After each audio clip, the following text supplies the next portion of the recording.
Chapter 723. The sky gradually brightened.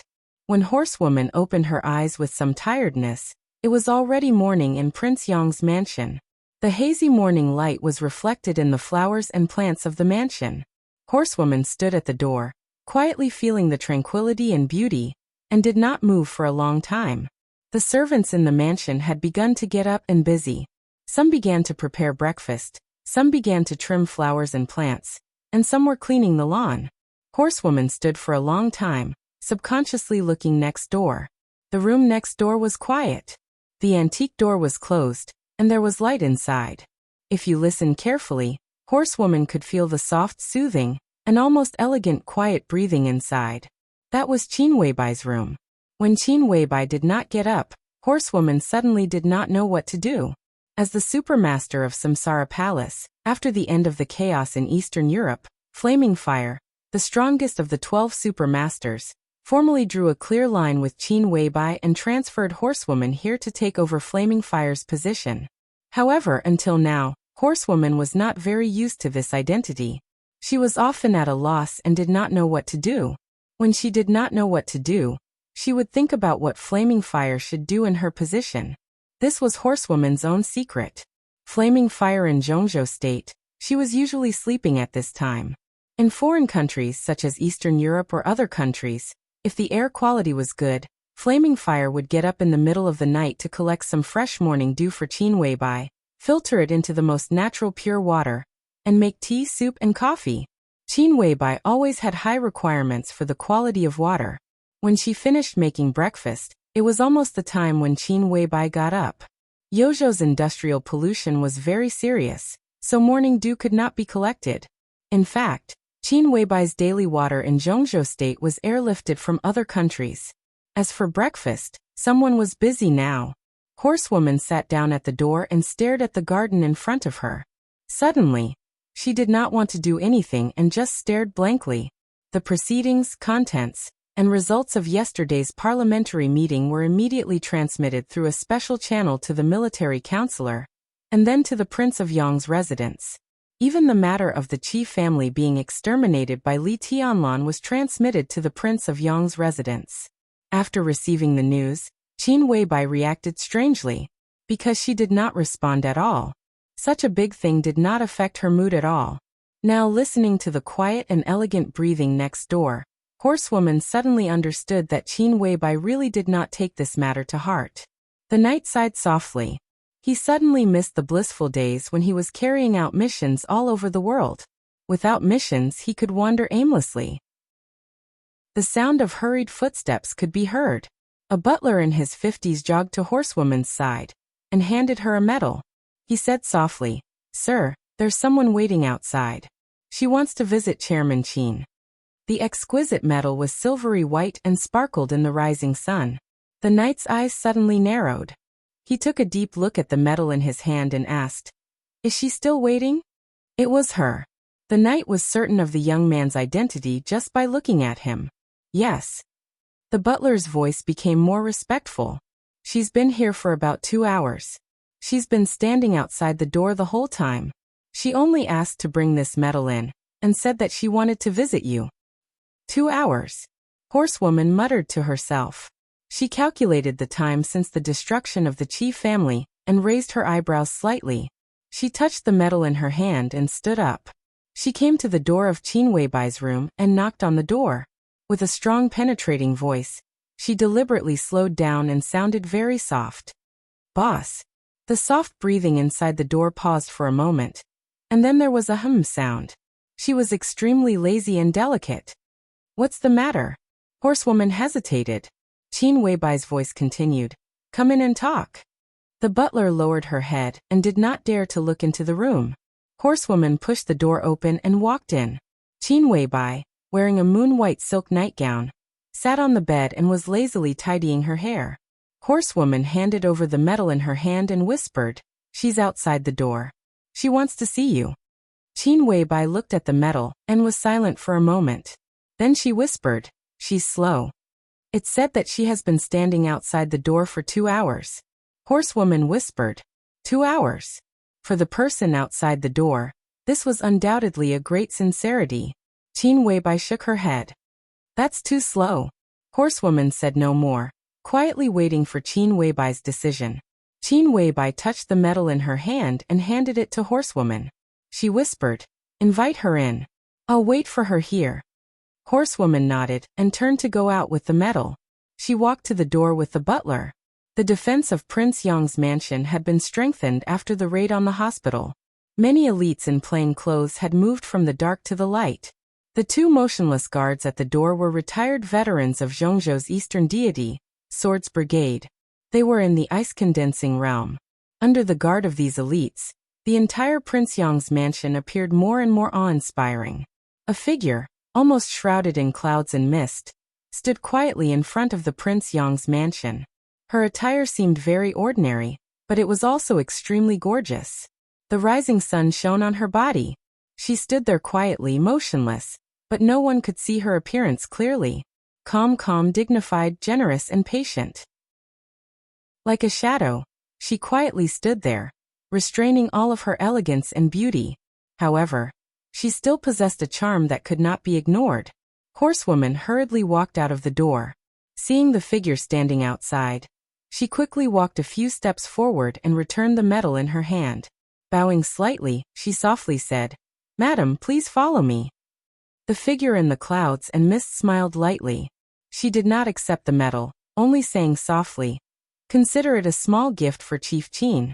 In the future, if Chief Qin has any needs, you can bring this medal to me at any time. If I can help you, I won't refuse." Horsewoman's expression suddenly froze. For a moment, she was somewhat hesitant. Disregarding the value of this medal, just the material it was made of platinum. It was indeed a small gift to give away. However, the contents of the woman's words carried great weight. It was so heavy that even a horsewoman would not dare to rashly accept it. She lowered her head, glancing at the medal in her hand. Under the sunlight, the brilliance of the medal made of platinum burned brightly. Extremely exquisite and aesthetically pleasing patterns were engraved on the medal.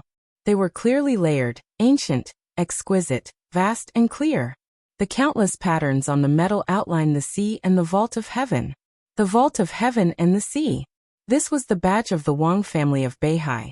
Within the Wang family of Beihai, those who could carry the medal of the vault of heaven and the sea with them were all core figures of the Wang family of Beihai. Every medal was recorded in detail within Beihai and could not be counterfeited.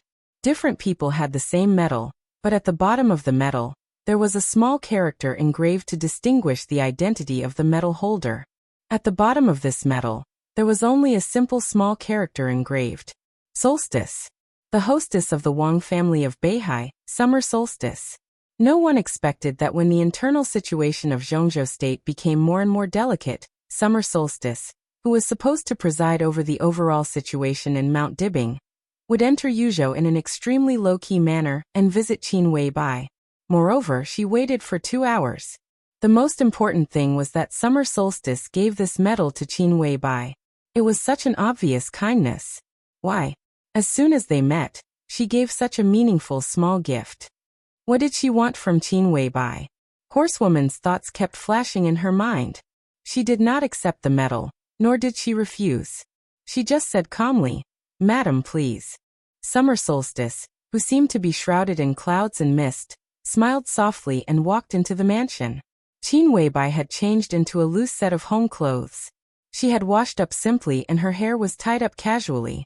After a night's rest, the bedroom was filled with a natural and rich fragrance that could hardly be dispersed. She opened the window and let the outside air flow in. She sat on the sofa and made a pot of tea with a serious look on her face. When summer solstice walked in, the fragrance in the room was mixed with the fragrance of tea. It was faint and dispersed by the morning air, making people's sense of smell extremely soft. Summer solstice looked at Qin Weibai's expression and sighed softly. She was indeed an extremely perfect woman. Her beauty could cause the downfall of empires and cities. It would not be an exaggeration to use all the adjectives to describe her.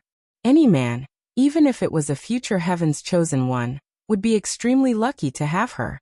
Or even luck. A complicated look flashed in summer solstice's eyes, but her voice was still steady and soft. "Hello, Boss Qin." She was very humble and even used honorifics. "Hello, Mrs. Wang." Qin Weibai stood up and took the initiative to reach out her hand.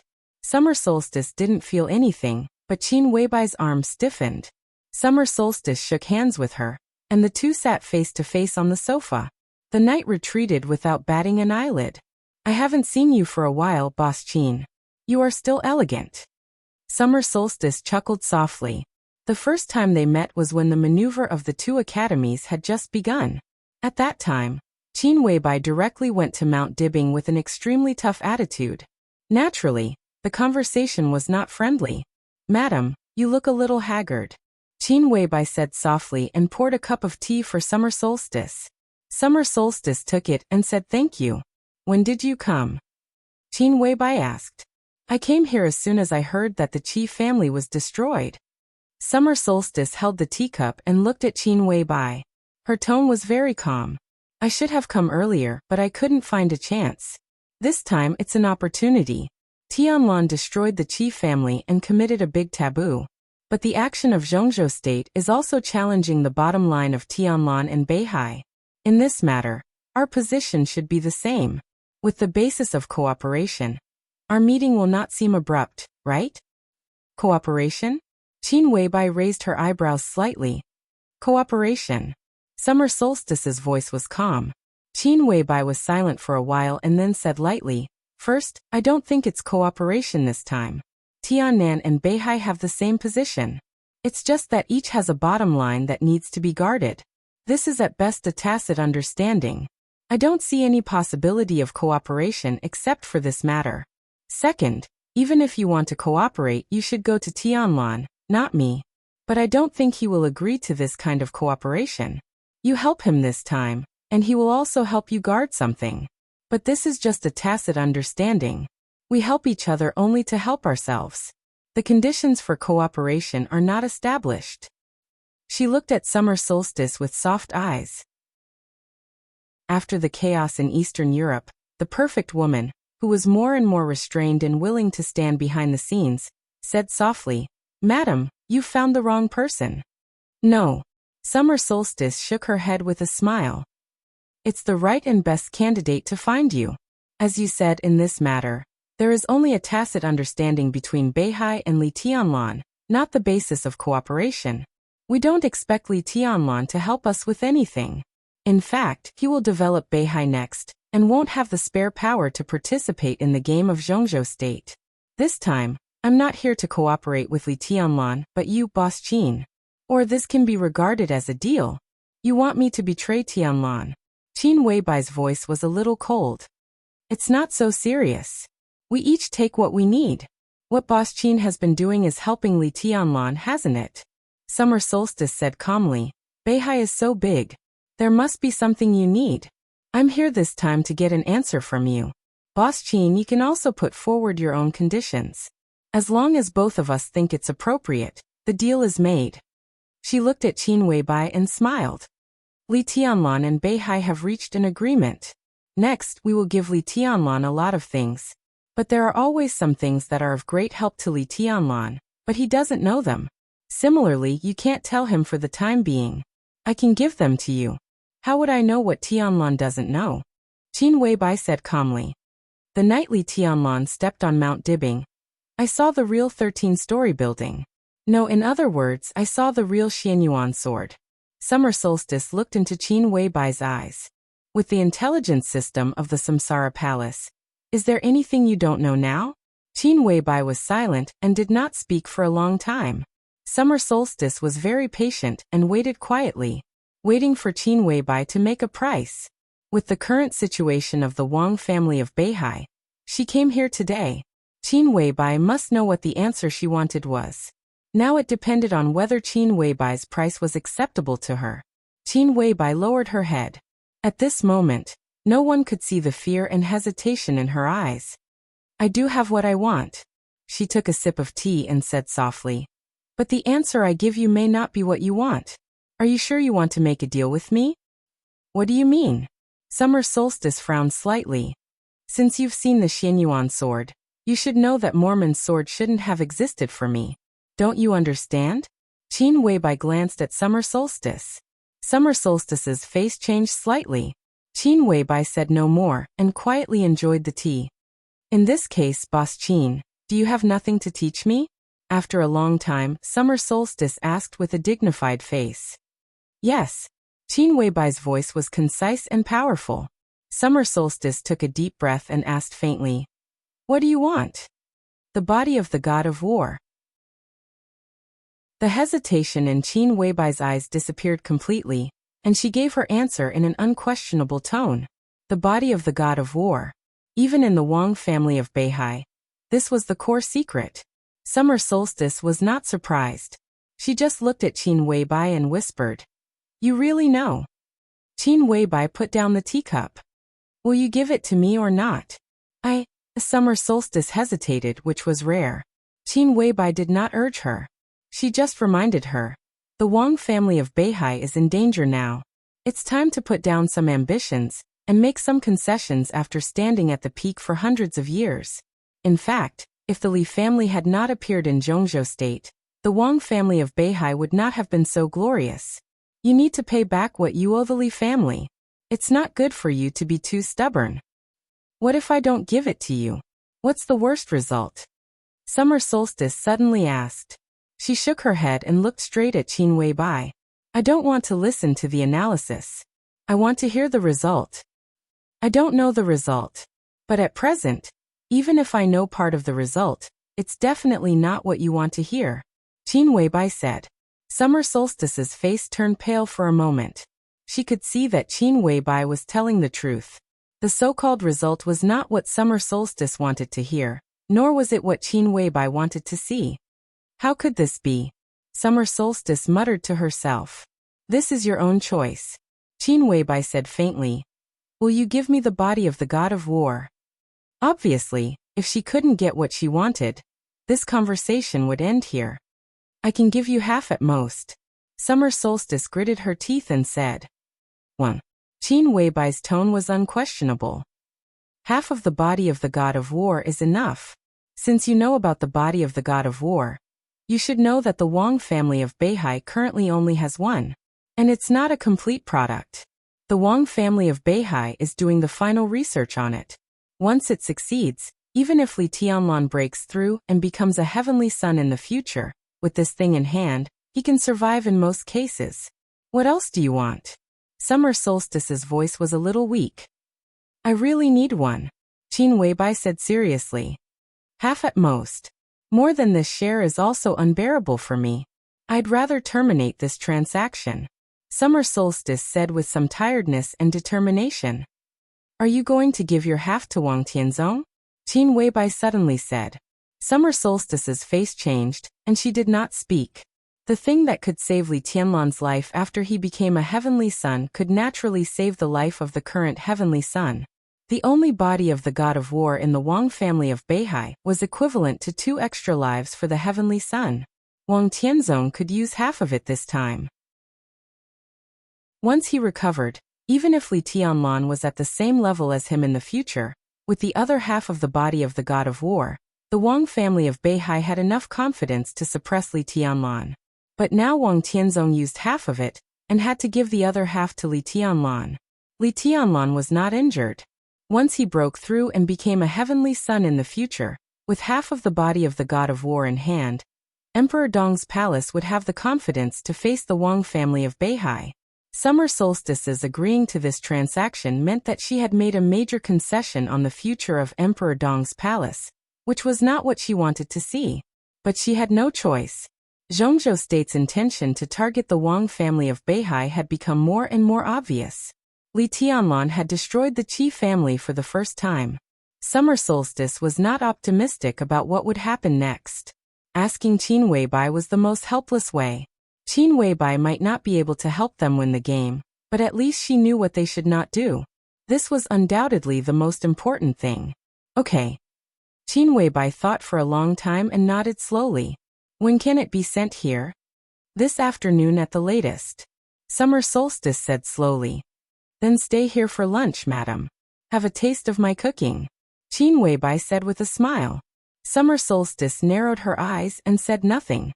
"I can't tell you too much before I get the body of the god of war. Qin Weibai said blandly. But at least I can tell you one thing. Compared to the worst result, everything is just the beginning. You should pay more attention to Zhongzhou State. Zhongzhou State. Summer Solstice smiled bitterly. She wanted to pay attention to Zhongzhou State, but the Wang family of Beihai was also in turmoil. Don't underestimate Wang Tianzong. Qin Weibai said softly. He is your man. Even if there are 1 or 2 clowns in the Wang family of Beihai, even if he is seriously injured now, the situation is still under his control as long as he is not dead. Summer Solstice's spirit suddenly shook. She looked up at Qin Weibai and said, "What do you mean?" Qin Weibai smiled and did not answer the question. She just said softly, "What do you want to eat at noon, madam?" Chapter 724. The sun was rising, and the sun was shining brightly. At the end of summer and the beginning of autumn, Yuzhou ushered in a rare good weather.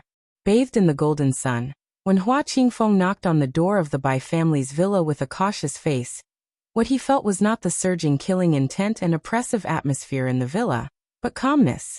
Everyone in the Bai family was calm. Dongcheng Wudi was also calm. As for Li Tianlan, who had caused an uproar, he was even calmer. The family was having breakfast in the dining room. Seeing the servant coming over with Hua Qingfeng, Li Tianlan casually waved to him and said in a calm voice, "Have you eaten? Let's have some together." "Minister, Your Highness, Speaker Bai Secretary General." Hua Qingfeng was stunned for a moment and greeted him unnaturally. He looked very awkward. "Even if you want to catch him, you don't have to be in such a hurry, do you?" In the faint voice, Bai Qingqian came out of the kitchen with a plate of fried eggs. She glanced at Hua Qingfeng and said in a lukewarm tone. At this moment, even the Shadow Sect Master, who had been with Li Huaqing all year round, felt a little out of breath. From the moment he entered the door to the present, except for Li Tianlan, only Bai Qingqian said something to him, but the dissatisfaction in her tone was clearly expressed. Dongcheng Wudi and Bai Zhanfang were eating. They didn't seem to notice Hua Qingfeng's arrival at all. They didn't even lift their eyelids. This kind of quiet calmness seemed to clearly express the indifference and hostility of the Bai family and the Dongcheng clan. And then it turned into a huge pressure, which almost made Hua Qingfeng breathless. Hua Qingfeng stood stiffly and looked at Li Tianlan, who was eating breakfast slowly. He didn't dare to urge him, nor did he know what to say. He could only be silent. In the silence, he could clearly feel that the giant group and the academics, who had decided to cooperate because of Li Tianlan and had been cooperating happily for more than 3 years, seemed to be drifting apart because of Li Tianlan. The rift between the two groups was getting bigger and bigger, to the extent that it could almost tear apart the honeymoon period of cooperation between the two sides. The Qi family was destroyed. Li Tianlan had touched the bottom line of Zhongzhou State. As the president, Li Huaqing was bound to punish Li Tianlan severely. But as the leader of the academics, it was not appropriate to do so. The general direction and personal position were always in conflict. Hua Qingfeng could not deny the correctness of Li Huaqing's action, but he did not dare to agree with his resolute approach. So the contradiction turned into silence. He stood there, looking at Li Tianlan with great patience. "How are sect master's injuries?" Li Tianlan asked casually. "It's all right." The corners of Hua Qingfeng's mouth moved, and he squeezed out a smile. He had not recovered from the serious injuries he had suffered in Eastern Europe. In fact, he had been staying in the hospital of the giant group to recuperate recently. When the Burning Legion raided the hospital, he barely fought with the experts of the Burning Legion for a few moves, which affected his injuries and made his internal injuries more serious. In fact, Hua Qingfeng was not in the lineup to capture Li Tianlan. But for some reason, he came here with his injuries. Who are these people? Li Tianlan's tone did not fluctuate at all, and he concentrated on the breakfast in front of him. They were all very homely breakfasts. Bai Qingqian, who was in a high position, cooked them in person. Naturally, they could not be as delicious as those made by professional chefs. Millet porridge, fried dumplings, fried eggs, and a few light side dishes were common, but Li Tianlan enjoyed them very much. The Ministry of Security, the General Staff Department, the Special Operations Bureau, the Shadow Sting Army, Hua Qingfeng quickly said the names of more than a dozen agencies, all of which were well-known elite forces in Yuzhou. These agencies were dispatched at the same time, which represented the attitude of Zhongzhou State. It was roughly estimated that in order to capture Li Tianlan, Zhongzhou State had dispatched at least 5,000 people this time, and he was afraid that more people were preparing at this time. This could definitely be said to be a real big move. So the manor of the Bai family has been surrounded now, right? Bai Zhanfang suddenly spoke slowly, and there was no joy or anger in his voice. No. Hua Qingfeng's body suddenly straightened for a moment. He forced a smile and said, Chairman Bai, we're not targeting the Bai family. As a matter of fact, the personnel of various departments are currently at the periphery of Qingshan. They're about 3 kilometers away from the manor. 2 hours ago, they were already there.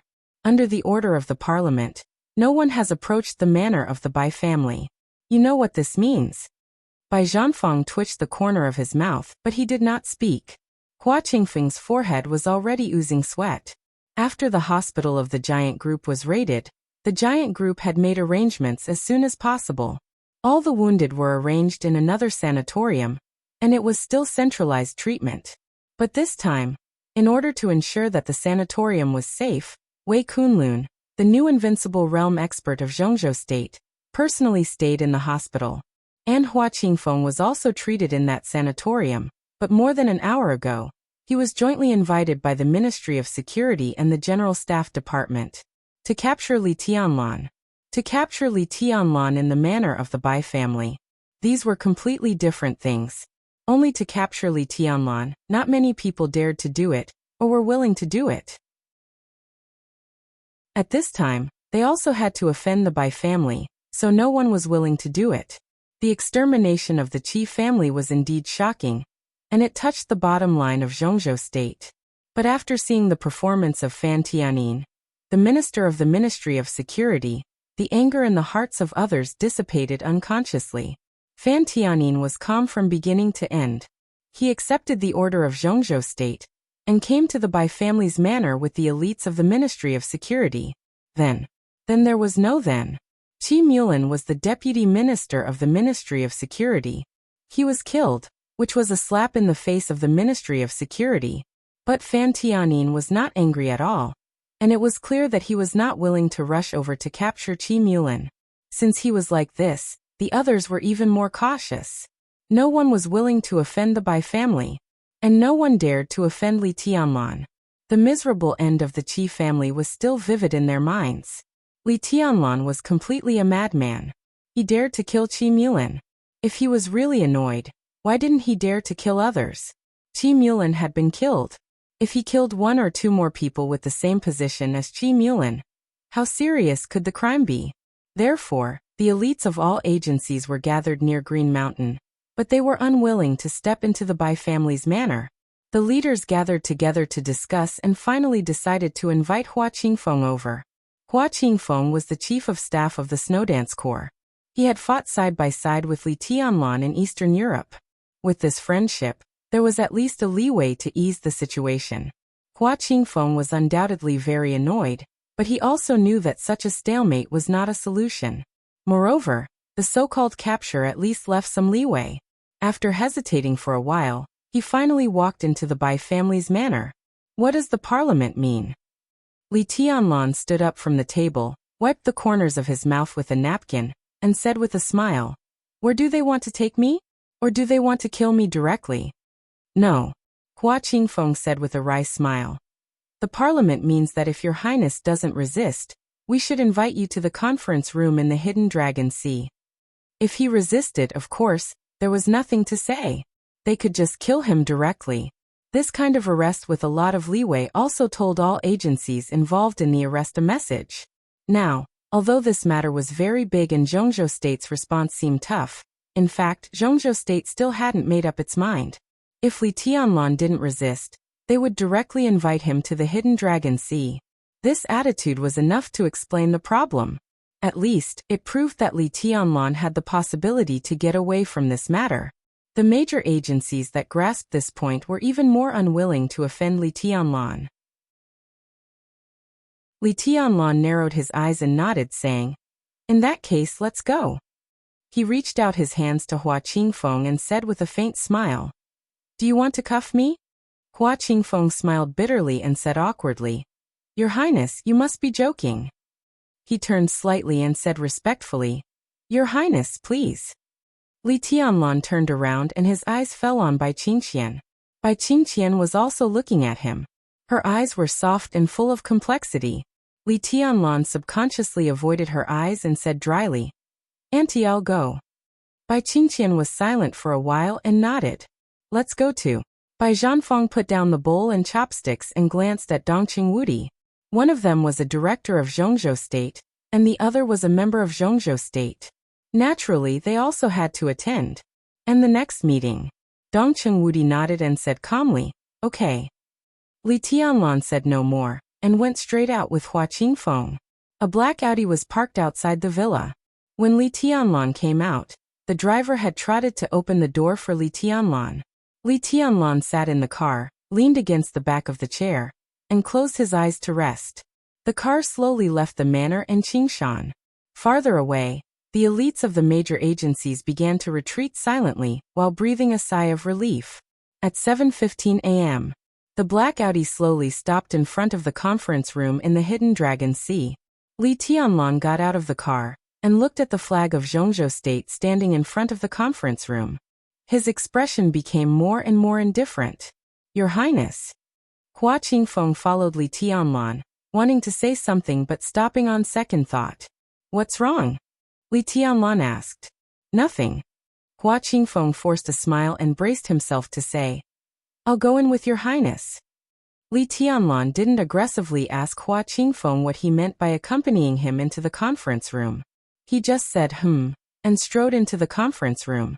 The conference room, which had just ended, was full of people again. All the members of Zhongzhou State. All the 9 directors were present. Only Gu Xingyun's seat was empty. Li Tianlan glanced at the high-level officials of Zhongzhou State in the conference room and didn't speak. His eyes fell on Li Huaqing's face and he said calmly, "What's the matter?" "Comrade Li Tianlan." Li Huaqing's deep voice sounded, and his address was very formal. "We asked you to come here to confirm where you were between 3:15 and 3:50 last night." Everyone's eyes were focused on Li Tianlan's excessively young face.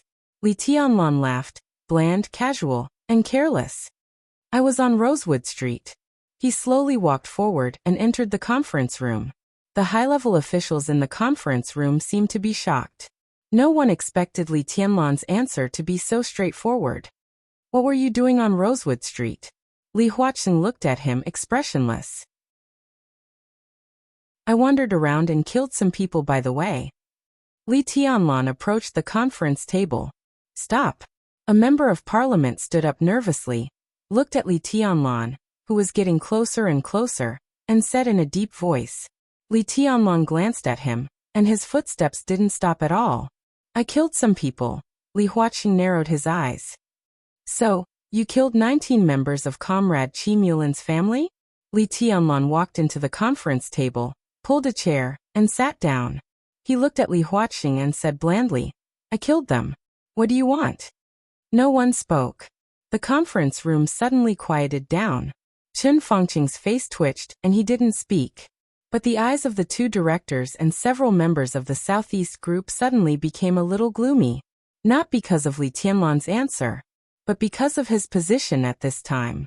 When he admitted that he was the one who killed the Qi family, he was already sitting in front of Li Huaqing.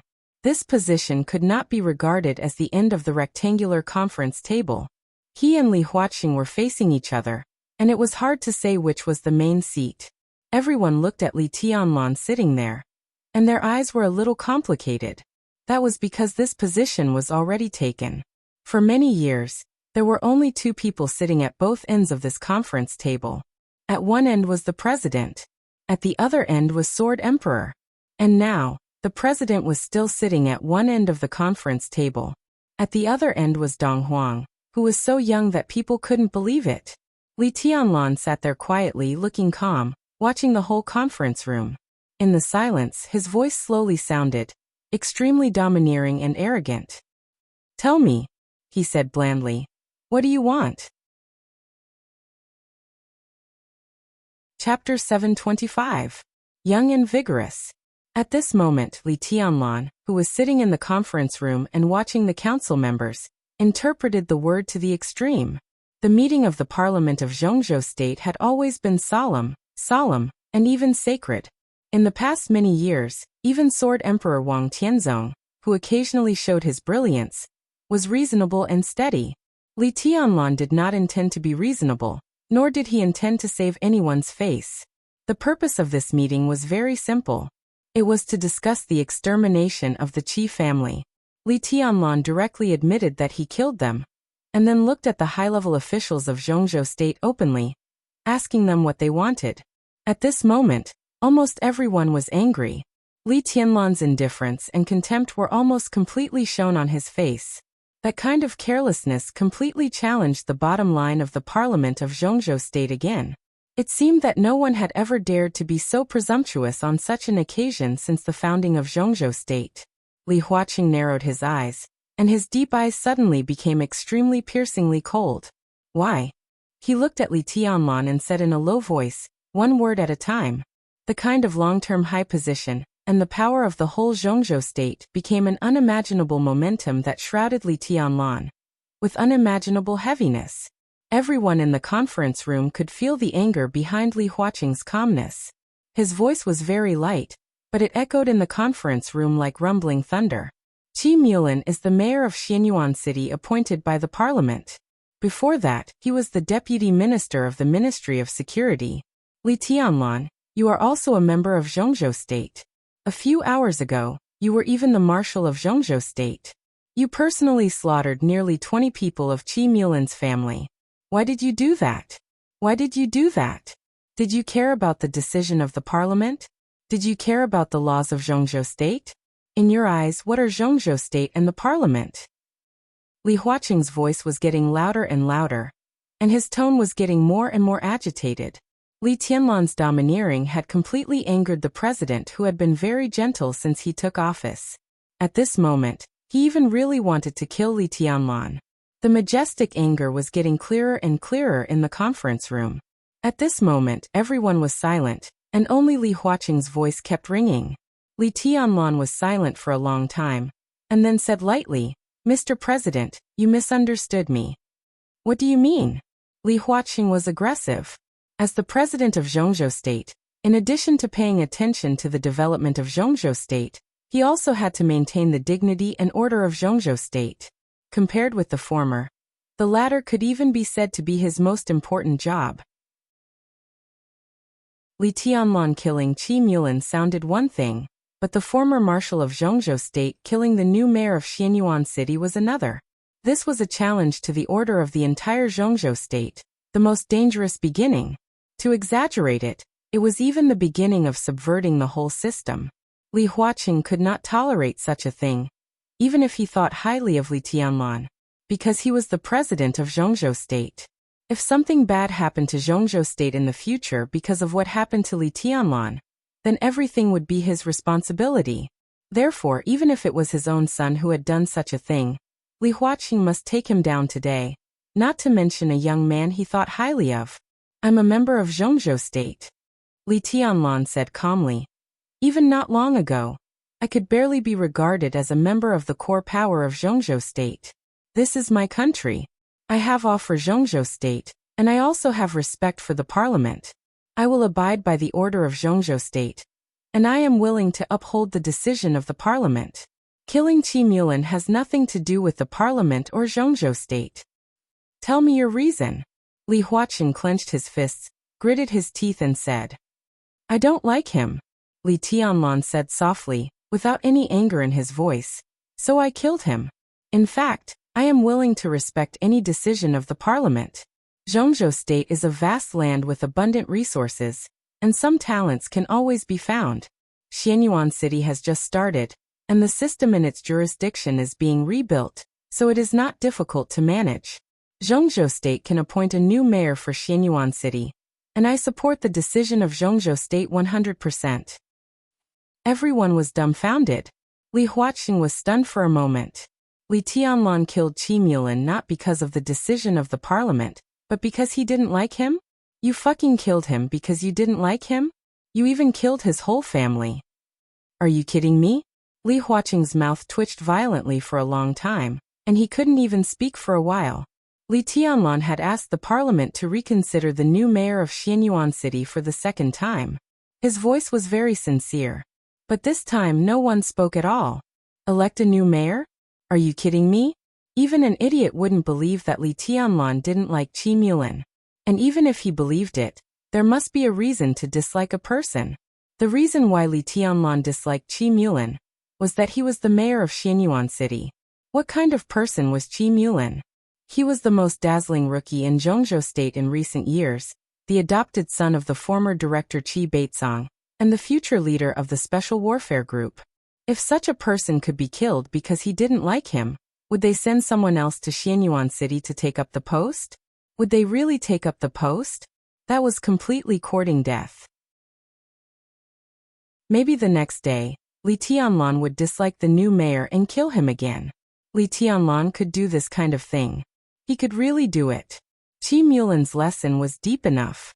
Even if the directors and members of parliament were really stubborn and dared to send a mayor who didn't meet Li Tianlan's requirements to Tiannan, it was estimated that no one would dare to accept this post. Establishing power. That was establishing power. The bloody lesson of the Qi family was enough to make everyone flinch from this post. You don't like him? The corner of Li Huaqing's mouth trembled, and his voice was a little twisted. You can kill him because you don't like him? Who gave you the right? I'm just protecting the interests of Zhongzhou State. Li Tianlan casually said. I received news that Qi Mulin is likely to have something to do with the Burning Legion's invasion of Tiannan, and even Qi Mulin may have committed treason. I took action at this time to prevent Zhongzhou State from suffering greater losses in the future. Nonsense. Li Huaqing slammed the table and flew into a rage. Sitting next to him, Chen Fangqing's arm trembled slightly. He looked at Li Tianlan with a somewhat complicated look in his eyes. I'm just telling the truth. Li Tianlan opened his eyes and didn't blink. Anyway, Qi Mulin was dead. Whatever he said was the truth. He had given him a way out. However, Li Huaqing obviously didn't intend to give in. He just said coldly, Qi Mulin committed treason? Where did you get the news? Have you investigated? Why did you investigate Qi Mulin? You didn't investigate? How can you speak without investigating? Even if it's true, why didn't you report the situation to the parliament in time? Time was too tight. I didn't have time. Li Tianlan still opened his eyes. It's ridiculous. With Qi Mulin's status in Zhongzhou State, what good can it do him to collude with the Burning Legion? Your Highness Li Tianlan, a murderer must pay with his life. It's meaningless to say some nonsense reasons. In the gentle voice, Hua Zhengyang, the vice minister of the cabinet, slowly opened his mouth. His voice was extremely cold, but everyone at the meeting was shocked. Because of Hua Zhengyang's words, a murderer must pay with his life. On such an occasion, every word of Hua Zhengyang couldn't be said casually. As Li Huaqing's right-hand man, his words represented the attitude of the whole academics. This time, it touched the bottom line of the academics. Did they directly want to kill Li Tianlan? Let's not talk about the benefits first. Since Your Highness Li Tianlan said that Qi Mulin committed treason, there must be some reason. I think we can check it first. Vice President Wan Qingyun said calmly. Even if Qi Mulin is guilty, Li Tianlan doesn't have the right to kill him directly. Chen Fangqing said lightly. But he doesn't deserve death. Qi Mulin committed treason. Li Tianlan killed him. In order to safeguard the interests of Zhongzhou State, it's understandable that young people are impulsive. Wan Qingyun said tit for tat. At this point, Xianyuan City could be put aside for the time being. The academics and the Prince Group wanted to punish Li Tianlan severely and maintain the authority of Zhongzhou State, especially the authority of private territories like Tiannan. And the Southeast Group wanted to maintain its territorial consciousness and protect Li Tianlan. The focus was not on Xianyuan City at all, but on Li Tianlan. As long as Li Tianlan was protected, the Southeast Group would withstand the first wave of temptation of Zhongzhou State. So now no matter what Li Tianlan said, the Southeast Group was willing to believe it. Even if he didn't say anything, the Southeast group would find a reason to protect him. Li Huaqing narrowed his eyes and looked at Chen Fangqing again. They had enough psychological preparation for the reaction of the Southeast group. But the firm reaction of the Southeast group still made them a little angry. Wang Qingyun's attitude had already explained the problem. It showed that in the next game, the Wang family of Beihai had no intention of compromising. When they just took action, the Wang family of Beihai had already taken action. Comrade Yunhai, you are the Minister of Politics and Law of Zhongzhou State. What do you think of this matter? Li Huaqing was silent for a while, suddenly turned his head, and called the name of the leader of the North Group. This was the only group that was outside of the big group, and he was in charge of the politics and law of Zhongzhou State. It was natural for him to show his attitude at this time. Li Huaqing's name call was not abrupt. Zhou Yunhai's attitude was crucial. Protecting Li Tianlan was the bottom line of the giant group and the Southeast group. Punishing Li Tianlan severely was the goal of the academics and the giant group. This was almost a copy of the previous meeting. At least in terms of the contrast of power, there was no change. In the situation where the two sides were clearly separated, Wang Qinglei would not keep silent this time. After all, he was a member of the Wang family of Beihai. No matter how big the rift inside Beihai was, Wang Qinglei still had the territorial awareness that he should have. In this way, Zhou Yunhai's attitude became the key of the key. Li Huaqing and Chen Fangqing still did not understand the sudden defection of the North Group. At this time, Li Huaqing called the name, undoubtedly to really see Zhou Yunhai's attitude. Zhou Yunhai was stunned. He picked up the teacup and took a sip of tea, then said slowly, I think we can slow down. If Qi Mulan really committed treason, Li Tianlan's action this time is pardonable. We still have to investigate this matter. But the impact of this matter is very bad. Even if Qi Mulan really committed treason, Li Tianlan has no right to kill.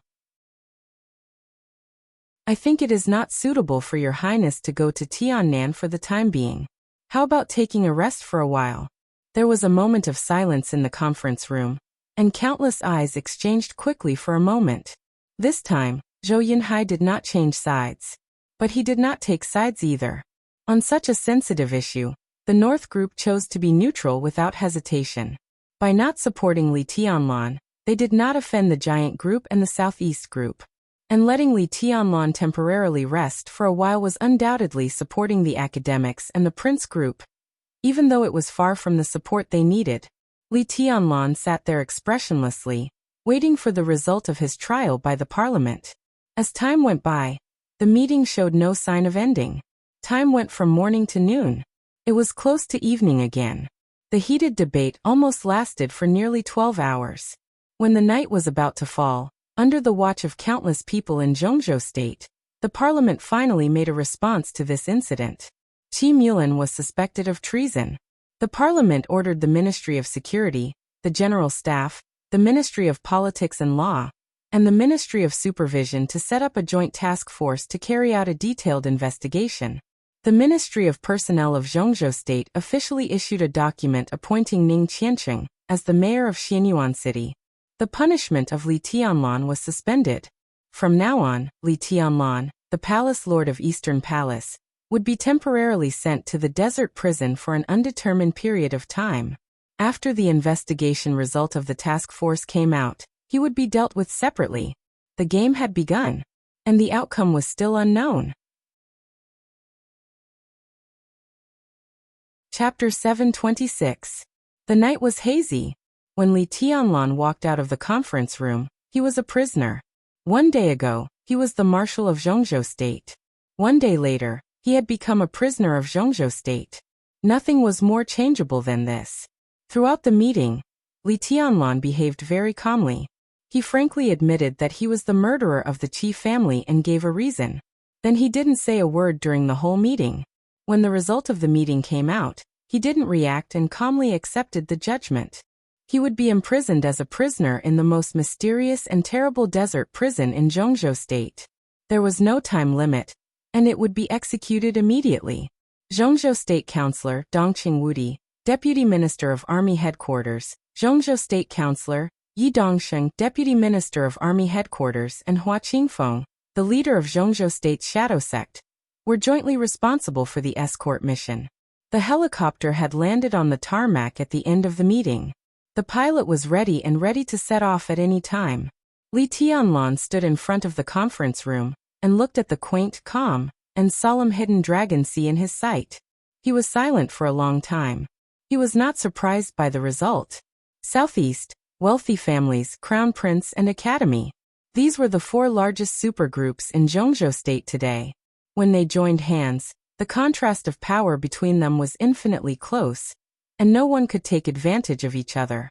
The game between the two sides could only be a stalemate when neither of them was fully prepared. A stalemate was destined to leave room for maneuver. In this way, Zhou Yunhai's plan of not offending either side became a plan that everyone could reluctantly accept, or it was a balance. Li Tianlan was imprisoned in the desert prison, the task force was set up, and Ning Qianqing was appointed as the mayor of Xianyuan City. This series of results was a balance, and both sides left room for each other. Qi Mulin's treason case was just the beginning. The investigation of the joint task force seemed to be powerful, but in fact behind the scenes, it was still the means of the 4 groups. If Qi Mulin was finally convicted of treason, Li Tianlan's crime would be greatly reduced, and he would be free. But if it turned out that Qi Mulin's treason was not true, an indefinite detention. Unless Li Tianlan chose to commit treason, kill his way out of the desert prison, and then become the enemy of Zhongzhou State, the most powerful country in the world. Otherwise, he would either be locked up until he died or be executed by Zhongzhou State in secret. I hate this feeling. After a moment of silence, Li Tianlan looked at the night sky in the distance and suddenly said, "Destroying Qi Mulin's family was truly cold-blooded and brutal." Such a move seemed reckless, but there were some things that Li Tianlan could see very clearly. Because he could see it clearly, he was so calm. When the helicopter landed in front of him and was about to fly to the desert, Li Tianlan was still a little annoyed. This was because he realized that even now, he still couldn't control his own fate. What would happen next? He actually had to wait for the final result of the game between the 4 major groups. Li Tianlan did not like this feeling. He didn't like it at all. If you do something wrong, you will have to pay the price. Li Huaqing stood beside Li Tianlan, his voice gentle. All the counselors and directors had left. In front of the huge conference room, there were only 2 people standing. It was hard to tell whether they were enemies or friends. The pale and tired president was a little dispirited, but he still forced himself to look at Li Tianlan. I once heard someone say that the so-called freedom is not to do what you want, but not to do what you don't want to do. Obviously, you don't understand this. That so-called freedom is not freedom, Li Tianlan said blandly. Li Huaqing smiled. Tianlan, your means this time are very clever. To some extent, you took advantage of the bottom line of the Wang family of Beihai. But a mistake is a mistake. It's not taking advantage. I'm just guarding my own things, that's all. Li Tianlan said coldly. Tiannan is mine. Some rules can't be broken. You are not qualified to directly control the overall situation of Tiannan. Although you are very strong, you are too young, and Emperor Dong's palace is also too young. At least in the eyes of the parliament, you don't deserve such qualifications. You have the right to resist, but now this is the result of resistance, and this result will only get worse and worse. What's the point of your protection? Li Huaqing shook his head. His words were extremely straightforward. In the whole meeting, the academics completely played the leading role in demanding that Li Tianlan be punished severely.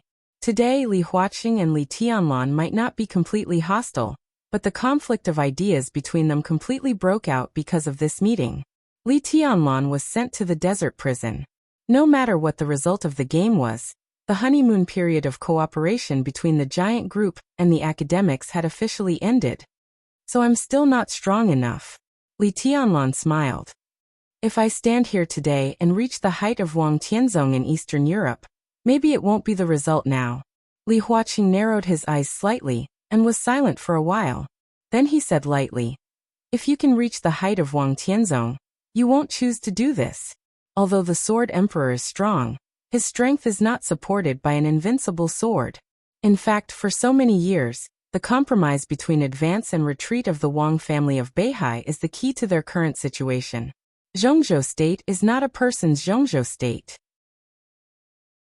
Neither you nor Wang Tianzong can violate the bottom line of Zhongzhou State. Wang Tianzong must understand this better than you. So his Tao is not my Tao. Li Tianlan's voice was very calm. He just gave me a little inspiration. I always believe that when a person is strong enough, one person and one sword can defeat the whole world. Is this your Tao? Li Huaqing smiled sarcastically. How about it? Li Tianlan asked. It doesn't sound good. It's too strong and easy to break. Tianlan, you can't do that. Even if you can really defeat the whole world doesn't belong to you. Li Huaqing said lightly. I'm not sure what will happen to you in the future. But even if you can get out of the desert prison, with your status in Zhongzhou State, you can't do what you said. I don't know about the relationship between man and sword, but between people, there is only politics. At a time when everyone is talking about balance and compromise, your blindness and aggressiveness will only get you killed. He patted Li Tianlan on the shoulder and said softly with a smile. The main melody of politics is never struggle, but compromise. I've seen the youthful vigor. But Tianlan, now you are far from mature in my eyes. If you have time, read more about the history of Zhongzhou State, especially the history of Beihai. You will be very interested. Li Tianlan lowered his head and thought about it. After a long while he asked, really? Li Huaqing narrowed his eyes and looked at the helicopter in the distance. He said calmly, you said that you are the overall situation of Zhongzhou State, which actually makes some sense. But I can't accept what you did last night. Comrade Li Tianlan, during the time you are in prison, I will try my best to achieve the result I want. It doesn't matter whether I succeed or fail. If I lose and you can get out of the desert prison, then you are qualified to say that you are the overall situation of Zhongzhou State. With a serious expression, he turned around and held out his hand to Li Tianlan. So goodbye. Goodbye. Li Tianlan shook hands with him and stepped down the steps. Li Huaqing's last words contained too many meanings, and Li Tianlan had no time to think about it for a while. But in the next period of time, the last thing he lacked was time. He walked to the helicopter with steady and calm steps. Li Huaqing stood behind him and looked at his back expressionlessly.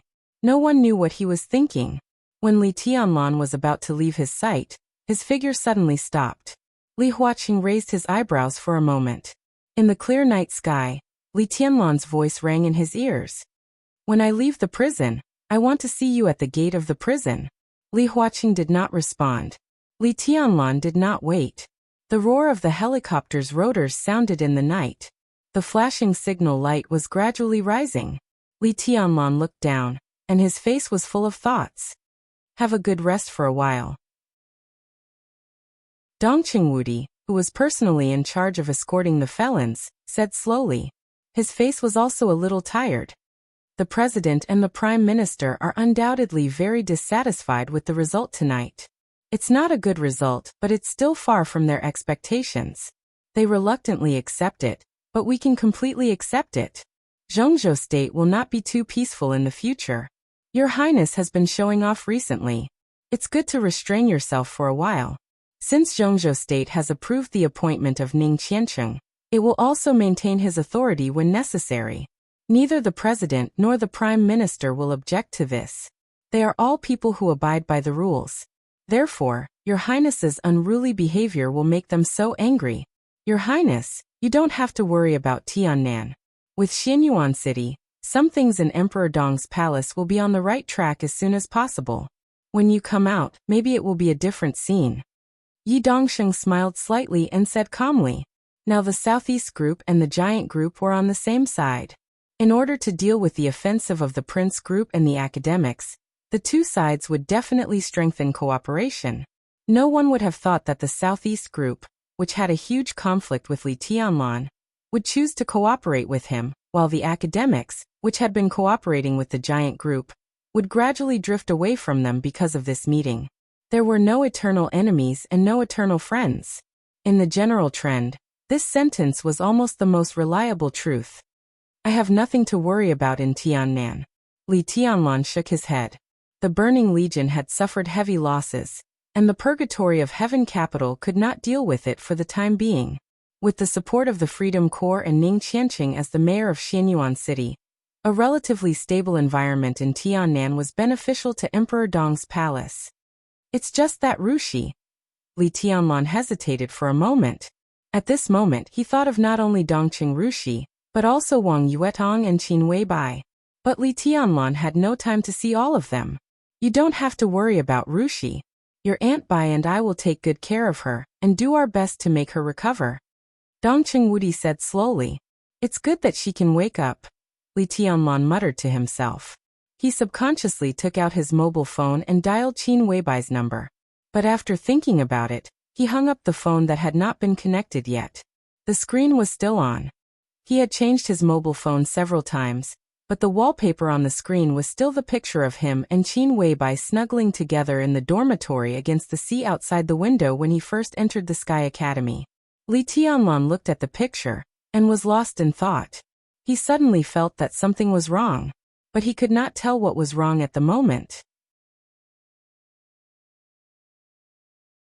Chapter 727. Summer solstice had lunch and dinner in Prince Yong's mansion. When the meeting of the council was in a state of mutual hostility, the two women who could influence the general trend in the dark world now seemed to be very relaxed. Summer solstice and Qin Weibai were chatting. This was a very novel feeling for both of them. For them, it was rare for them to meet someone of the same sex whose thoughts and achievements were infinitely close to their own. It was not that there were no such people in the dark world, but the time to stand together and chat was undoubtedly a luxury. Therefore, although neither of them was particularly talkative, they got along very well after spending a day together, if they put aside the secret positions and crises. However, the body of the war god that Qin Weibai wanted was not delivered until dinner was served. Summer solstice explained that the Wang family of Beihai needed some time to prepare. Qin Weibai did not say much. Summer solstice was not in a hurry. She was not in a hurry either. Summer solstice, who had been observing Qin Weibai's mood, suddenly felt a little curious. She looked at Qin Weibai, who was quietly serving rice, and suddenly smiled. I don't know if it's an illusion, but I suddenly find that you don't care about the body of the war god very much. Or, you don't care as much as I thought. Why should I care? Qin Weibai asked. You know what the body of the war god means. Li Tianlan was seriously injured now, but he didn't need the body of the war god at all. This was the last half. The Wang family of Beihai might not be able to make a second half for a long time. Leaving this half in Li Tianlan's hands meant that Li Tianlan really had one more life. To put it bluntly, even if Tianzong recovered to his peak state in the future, he would not attack Li Tianlan unless he had to.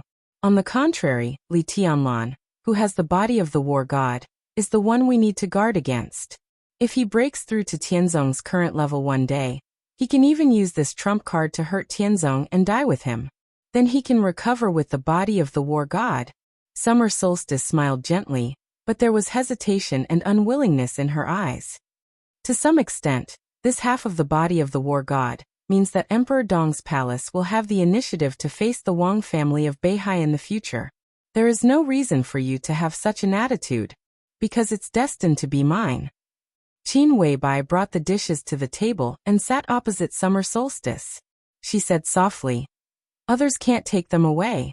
I don't have to worry about the gains and losses of my own things." Summer Solstice looked at Qin Weibai with a complicated look in her eyes. "I don't know if my decision today is right or wrong. If Tianzong knows, I'm afraid he will blame me." She looked at Qin Weibai and asked seriously, "If you were in a neutral position, how would you evaluate my decision today?" "This is the smartest method and the most appropriate decision." Qin Weibai took a sip of soup and said without raising her head. "Really?" Summer Solstice sneered. "That is the truth." Qin Weibai looked into Summer Solstice's eyes. "We don't need to emphasize the importance of the body of the god of war again. This would be one of the core trump cards of Emperor Dong's palace. Even if Tianlan got the body of the war god, he might not attack the Wang family of Beihai. Even if Wang Tianzong returned to the state in Eastern Europe. You know this very well. The body of the god of war is something that can be inherited from generation to generation. The stronger Emperor Dong's palace is, the more deterrent it will be. If Tianlan stands at the peak in the future, a sword emperor who returns to the state of heavenly sun is not worth Tianlan attacking and wasting this trump card in his hand. Not worth it. Summer Solstice narrowed her eyes. I'm sorry. Qin Weibai smiled apologetically. That's not the right word. To be exact, there is no reason. The Li family and the Wang family of Beihai have been entangled for hundreds of years, but you are not Kunlun City. Even if you also played a very disgraceful role in the treason case, to be honest, neither I, Tianlan, nor even Li Honghe or Li Kuang to think that the Li family must fight with the Wang family of Beihai to death. Kunlun City must die, not because of their betrayal and despicableness, but because Kunlun City blocked the way of Emperor Dong's palace to control the special warfare system of Zhongzhou State. That's all. Standing in this position, personal grudges are far less important than gains and losses in the overall situation. Wang Tianzong will recover, and Tianlan will make a breakthrough. Even so, the two sides will not necessarily fight with each other to death. So what if Tianlan kills Wang Tianzong? It's just to vent his anger, but he will get nothing. Zhongzhou State can't watch Tianlan take everything in Beihai when he has Tiannan. This is the real bottom line of Zhongzhou State. So even if Tianlan destroys the Wang family of Beihai, it will only benefit others. In this case, why should he do it?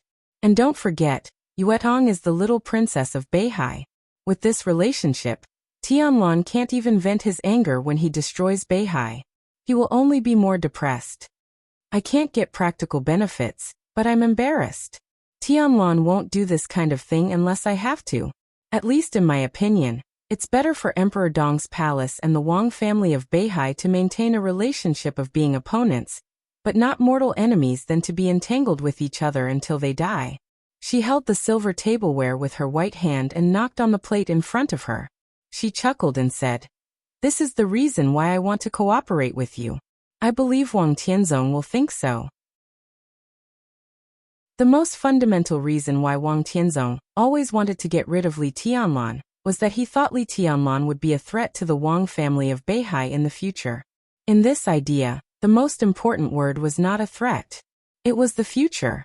Li Tianlan would be a threat in the future. That also meant that he was nothing at the moment. He was just an ant. An ant that might cause him trouble in the future. If he could get rid of him now, he would. That was Wang Tianzong's original motive. That was all. So Wang Tianzong wanted to kill Li Tianlan for two reasons. One was that there might be trouble in the future, and the other was that Li Tianlan was too weak. If Li Tianlan could stand at the same height as Wang Tianzong, he would have Emperor Dong's palace to compete with the Wang family of Beihai. Wang Tianzong's idea would naturally change, because then Li Tianlan would be very strong and hard to deal with. The reason was also so simple. And the simpler reason was the same as what Qin Weibai just said. In that case, even if Li Tianlan and Emperor Dong's palace were destroyed, it would be a Pyrrhic victory. They wouldn't get any benefits, but others would benefit for nothing. Instead, they would suffer great losses. Such behavior was not taken by the wise, and it was even more unnecessary. The world never belonged to one person. Even if one person could defeat the whole world. The Wang family of Beihai was very strong.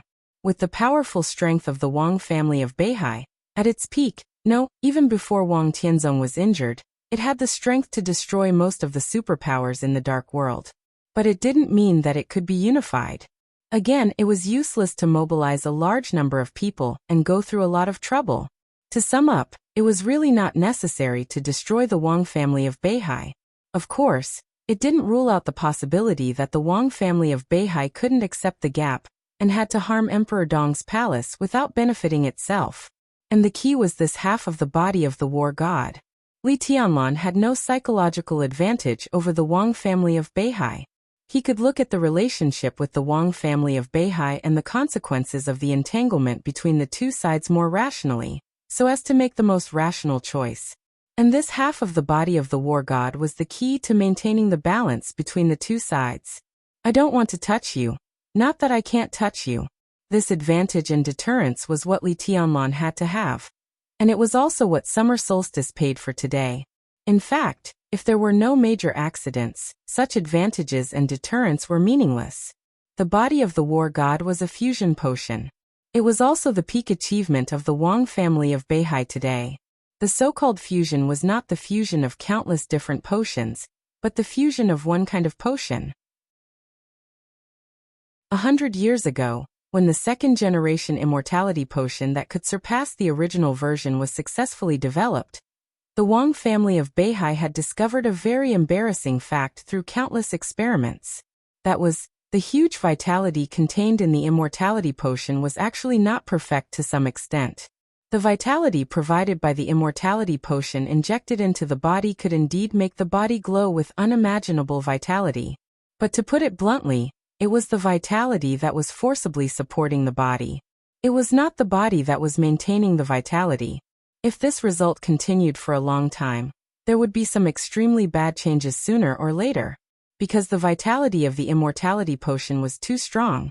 To some extent, the immortality potion had been regarded as a life-saving thing by the peak experts of the Wang family of Beihai in times of crisis. Using the immortality potion at the first time when suffering an extremely fatal injury could quickly restore most of the injured to the peak state. But this way of using was completely different from the original intention of the immortality potion.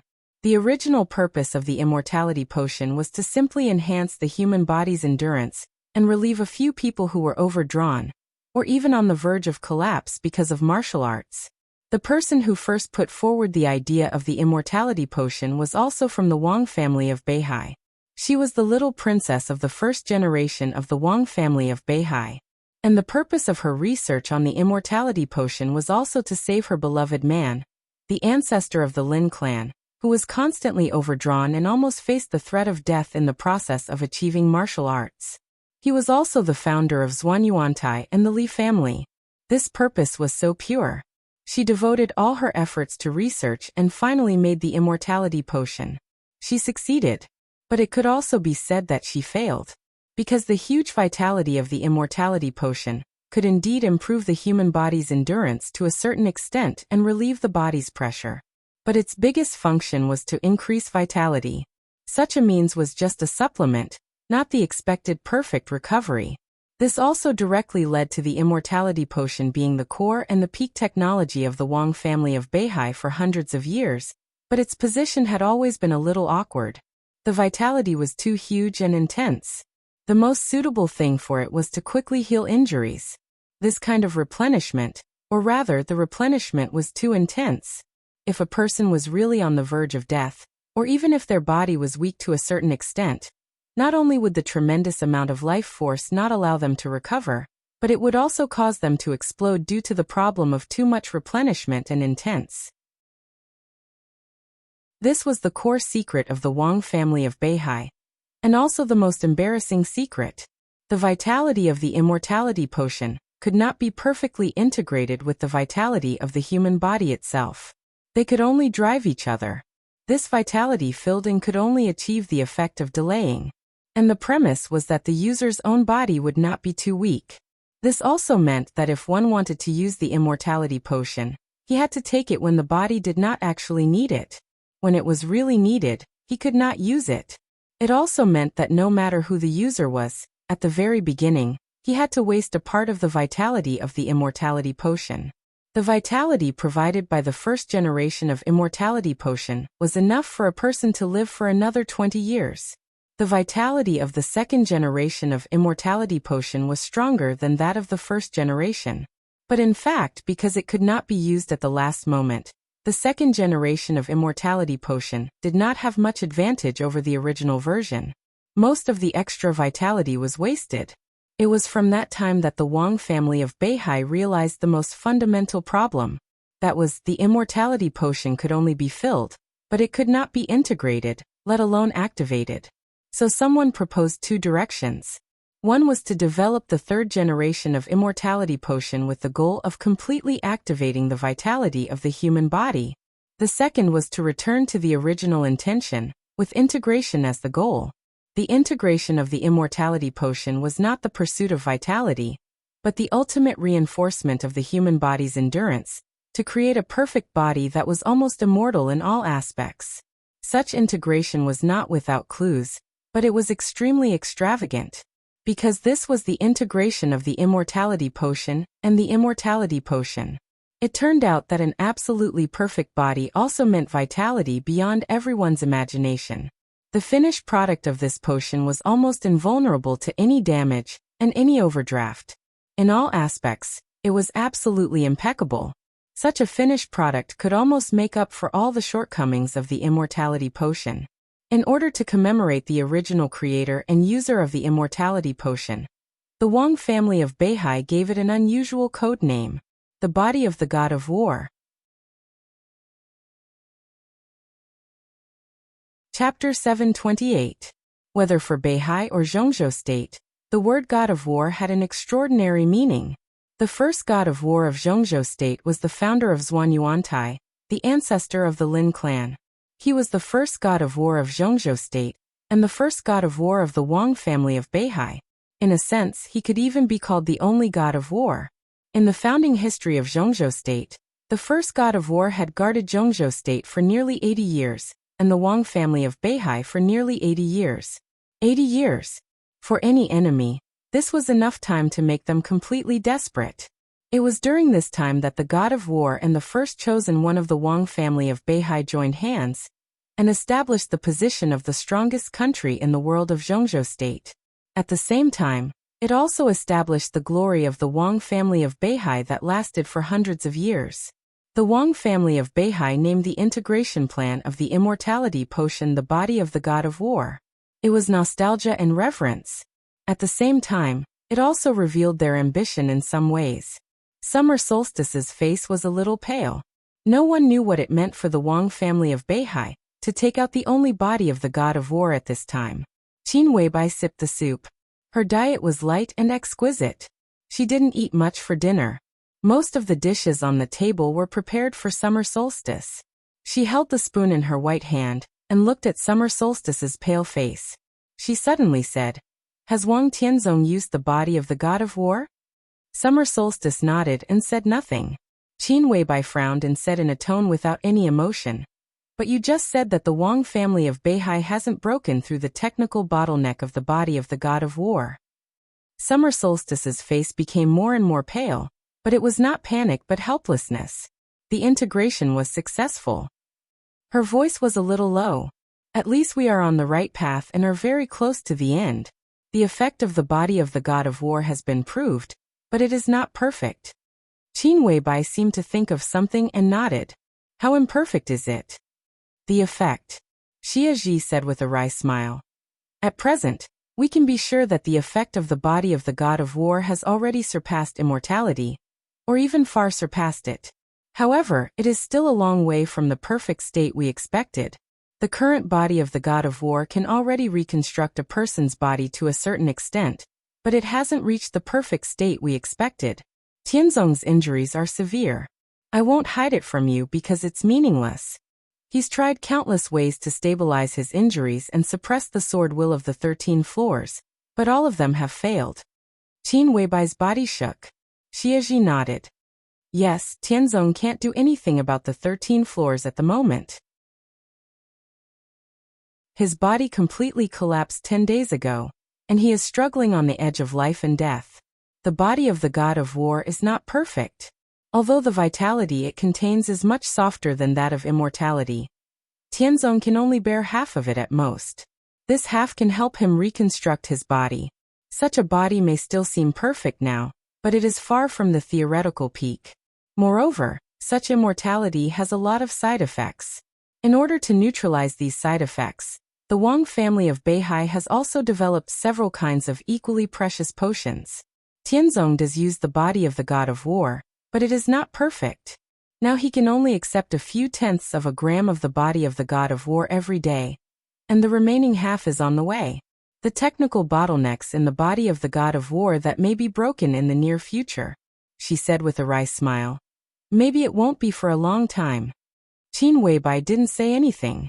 Xia Ji's words already contained a lot of things. At least one thing was certain.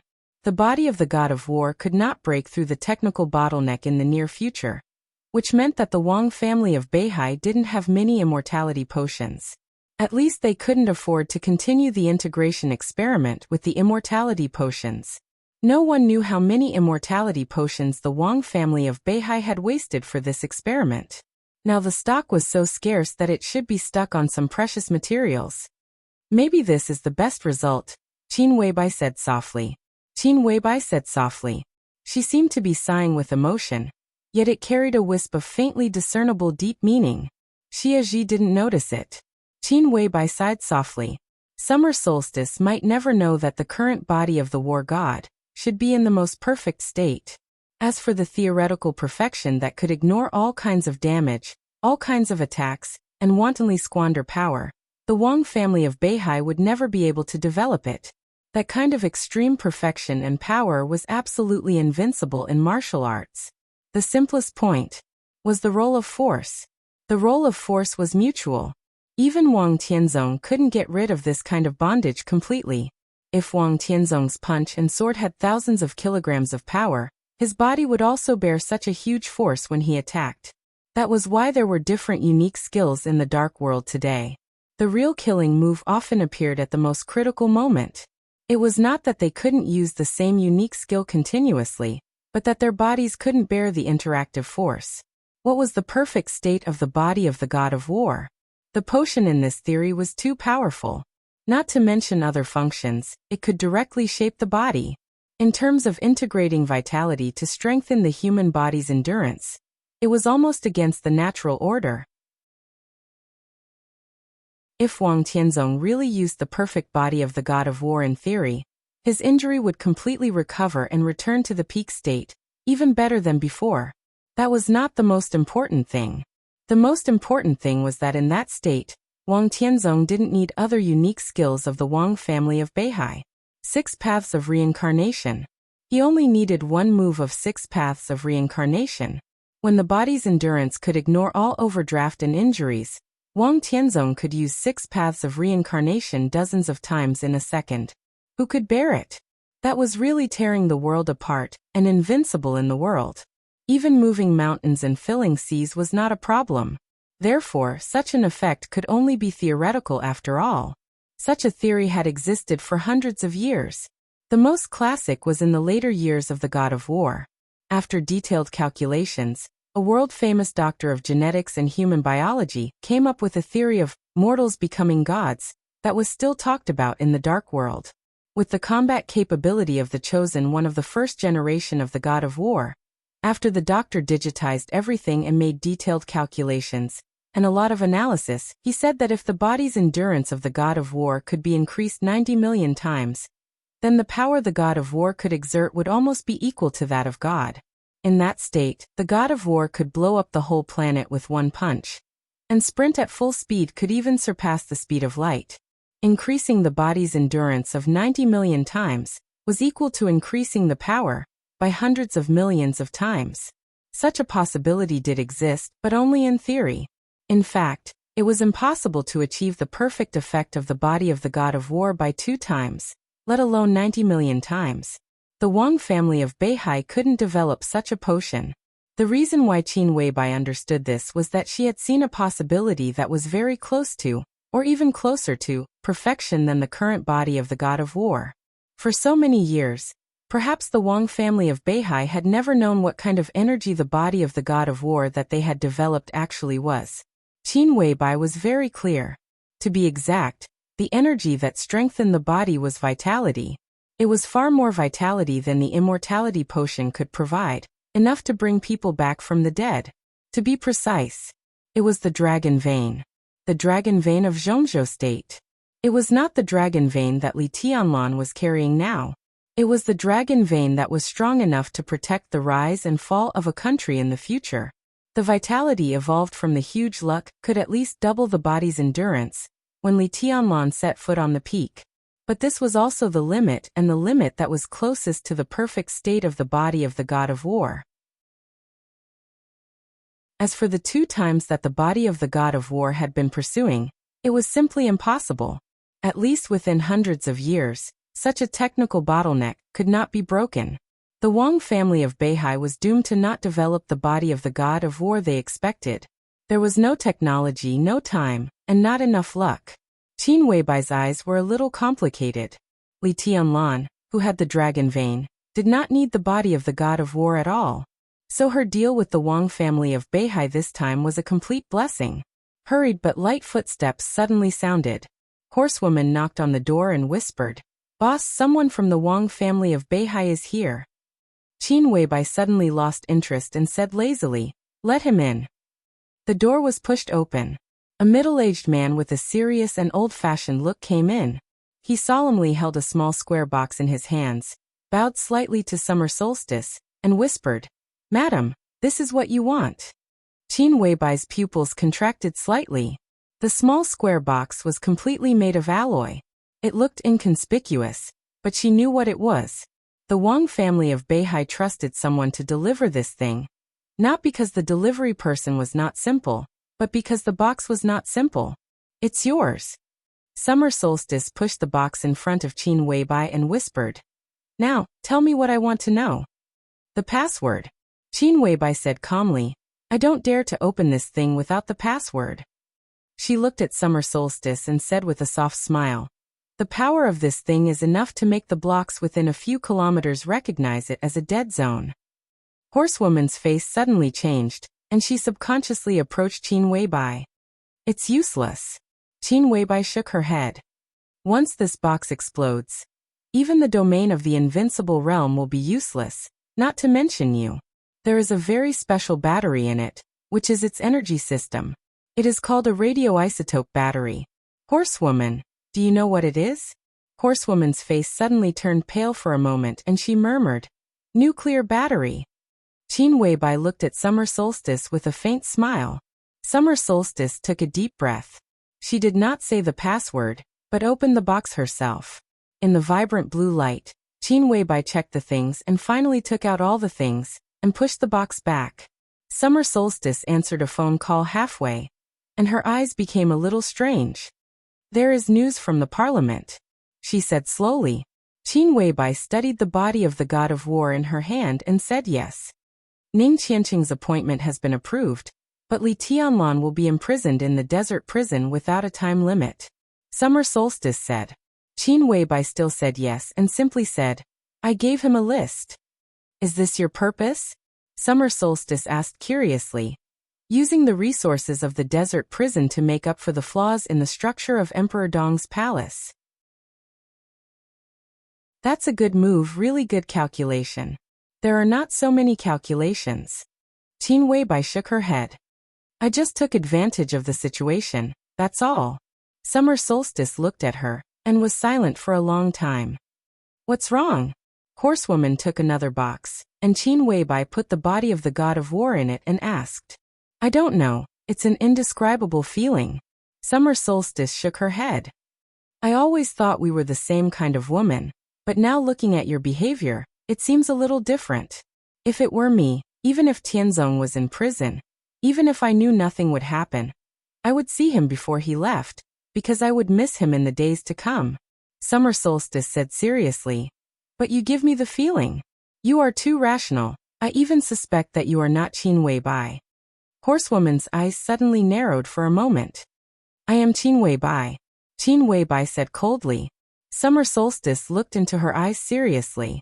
At this moment, what she saw in her eyes was not panic, but a kind of extremely cold anger. Summer Solstice smiled, a little playfully. "You seem to have thought of something interesting?" Qin Weibai asked. "No." Summer Solstice smiled and shook her head. "That's a pity," Qin Weibai said faintly. "But I can remind you of one thing. You care about the survival of the Wang family of Beihai, so this matter is very meaningful." "What is it?" Summer Solstice frowned slightly. Qin Weibai gently knocked on the table and said calmly, "Did you see the Xian Yuan sword on Mount Dibing?" "Yes." Summer Solstice frowned and nodded. "That's why I came to you." "Did you really see it?" Qin Weibai asked softly. Her voice was very pleasant, but the slightly slow and light tone revealed a kind of inexplicable weirdness at this time. Summer Solstice's scalp went numb for no reason. Qin Weibai's voice continued, very light, very slow, and seemed to carry a chilly wind. "Did you really see it? Did you see the Xianyuan sword?" Summer Solstice's face turned blue. She looked at Qin Weibai. Qin Weibai also looked at her. There was only depth in her perfect and dreamy eyes. The chilly wind seemed to have dissipated, but the extreme chill had penetrated into Summer Solstice's bone marrow in a short time. She suddenly understood the meaning of Qin Weibai's words. Yes. Her voice was a little dry. I saw it. Qin Weibai laughed. Summer Solstice really understood. On Mount Dibing, what she saw was indeed the Xianyuan sword. She really saw it. But the most important thing was that when she saw the Xianyuan sword, the coldness of 9 states of the Wang family of Beihai was still on Mount Dibing. So was the sword. Where was the person? Without the person, where did the sword come from? Summer Solstice finally figured out the problem she had been ignoring. She also understood why Lin Fonting wanted to say so much but stopped. She suddenly thought of the patient Lin Fonting mentioned to her at that time. She thought of the half-body of the god of war in front of her. Life and death. Her face became extremely serious in an instant. Chapter 729. The atmosphere in the restaurant suddenly became extremely depressing. Summer Solstice sat stiffly in her seat, thinking about some major issues with a dignified look. Qin Weibai waved her hand. Horsewoman left with the researchers of the Wang family of Beihai. The evening wind blew in, blowing the layer of vague clouds around Summer Solstice, and her hair gently rose with the wind. Summer Solstice came to her senses, took a deep breath, looked at Qin Weibai, and said in a low voice, "Thank you for reminding me." Qin Weibai shook her head. She knew that she had revealed a lot of things that she shouldn't have today. She didn't know whether it was right or wrong, but for the half-body of war god, it was absolutely worth it. You don't seem nervous? Qin Weibai looked at Summer Solstice and asked. The Wang family of Beihai has paid the price it should pay. In the face of the future, it's meaningless to be overly nervous now. Summer Solstice shook her head. At this moment, she was extremely dignified and calm. I ask you for help today, but it doesn't mean that the Wang family of Beihai is a humble family. No one in the dark world dares to define us as humble. For hundreds of years, the Wang family of Beihai will give in and compromise, but no one can really make us bow our heads. Not in the future, not in Zhongzhou state. Her voice was quiet and tranquil, with unquestionable strength and calmness. She could come to see Qin Weibai for the crisis of the Wang family of Beihai, and she could wait for more than 2 hours in the alternation of night and dawn, but she would not beg on behalf of the Wang family of Beihai. This was the pride and strength of the Wang family of Beihai. She could use all means to save the crisis she could see, but it didn't mean that the Wang family of Beihai didn't have the courage to bear everything. In the simple ancestral teaching of the Wang family of Beihai, the first paragraph was the simplest, but it was this sentence that helped the Wang family of Beihai go through countless crises in hundreds of years. Believe in your own strength. In a real desperate situation, the strength that can be held in your own hands is the most effective weapon. As the descendants of the Wang family of Beihai, you should have your own persistence and courage. When you put down your persistence, it is equivalent to giving up Beihai. I hope that my descendants can remember one thing. No matter what kind of desperate situation you face, please do not give up the courage to fight. Behind you are the beautiful land and rivers of the North Sea province of 160,000 square kilometers, and the millions of people who need your protection. They will not be your burden, but the confidence of our Wang family of Beihai to challenge everything. The Wang family of Beihai would rather die in glory than live in disgrace. Summer Solstice took a deep breath. She stood up. The clouds shrouding her body slowly dispersed. In the light of the restaurant, a beautiful and awe-inspiring face appeared, quiet and dignified, with inviolable coldness and pride. No matter when, the Wang family of Beihai has the courage to face all challenges. Qin Weibai leaned against the chair, and was silent for a while. Then she said calmly, I understand. This is the pride or madness of the Wang family of Beihai. This is your foundation, and it can even be said to be the key for you to get to where you are today. At present, you seem to be successful. Seems? Summer Solstice frowned. No one will doubt the method to make themselves successful, at least not before they fail. Your pride is the key to your success, but it will also be the key to your fall into the abyss. I would like to hear the details. Summer Solstice narrowed her eyes and looked solemn. Only Zhongzhou State. Qin Weibai's voice was extremely calm. This was originally just a deal. She was not obliged to help the Wang family of Beihai. Summer Solstice nodded. What do you think of the relationship between Zhongzhou State and Beihai now? At this stage, the game between Zhongzhou State and the North is inevitable. The game of the sea is inevitable. For hundreds of years, the Wang family of Beihai has been too aloof. Almost every president wants to let Beihai province return completely to increase the national strength of Zhongzhou State. Now the Wang family of Beihai, which has internal and external troubles, has lost its spiritual leader. This is the best opportunity. Qin Weibai looked at Summer Solstice. The best opportunity. Not only Zhongzhou State thinks so, but everyone thinks so. Even you think that this is the biggest crisis that the Wang family of Beihai has encountered at present. This is the truth. Summer Solstice said calmly. Everyone can see this clearly. Do you have any suggestions? Do you want to win? Qin Weibai asked. Of course. Summer Solstice replied without hesitation, and her tone was extremely decisive. This idea itself is wrong, Qin Weibai said calmly. Qin Weibai said indifferently, you can't win. The Wang family of Beihai has no chance of winning this game. This mentality of pursuing victory is also the pride of the Wang family of Beihai. But such pride will completely destroy the Wang family of Beihai. Don't think about winning. It's impossible. The only thing you need to do now is not to lose. This is the only advice I can give you. Why do you think that the Wang family of Beihai can't win? Summer Solstice was not angry. Her voice grew calmer. Because you are not capable enough. Qin Weibai said bluntly. This kind of ability is multifaceted. Your body is not enough to fully support the peak combat power of the Wang family of Beihai. Without Wang Tianzong, your existence can't replace Wang Tianzong's position in the hearts of the people of Beihai. Beihai does have many trump cards. With your temperament, I won't be surprised even if you really use nuclear weapons. But what you have, Zhongzhou State also has. If you really want to destroy everything, you can't do it. Most of your missiles will be intercepted before they can even enter the territory of Zhongzhou State. If it really goes to that step, the only ending for the Wang family of Beihai can only be destruction. If it really goes to that step, it will be a war. Even if Zhongzhou State can win, it can't easily have such determination. Summer Solstice said calmly. So this is the only thing you can rely on. Qin Weibai's voice was light and without the slightest anger. The only thing you can rely on is that Zhongzhou State doesn't dare to easily break out a war. This is the foundation of this game. This foundation is betting on Zhongzhou State's determination. Zhongzhou State doesn't want to do it, and doesn't dare to do it at all are two different concepts.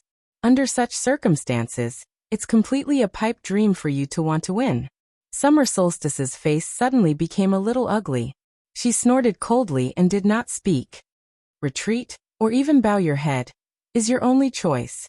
Qin Weibai said calmly. You can be strong, but your strength is based on concessions. Between strength and concessions, the Wang family of Beihai needs to find a new balance and create a new situation. Then, in this situation you need to strive for stability, delay the situation, and drag it into a mess. This should be the limit of your ability. And then? Summer Solstice said coldly. Wang Tianzong has begun to use the body of the god of war. At that time, he should almost recover. At that time, he will naturally come out to clean up the mess. During this process, to put it bluntly, if you want to delay it, you can only delay it. Is this your speculation? Summer Solstice said tentatively. I can give you some evidence you want. Qin Weibai said calmly. Summer Solstice was in a daze. After a long time she smiled bitterly. I'm afraid that by that time, it will be difficult for Tianzong to control the situation. Qin Weibai looked at her strangely and did not speak. I think I have another choice at the moment. Summer Solstice sat down again. The Wang family of Beihai can choose to join forces with Emperor Dong's palace. That's what you want to see, isn't it? What I hope is that Emperor Dong's palace and the Wang family of Beihai will not become mortal enemies, Because it doesn't make sense. Qin Weibai's voice was very cold. But this is not something I can decide. I will try to persuade Tianlan. Only Tianlan can decide how the relationship between Emperor Dong's palace and the Wang family of Beihai will develop in the future. As for joining forces, it's impossible. At least for now, Emperor Dong's palace can't advance or retreat with the Wang family of Beihai. I can tell you clearly that before there is a clear result in the Wang family of Beihai, Emperor Dong's palace will not join forces with the Wang family of Beihai. A clear result, Summer Solstice muttered to herself. Qin Weibai looked at her quietly, politely and calmly. The final result. What will happen to Tianzong? After a long time, Summer Solstice asked softly. Her voice was a little trembling. I can't see the future, so I can't give you an answer. Qin Weibai said calmly. What do you think? Summer Solstice's voice was extremely persistent. Qin Weibai chuckled, but there was a flash of complexity in her eyes. She looked at Summer Solstice with some envy, some sympathy, and some melancholy. He will die. Qin Weibai said, but he will die a worthy death. He is willing. Summer Solstice's body suddenly shook for a moment. Qin Weibai stood up, looked at Summer Solstice and said, that's all for today. Goodbye. Summer Solstice silently turned around and walked out of the restaurant. Qin Weibai watched her back disappear from her sight, sat down again, and thought silently. No one knew what she was thinking about. Horsewoman came in and said softly, Boss, the sordid information has been given to her. Qin Weibai said yes, thought for a moment and said, where is Tianlan? The news came 5 minutes ago. The helicopter has left Yuzhou. Horsewoman said, if we go after him now, we can still intercept him. No need. Qin Weibai shook her head and said quietly, prepare the plane. We're going to Switzerland. With the body of the god of war. Horsewoman raised her eyebrows and said, oh. Qin Weibai walked to the window and looked at the night sky in the distance. She suddenly said, Horsewoman, what do you think a person's strongest state and strongest life will be like? Horsewoman shook her head blankly. I don't know. Probably, like Wang Tianzong? Not enough. Qin Weibai shook her head. Sword Emperor is known to be invincible in the world, but his life is too tiring after all. Even if Tianlan doesn't appear, his life is too tiring. She slowly turned around. I think of 4 words. What? Horsewoman was a little confused. No plan in this life. Qin Weibai laughed. That's probably a person's strongest life. No plan in this life. Horsewoman murmured a few times, and her eyes gradually lit up with some yearning. No plan in this life. There were only 2 kinds of people who could do this. One was a reckless man. They could be stupid and ignore any consequences. As for the other, he could completely ignore any consequences. I don't agree with Summer Solstice. Qin Weibai slowly said, they always think that even if one person can defeat the whole world, it is impossible to have the whole world. They may be right. One person really can't do it. But 2 people, it is not impossible. Qin Weibai glanced at Horsewoman and ordered, prepare the plane. We'll leave immediately.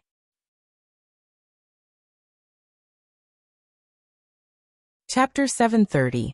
As the most mysterious and terrifying enemy in Zhongzhou State, the desert prison was a real impasse. It was the most heavily guarded place in Zhongzhou State, where the most important prisoners of Zhongzhou State were held. The prisoners in the prison were men and women, old and young, including all races. It was no exaggeration to say that every prisoner in the desert prison had a different meaning for Zhongzhou State. The prisoners here might not have committed the most heinous crimes, but they were definitely the most important ones. For example, senior spies from other countries, top-secret researchers who defected, traitors of Zhongzhou State, giants who had mastered countless secrets and were once influential in a certain field, and intelligence officers of other countries or superpowers. They would not die before their value was squeezed out. But because of their danger, Zhongzhou State would not put them in ordinary prisons. The desert prison was therefore established. It was a place where countless top criminals and conspirators gathered. Any prisoner from it, no matter who he was, at least he would not be an ordinary person. The prison was built in the center of the desert.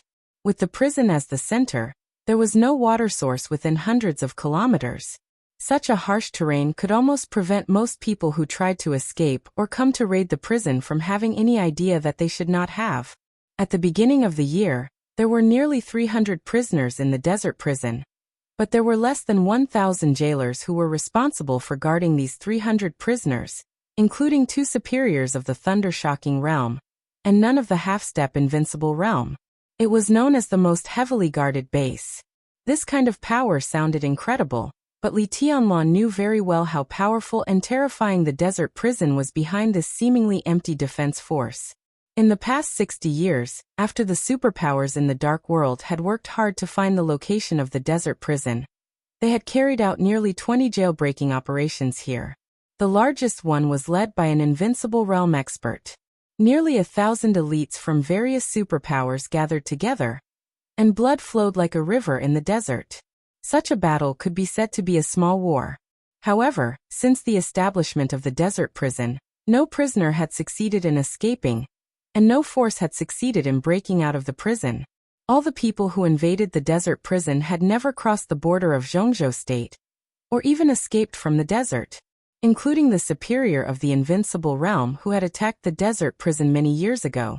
He was eventually killed less than 30 kilometers away from the desert prison. Near the desert prison that seemed to be defenseless, there were 2 absolutely confidential military bases in Zhongzhou state. One was a fully automated reconnaissance base, and the other was a semi-automated Air Force base. The former was codenamed Sky Eye, while the latter was codenamed Sky Arrow. The Heavenly Eye was the main military base responsible for guarding the daily security of the desert prison. It was also the top reconnaissance system in Zhongzhou state. In the past 100 years, Zhongzhou state had invested a lot of money in the Heavenly Eye system. Thanks to the efforts of the first generation of researchers, the third generation of the Heavenly Eye system had been developed. Today, all the major theaters of operations in Zhongzhou state, including the Border Control Corps and Special Services, were equipped with the Heavenly Eye reconnaissance system.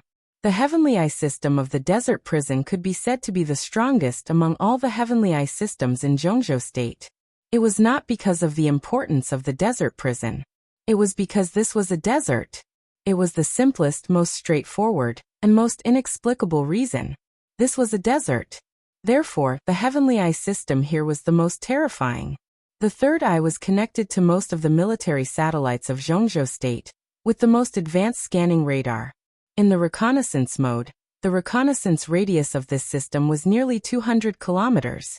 And this was a desert. There was no city, no neighborhood, no human habitation, only thousands of miles of yellow sand.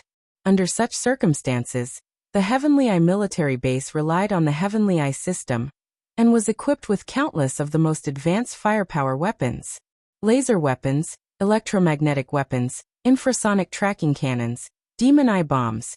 Within the detection radius of the core of the Heavenly Eye, almost no creature could escape the detection of the Heavenly Eye. In the face of enemy invasion, the Heavenly Eye could automatically start all the weapon systems in the military base in a few tenths of a second. This was a real full-scale firepower. This was a desert. Without having to worry about accidental injuries or damage, the Heavenly Eye system could rely on its absolute firepower advantage to directly pour its firepower over every inch of land within 100 miles in less than a minute. No one could survive this kind of indiscriminate bombardment. Not the invincible realm, not the peak of the invincible realm. In the face of this unscrupulous and incessant lethality, even Wang Tianzong in the Eastern Europe period could not survive. No matter how strong the invincible realm was, there was a limit. And in this kind of unrestricted terrain, modern heavy firepower weapons had the majesty to sanction everything. Even if the Heavenly Eye system failed and the fish that escaped the net left this range, the elite air force of the Sky Arrow base could deal with all the sudden situations in the fastest time. With the existence of 2 military bases, the defense of the desert prison was completely unsolvable. Among all the military bases in Zhongzhou state, the base of the desert prison might have the least number of people, but its destructive power could be said to be the strongest. The warden of the desert prison was also the highest officer of the 2 military bases and had the highest authority, so he had always been awarded the rank of lieutenant general. Their strength might not be the best, but in the desert, the warden of the prison was the real master. Even the only master. The helicopter whistled over the yellow sand in the heat wave. In the distance was a desolate and vast desert. The outline of the prison was faintly visible. Li Tianlan looked quietly into the distance and suddenly asked, "Who is the warden of the desert prison now?" "Lieutenant General Xiao Mahai." Dongcheng Wudi said. "A few months ago he came to the army headquarters to report to me." Xiao Mahai. Li Tianlan thought about it and shook his head. "I haven't heard of him." Dongcheng Wudi and Yi Dongxing looked at each other and smiled helplessly. Not only Li Tianlan hadn't heard of him, but even Dongcheng Wudi, who had just met him a few months ago, might not have remembered Xiao Mahai's name if he hadn't checked the information before coming. There was no doubt about the powerful defense of the desert prison. The authority of the warden of the desert prison to dominate this desert was also beyond doubt. But for any warden, even for any general in Zhongzhou state, the position of the warden was not a good one. This position was generally assigned to the place where the general was excluded by the major groups, failed in the competition for a key position, or offended someone. There was no future, no benefits, and it was a deserted place. Any word used here was truly appropriate. He managed hundreds of prisoners with special identities, who could not be treated casually, and no one came to visit him. He led nearly 1,000 miscellaneous soldiers who had no combat power at all. He stayed in the prison all year round to bask in the sun and eat sand. He also had to regularly accept the strict examination from the army headquarters, the Ministry of State Security, and Kunlun City. He guarded a pile of high-tech weapons that ran all year round, but were basically unused. Every year, in order to maintain the funds for the operation of the base, he had to go to the army headquarters from time to time to pretend to be a grandson. This was the warden of the lieutenant general level of the desert prison. Who the hell wanted to be such a warden? This kind of position with the rank of general was not even as comfortable as most of the grassroots officers. There was no doubt that in the hearts of the generals of Zhongzhou state, the position of the warden of the desert prison was the most difficult general-level position in the whole Zhongzhou state. It would be good if such a person was not regarded as a joke. Who could remember his name? "Minister, I want a copy of this person's detailed information." Li Tianlan thought for a moment and said softly, "No problem." Dongcheng Wudi nodded. "I'll ask someone to extract the file." Li Tianlan narrowed his eyes slightly and looked thoughtfully at the desert prison that was getting closer and closer. In the eyes of others, the warden of the desert prison might be the most difficult position, but to him, this position was extraordinary. To him, this warden could even be said to be the most valuable person he would come into contact with in the next period of time.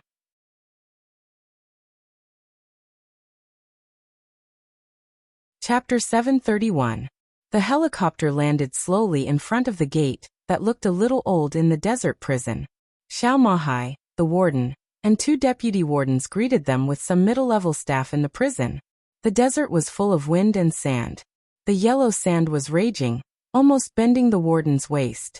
The rank of lieutenant general of Zhongzhou state shone under the scorching sun. The warden, who looked nearly 60 years old, stooped and trotted all the way. His speed in the thunder-shocking realm almost left the two deputies and others behind. But Xiao Mahai seemed to be unaware of it. When he was still far away from the helicopter, he had already stretched out his hands with a smile on his face, looking humble and respectful. "Hello, Minister Dongcheng. Welcome to the desert for inspection." Dongcheng Wudi smiled indifferently and shook hands with him casually. This kind of lieutenant general, who had an empty military rank but could hardly play any role, was indeed not taken seriously by him. He pulled out his hand, looked calm and said righteously, "General Xiao, I'm not here to inspect the work. Yesterday, there was a vicious case of extermination in Yuzhou City. Li Tianlan, the former marshal of the Special Warfare System, is a major suspect in the case. The parliament decided to imprison Li Tianlan in the desert prison. I'm here to escort the suspect. The desert prison is your territory. The suspect has been sent here. I hope you can fulfill your duty and keep a close watch on him. If anything goes wrong, Zhongzhou State will hold you responsible. Do you understand?" Yes, Minister, I understand, I understand. Xiao Mahai seemed to want to salute, but he felt awkward when he raised his palm halfway. During the 3 years as the warden of the desert prison, everything he had encountered had almost completely crushed his arrogance and strength of character. He laughed at himself, put down his palm, and kept nodding and bowing to Dongqing Wudi skillfully and naturally. Dongqing Wudi nodded and patted Li Tianlan on the shoulder. This is Li Tianlan, the suspect I'm going to escort this time. Xiao Mahai quickly looked up at Li Tianlan. Young. This was his first feeling. Ordinary. This was his second feeling. Extraordinary. When the third feeling appeared, all his impressions suddenly solidified. He was extraordinary. The young man, who had been a marshal and was now a prisoner, stood beside Dongqing Wudi. His eyes were calm and deep, but he stood there without any sense of existence. Under the scorching sun and the raging sandstorm, he stood there like an illusory shadow. But once Xiao Mahai's attention was focused on him, this illusory shadow suddenly became extremely real. Under that seemingly ordinary appearance, Xiao Mahai felt an indescribable peerless elegance. It was an indescribable feeling. Xiao Mahai could not describe it. He was just standing there, but he had fused with the whole world in the unseen world. Li Tianlan took the initiative to extend his hand and said quietly, "Hello, General Xiao." "Hello, Your Highness." "Welcome, Your Highness." "Ah no, Your Highness, that's not what I meant." "Hello, Your Highness, hello." Xiao Mahai's smile grew brighter, but halfway through his words his face suddenly changed. Facing Li Tianlan, he didn't know how to phrase his words. His head was covered in sweat, and his waist seemed to be clockwork as he kept bowing to Li Tianlan. Li Tianlan smiled and seemed to find it interesting. Xiao Mahai became more and more nervous, and his hand holding Li Tianlan trembled slightly. Although he was sent to the desert prison, he was still a lieutenant general of Zhongzhou State. And as the warden, how could he not know the details of the prisoners he was about to lock up?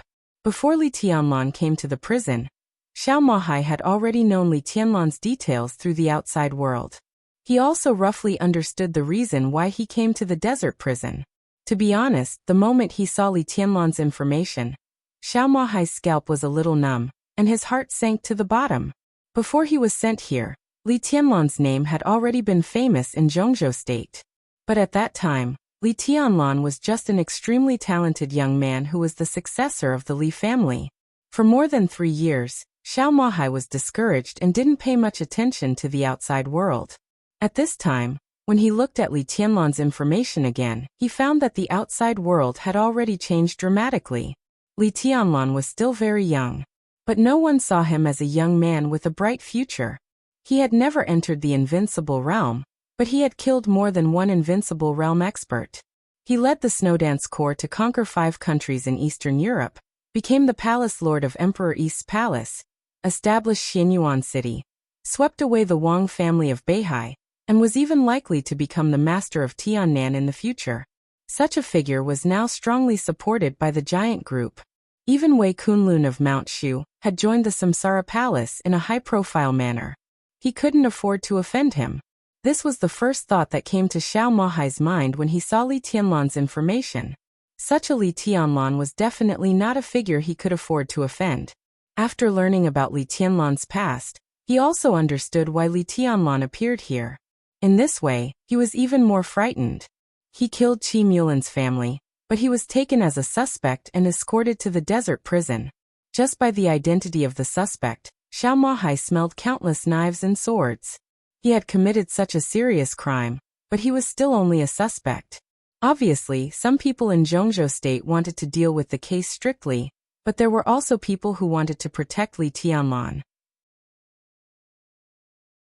In the case that neither side could do anything to the other for the time being, they each took a step back, so Li Tianlan became a suspect.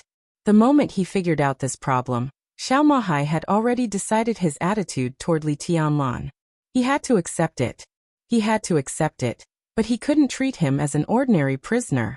If he did so, he would offend the giant group first. And in Xiao Mahai's view, Li Tianlan came to the desert prison only for a temporary period. It could even be said that he came to avoid the limelight. Such a figure, the future heavenly son, Li Tianlan could be said to be the general trend. It was impossible for such a figure to be trapped in the desert prison until he died. After 3 or 5 months, at most a year or two, when the limelight passed, Li Tianlan would go out. After he went out, naturally, it would be a situation of boundless sea and sky. How could Xiao Mahai offend such a person to death? How dare he offend him to death? Worship him. Worship him as an ancestor. General Xiao seems to be too nervous. Yi Dongsheng, who was beside him, smiled. Xiao Mahai was stunned, and then noticed the god of army of Zhongzhou state. He narrowed his eyes and nodded, saying, "Hello, General Yi." To Dongqing Wudi he used honorifics. To Li Tianlan, the suspect, he called him Your Highness, nodded and bowed, and also used honorifics. To Yi Dongsheng his tone was extremely calm, even indifferent. Yi Dongsheng raised his eyebrows, smiled indifferently, and didn't say much. He could understand Xiao Mahai's hostility and his excessive enthusiasm for Dongqing Wudi and Li Tianlan. In fact, the reason why Xiao Mahai was sent to the desert prison was the result of the game between the Southeast Group and the Giant Group. Before he was transferred to the desert prison, Xiao Mahai was the commander of a group army in Zhongzhou state.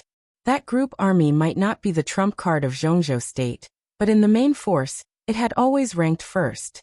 Xiao Mahai himself did not have a strong backer. He could serve as the commander of that group army. First, his strength close to the peak of the thunder-shocking realm made him qualified. Second, under the special background, all parties couldn't reach a good result after weighing the pros and cons, so they could only send Xiao Mahai to make the transition. More than 3 years ago, Xiao Mahai actually wanted to get close to the Giant Group and took action. He made positive comments on the Border Control Corps many times in public.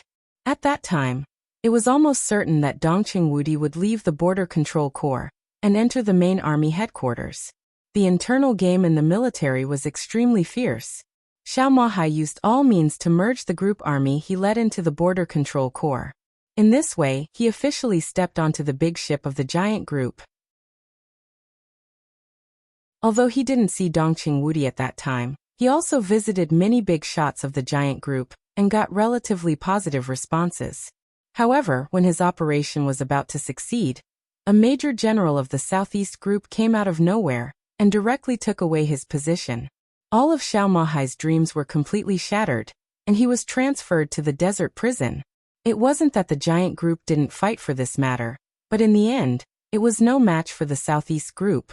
In addition, Xiao Mahai himself wasn't a direct descendant of the Giant Group, and Dongqing Wudi had to pay a lot of bargaining chips to get the position. At that time, the Giant Group, whose biggest demand was to let Dongqing Wudi enter the army headquarters, naturally wouldn't be too insistent. That was why Xiao Mahai had gone through so many ups and downs in the past 3 years. As one of the leaders of the Southeast Group, Xiao Mahai naturally didn't have a good impression of Yi Dongsheng.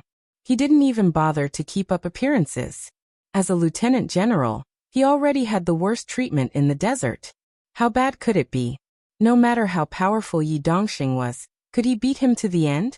Even if he did, it would be a good thing for Xiao Mahai. In the past 3 years, Xiao Mahai could be said to have suffered enough. If he could leave this damn place, even if he had to take off his military uniform, he would consider it. Now the arrival of Li Tianlan was undoubtedly a turning point. This made Xiao Mahai see an opportunity, a huge opportunity, a chance to make a comeback. Li Tianlan had the full support of the Giant Group. When he was in the desert prison, the eyes of the Giant Group would inevitably focus on the desert prison. And by the way, they would pay attention to him, the lieutenant general of Zhongzhou state who once wanted to get close to the Giant Group. As long as he served Li Tianlan well, when Li Tianlan left the prison, he had a great chance to be taken out by Li Tianlan. Xiao Mahai never belittled himself. In the desert prison he was a grandson. But when he left here, his strength, which was close to the peak of the thunder-shocking realm, was enough for him to play on any occasion. Moreover, it was the cooperation between the Giant Group and the Southeast Group to protect Li Tianlan this time. If Li Tianlan was willing to take him away, the Southeast Group might not stop him. In this way, as long as Li Tianlan was satisfied, his affairs would be promising. General Xiao, you're too polite. I'm a prisoner. In the future, I'll have to rely on you to take care of me in the prison.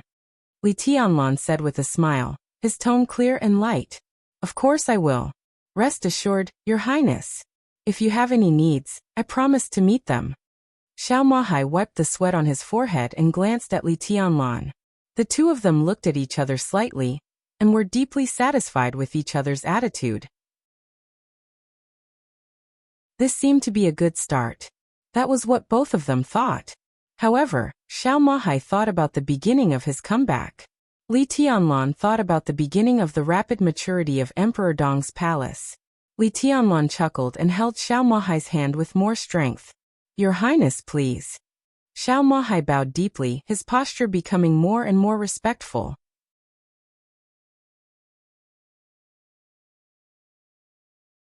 Chapter 732. The area of the desert prison was neither too big nor too small, but it was more than 300 acres in the desert. It looked very majestic, like a small city that had suffered the vicissitudes of life.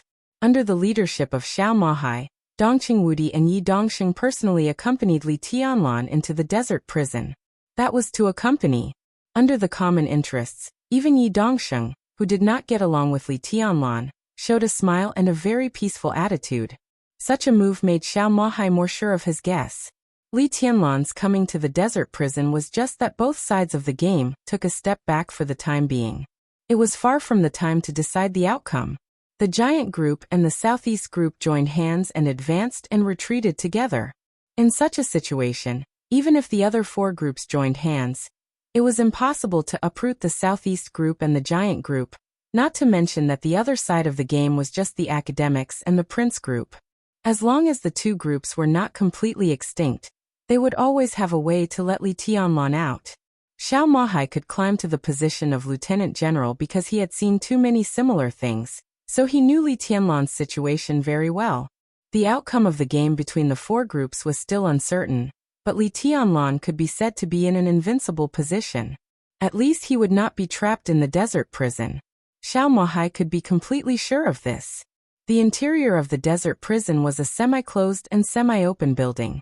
After entering the gate and passing through a 100-meter-long passage full of various weapons, the first place to enter was the dormitory where the prison staff lived.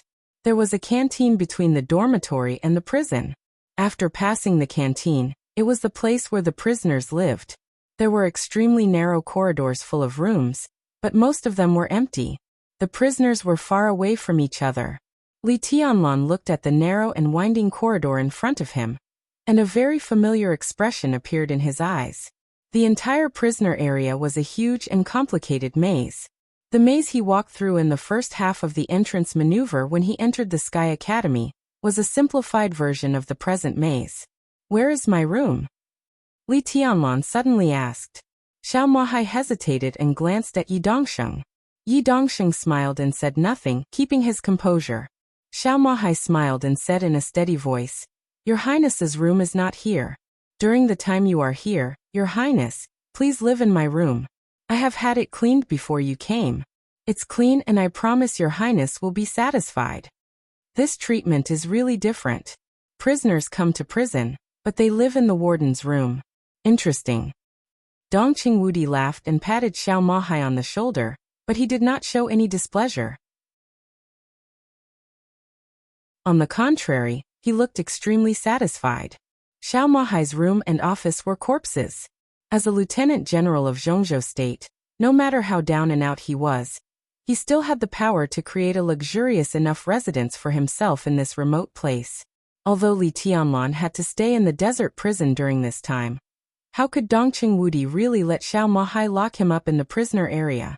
Li Tianlan's current status was completely different from when he first came here a few years ago. He had intended to talk some sense into Xiao Mahai, but Xiao Mahai was so sensible that he even gave up his room. The warden's room had direct control over all the weapon systems in the prison. Xiao Mahai's decision showed how firm his position was. Dongqing Wudi glanced at Yi Dongsheng. Yi Dongsheng's smile remained unchanged, and he said politely, It seems that General Xiao has to suffer. Xiao Mahai didn't even look at Yi Dongsheng. He just kept bowing to Li Tianlan and said with a smile, It's Your Highness who has to suffer. The conditions are simple. I hope Your Highness won't be offended. You're welcome, General. Li Tianlan shook his head and looked at the endless maze corridor in front of him. He suddenly said, "Let's just walk around. Your Highness has the final say." Xiao Mahai said without hesitation and pressed a button on the wall. A subtle light flashed in the corridor. In everyone's sight, the doors in the narrow corridor became transparent. Standing in the corridor, Li Tianlan could clearly see what was going on inside through the doors. At the same time, countless letters and numbers appeared in the corridor. In the corridor in front of Li Tianlan, the A1 sign lit up. This represented the entrance to the maze. In this extremely complicated maze, the staff usually walked back and forth according to this number. All the rooms at the entrance to the maze were empty, and there were no prisoners. Li Tianlan shook his head and didn't look at the number in front of him. He walked along the corridor. His movements were casual and a little careless. But the deeper he went, the more frightened Xiao Mahai was, because the route Li Tianlan chose was too coincidental. He completely ignored the wall number as a reminder and walked forward at will. But he took the shortest route and could observe the most prisoners. If he walked along this route, Li Tianlan could almost see the situation of most prisoners. At the same time, he could also approach a square at the end of the prisoner area, which was used for prisoners to take a breather. Simple and clear. The so-called maze was completely useless under his feet. This kind of familiarity had almost penetrated into his bones. At this moment, Xiao Mahai even felt that Li Tianlan was the warden here, and he was like a Tor behind him. "Minister." Xiao Mahai wanted to say something but stopped on second thought. Dongqing Wudi smiled and looked at Li Tianlan, who was walking forward. His eyes were a little complicated, with a touch of guilt. He whispered, "Tianlan has been here before and lived here for a whole year." Xiao Mahai was stunned. Yi Dongqing was also stunned. He turned his head and glanced at Dongqing Wudi meaningfully.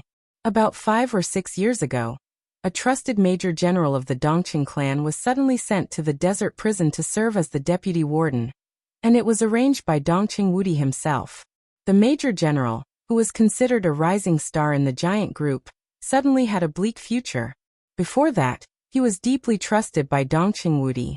At that time, no one knew why Dongqing Wudi made this choice, and many people even speculated that the rising star had betrayed the Dongqing clan.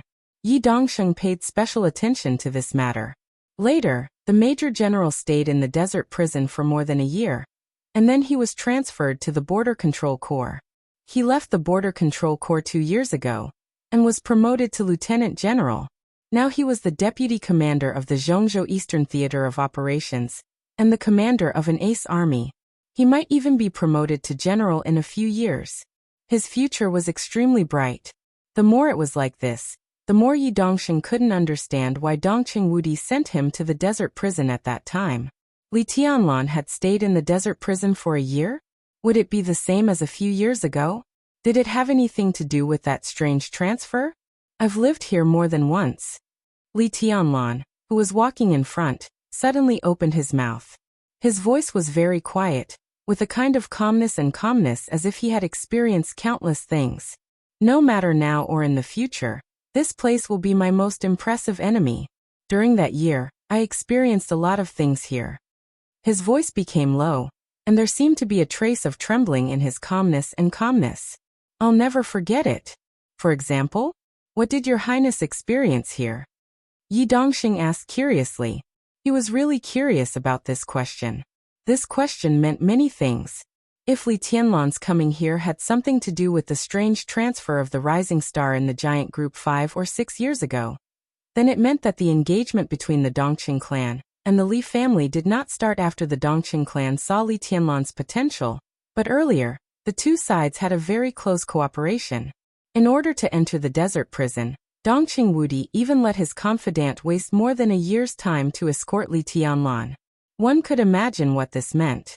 Moreover, Yi Dongxing suddenly remembered that during that time, Dongqing Hongguang's adopted son, Thunder God, who was deeply trusted by Dongqing Wudi, was also missing. The more he thought about it, the more uneasy Yi Dongxing was. He couldn't see what was worth Dongqing Wudi's trouble in the desert prison. The prisoners here were undoubtedly very important and valuable, And there were many real old foxes and martial arts masters among them. But the process of retrieving prisoners from the desert prison was extremely complicated. Moreover, Kunlun City, the Ministry of State Security, and the General Staff Headquarters would come here regularly for strict examination. If Dongqing Wudi secretly took away any prisoners, there was no reason that Yi Dongsheng, who had been in charge of the General Staff Headquarters for many years, did not know. If it was not for prisoners, then for what? A lot. Li Tianlong glanced at Yi Dongsheng and said blandly, a lot. So far, the most desperate, fearful, helpless, depressed, crazy, and closest to death days of my life have been spent here. A shadow flashed in his eyes. Since he entered the secular world, he had experienced many things. In the final battle in Heaven Capital, he was pierced in the heart by a sword. In the trial day in Eastern Europe, if there was no deity's sword energy, he would have no hope of survival. But among many things, only when he was here did he really feel the most thorough despair and fear that had almost penetrated into his soul. And it was not only once. In that year, it lasted for nearly 3 days and 3 nights. Again and again, his spirit was completely tortured by despair and fear and completely collapsed. In the collapse, he stubbornly became rational, and then collapsed and reorganized again. In those days, Li Tianlong peed his pants, scratched his scalp, and bit off his own flesh and blood. That year, he was only 17 years old. When he was at his weakest, he experienced the deepest despair and fear. He survived the situation where he should not have survived and became the Li Tianlong of today, the heavenly son of today. The desert prison had given him countless things in that year. And the most precious thing was the willpower that had been tempered in countless times of despair and fear. That kind of willpower could even surpass the heavenly king heart. It could be said to be truly invincible, as hard as gold, as hard as a rock. That was the most precious treasure he had ever obtained.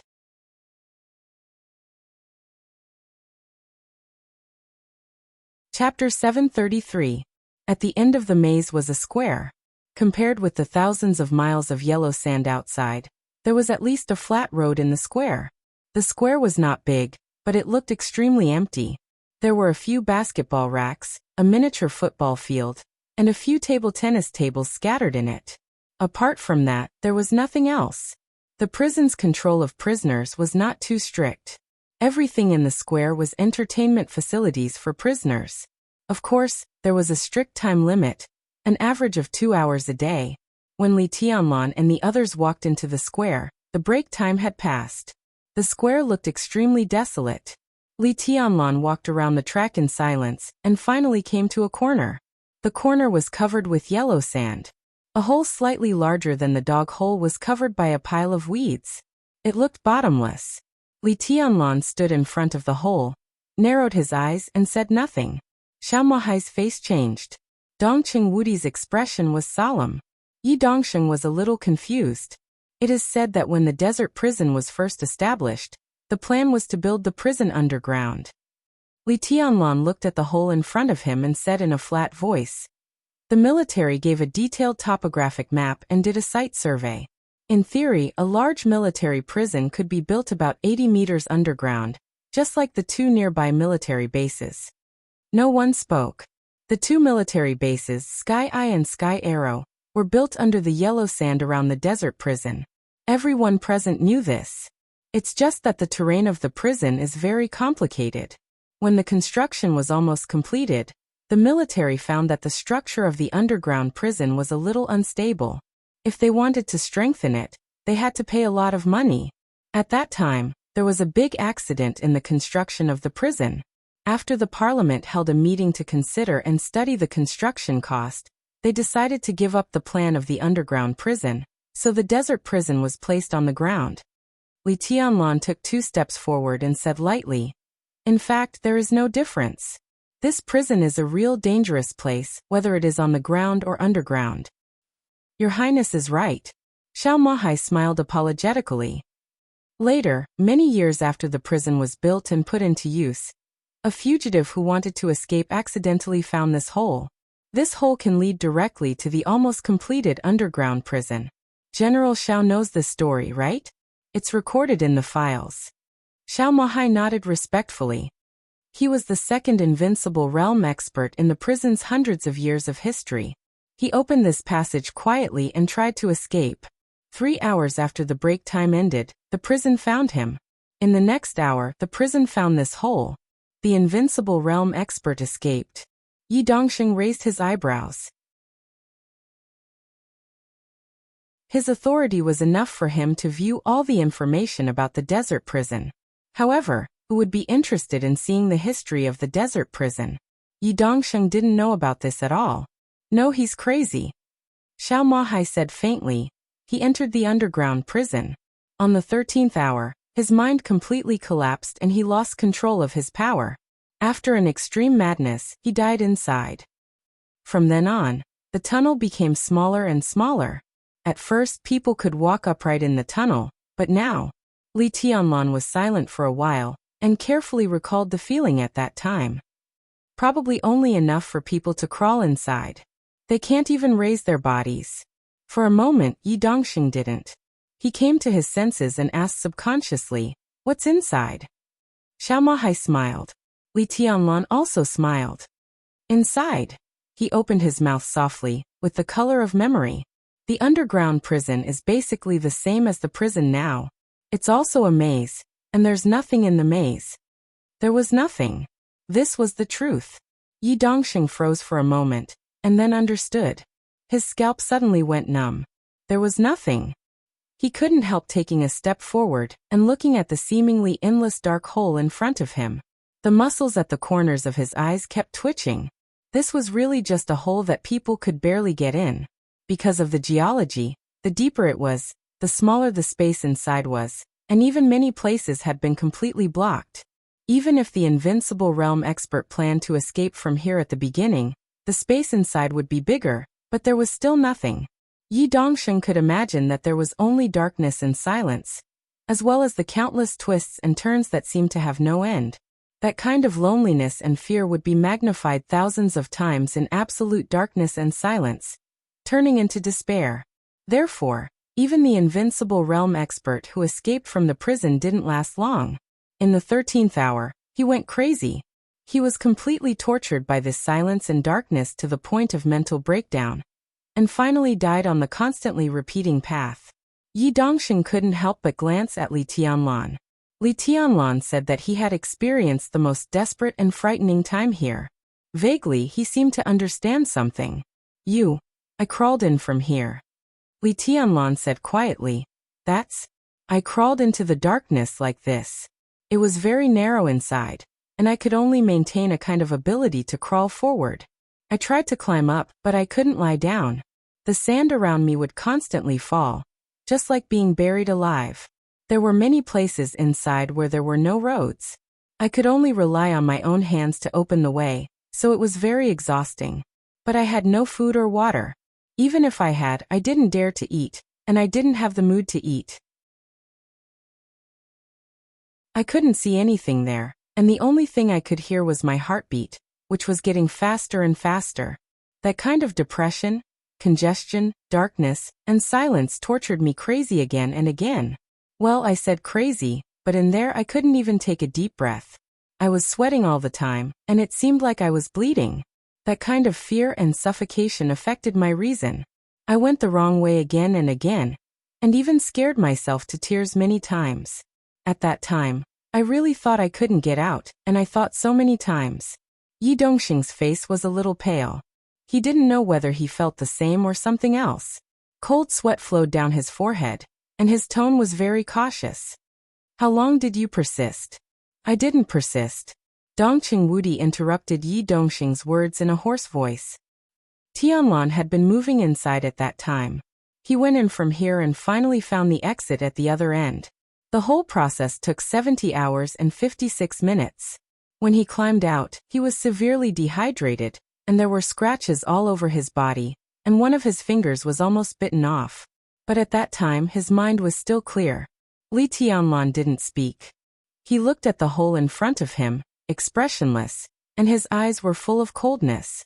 Whether it was Xiao Mahai or Yi Dongsheng, their faces all changed. 70 hours and 56 minutes. In that kind of environment that could drive an invincible realm expert completely crazy in more than 10 hours, Li Tianlan struggled for more than 70 hours. And it was not the current Li Tianlan. It was the Li Tianlan of that year. Yi Dongsheng could imagine the depression and fear in that kind of environment. But he couldn't imagine what kind of madness and despair Li Tianlan had experienced after experiencing all this. The corner of his mouth moved as if he wanted to say something, but for a moment, he couldn't say anything. Li Tianlan stood there quietly, as if he was lost in thought. But for the first time, Yi Dongsheng felt the power from this figure. His eyes were looking up. 70 hours. Yi Dongsheng couldn't do it. In this narrow passage now, he didn't even dare to say that he could hold on for 70 minutes. The key was that under such circumstances, Li Tianlan was not static. He was acting, thinking, and looking for the right route.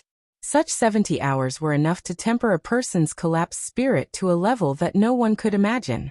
Yi Dongsheng bowed slightly to Li Tianlan. He was the god of war, and also a martial artist. This was the first time he felt the aura of a strong man from Li Tianlan. At this moment, what he respected was not Li Tianlan, but the almost inhuman will. Before I leave, I will walk through this passage again, Li Tianlan said slowly. No, I will leave directly from here. All the shadows in his eyes disappeared, and he became calm and confident. Let everyone see it again. Dongqing Wudi sighed softly, but he didn't know what to say.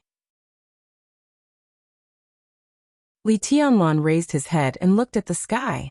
The sun in the sky shone on every corner of the square. But there was no sand or wind in the square. A thin barrier enveloped the entire square, isolating it from the outside world, and this place at the same time. Li Tianlan didn't speak, just looking at the sun in the sky. Through the edge of the shield, the sky in the distance was pure blue. There was no shadow in the clear sky, and it was extremely quiet. The world was quiet.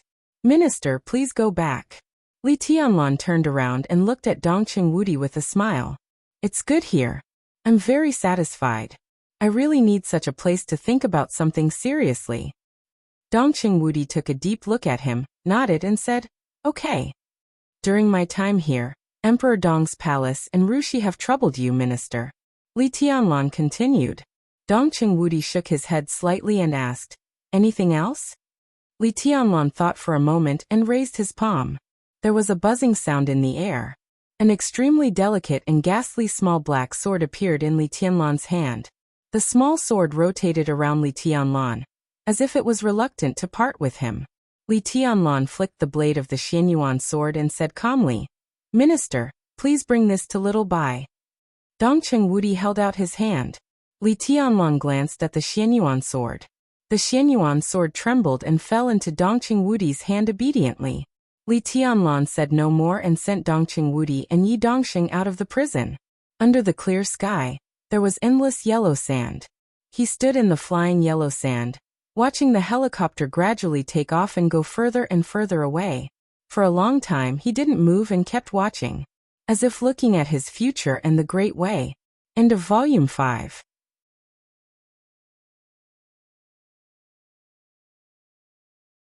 Chapter 734. It was raining in Qingzhou. The rain of early autumn kept falling. In the autumn world, it was empty and quiet. There was no morning or sunset under the gloomy sky. When she opened her eyes, the sky was still gray. The dense water lines kept falling, reflecting in her pupils like streams of light, cold and illusory. Her eyes went from blank to sober, and then she felt a little disappointed. She slowly sat up from the bed. The white blanket slid off her body, revealing her snow-white and soft shoulders. It seemed a little cold. She hugged her shoulders with both hands, bent her knees against the back of the bed, and looked at the autumn rain outside the window. She was in a daze and was silent for a long time. Autumn was a season that could easily affect people's moods. The impact was neither good nor bad. It was not a clear feeling, but it always made people feel strange. The autumn rain was falling. The autumn leaves danced in the wind and rain and fell again. She looked through the window silently, and her heart was a little complicated. It was longing, concern, melancholy, and reluctance. She sat in a daze for a long time until the alarm clock rang. She slowly got out of bed and put on her pajamas. She could vaguely hear the laughter of young people downstairs, carefree and carefree. She glanced down. The students who went to school had already walked out of their homes. A new day had begun, but it was still a little strange. The continuous autumn rain beat on the entire Qingzhou city, and her eyes became calm. This rain this season suddenly made her feel a little homesick. But she already did not know where her home was. She did not know, so she simply did not want to think about it. She took a light breath, turned around, and walked into the bathroom. She brushed her teeth and washed her face, and methodically made herself a simple breakfast. Then she took out a very ordinary black professional suit from the empty wardrobe and changed into it. After all the preparation work was done, there were still 20 minutes before the departure time. She poured herself a glass of warm water, sipped it, and prepared for the interview. Yes, the interview. It was something she had never done before, at least not a month ago. In a month's time, she went to 4 cities and submitted nearly 12 resumes to different companies. After going through 6 interviews after serious consideration, she rejected 5 of the offers and finally chose Qingzhou. Qingzhou was a very ordinary inland city, medium in scale and relatively backward in development. There were no mountains, rivers, or seas in the whole city, not even any landmark enterprises. The only advantage was probably that it was very comfortable, and the pace of life was relatively slow. Such cities were everywhere in Zhongzhou State, and there was nothing noteworthy at all. She rented a house here for $1,000 a month. She rented it for half a year, and then chose a small foreign trade company. She passed the first interview, and today she participated in the second interview. His phone suddenly rang. It wasn't a phone call, but an app notification. The deputy governor of Beihai Province, Chang Wansheng, has been placed on file for investigation by the Beihai Ministry of Supervision for serious violations of discipline. Her eyes were calm and gentle, without the slightest fluctuation. She just quietly drank the warm water and carried a lady's backpack out of the house. There was a brand new electric scooter in the corridor. She touched the electric scooter and looked out the window at the autumn rain. She wrinkled her nose and thought about it. In the end, she gave up and booked a taxi online. When the taxi stopped in front of her, she opened the door and got in. Her voice was clear and quiet as she said softly, "To the Susui Trading Building." The Susui Trading Building really wasn't big. The 5-story office building looked quite old. This was the headquarters of the Susui Trading Group. This company didn't stand out in the whole country, but in Qingzhou, it was second to none. Every time there was an open recruitment, the competition for the positions was fierce. To some extent, those who could pass the first round of interviews and enter the second interview basically had their own merits. But now, looking at the resumes on the table and the people who were going to participate in the second interview, He Yishui's impatience was practically written on her face. He Yishui was the CEO of the Susui Trading Group. She was 31 years old and had just gotten divorced last year. In the entire trading circle of Qingzhou, she was a rather famous career woman. In the recent second interview, one of the positions to be recruited was for her special assistant. She had been looking forward to it, but she hadn't expected that all the candidates she saw would be of this standard. 8 candidates were competing for 4 positions, 3 men and 5 women. He Yishui remembered very clearly that 2 of the male candidates had said their names wrong when they introduced themselves, and the other one was stammering. He Yishui couldn't understand what he was talking about even after talking for a long time. And a few of the female candidates were obviously distracted. One of them had said the wrong college she had graduated from. The entire process of the second interview was a complete disaster in He Yishui's eyes. It was a mess. It wasn't easy for her to get past the 5 candidates. Her heart had completely disappeared. When the 5th candidate walked out of the conference room, she couldn't help but stand up and say, "I still have something to do. I'll take my leave first." Say, don't worry. From their resumes, they seem pretty good. A middle-aged deputy CEO smiled and said softly, "Pretty good." Yishui raised her eyebrows. She was undoubtedly a very beautiful woman. She was in her early 30s, which was the most beautiful period of a woman. Mature, elegant, and calm. It was just that her entire aura seemed a little too fierce when she was working, So much so that it diluted her originally good looks. I can't see what's good about these people. Oh, except for their resumes. I don't even know how they passed the first round of interviews. Who was in charge of the first round of interviews? I need an explanation. Hiishue's voice was filled with undisguised displeasure. I was in charge of the first round of interviews. The middle-aged deputy CEO who had spoken just now smiled and said, "CEO, the performance of those people just now wasn't very good, but it's understandable. Their state today is really a little unjust." Huh. Hiishue raised her eyebrows. I said that there was a candidate in the second round today who had a very good image. The deputy CEO chuckled with obvious appreciation and even amazement in his eyes. Very, very good. These people's mentality is probably affected. Hiishue knew about this. Part of the reason why she came here today was also because of this. But if it was said that the image of the competitors had caused the mentality of those candidates to be out of balance, she inevitably felt a little ridiculous. Is it so exaggerated? How good can the image be? The resumes are on the table. You have also seen the photos. The deputy CEO said calmly, "So please sit for a while.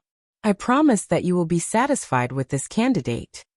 Hiishue thought for a moment, sat down slowly, and flipped through the last resume. There was a very formal 1-inch photo on the resume. The young woman in the photo did have bright eyes and white teeth.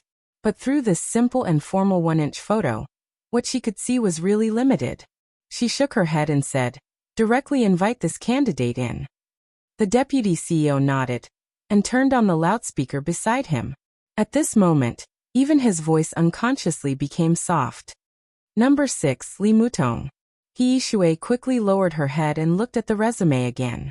Li Mutong, female, 23 years old, graduated from the finance department of Beihai University. Work experience, none. Intended position, clerk. She raised her eyebrows and raised her head. The glass door of the conference room was pushed open. A tall and slim figure walked in.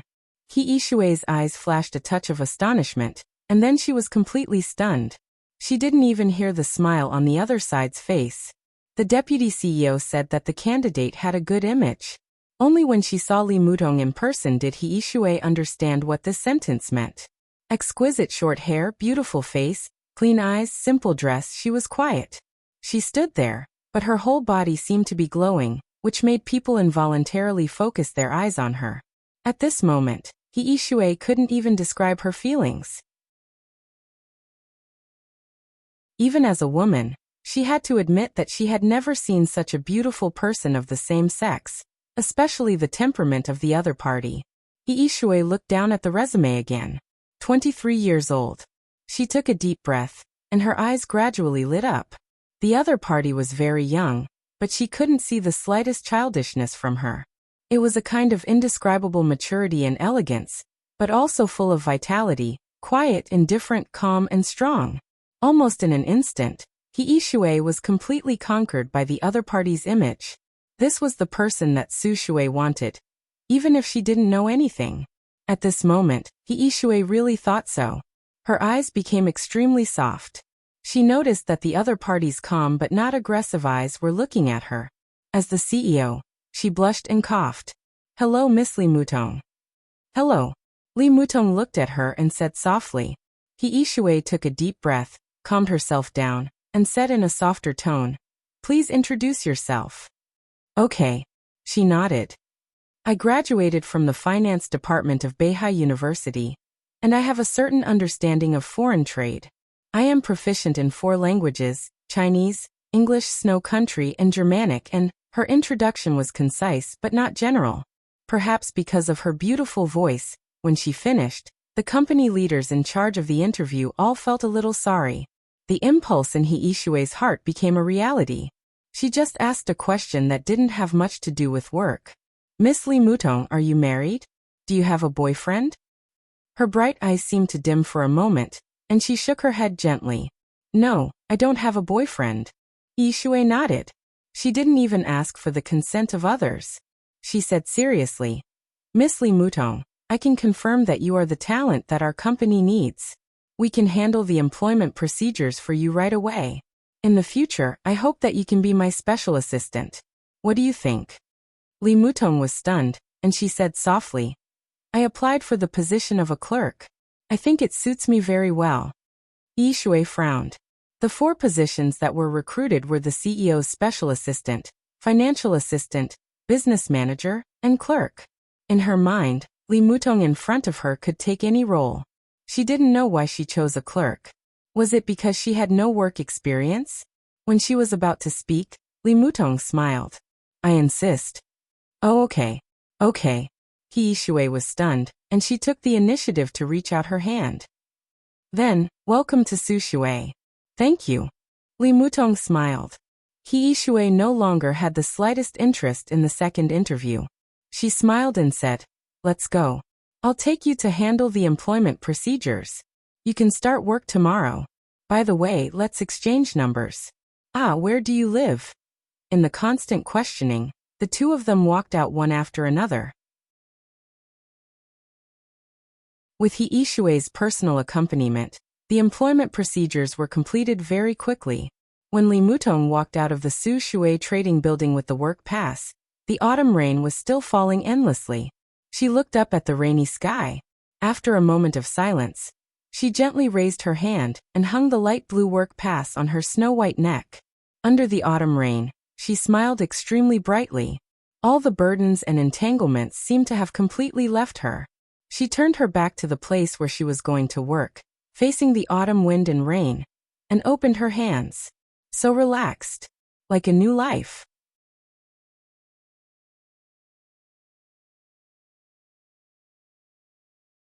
Chapter 735. The helicopter slowly lowered its altitude in the pure blue sky. Below was a delicate and beautiful small town that almost looked like a telephone. The town was not big, without industrial pollution or dense traffic. The autumn leaves fell on the flat streets, with a touch of messy beauty, but the whole city was extremely clean. Villas were scattered in picturesque places, and large areas of greenery surrounded the whole city. The continuous green color and yellow leaves extended all the way to the end of the small town. The spectacular white waterfall gushed out of the mountain and fell down, turning into a clear lake around the city. The quiet and beautiful town surrounded by the lake seemed elegant, as if it had been forgotten by the whole world. This is the best world of mortals. Qin Weibai looked down at the scene through the window of the cabin, and a touch of longing flashed on her perfect face. No disputes, no calculations, no fatigue, and no struggle. If you don't want to do something, then don't do it. Real freedom, peace, and joy. It's too idealistic. In fact, there are some small disputes and contradictions, but most of them are controllable. Compared with the outside, this place deserves the word best. Lin Yuxian smiled. As the helicopter landed on the neat lawn, he opened the cabin door and bowed slightly. Patriarch, please. Qin Weibai nodded and walked out of the cabin. It had been a month since she got the body of the god of war, and Qin Weibai officially came to Switzerland. This was also the first time she came to the headquarters of the Lin clan. Her feet stepped on the green grass, and she looked up slightly at the small town in front of her and the welcoming crowd in the small town. Under the ancient mottled and poetic city wall, the welcoming crowd stood quietly and neatly, and everyone was staring at Qin Weibai. A golden fishtail dress wrapped her exquisite figure. Most of the time, she wore no makeup and wore light makeup. Under the golden top hat, her sharp and delicate face looked more dreamy. Wearing silver high-heeled shoes and a delicate handbag, she walked out of the cabin with horsewoman standing beside her. Lin Yuxian bowed slightly. The bright and warm sunshine fell on her golden dress. The indescribable beauty and nobility were like a force sweeping the whole city. Quiet, mysterious, cold, and dreamy. She looked sacred.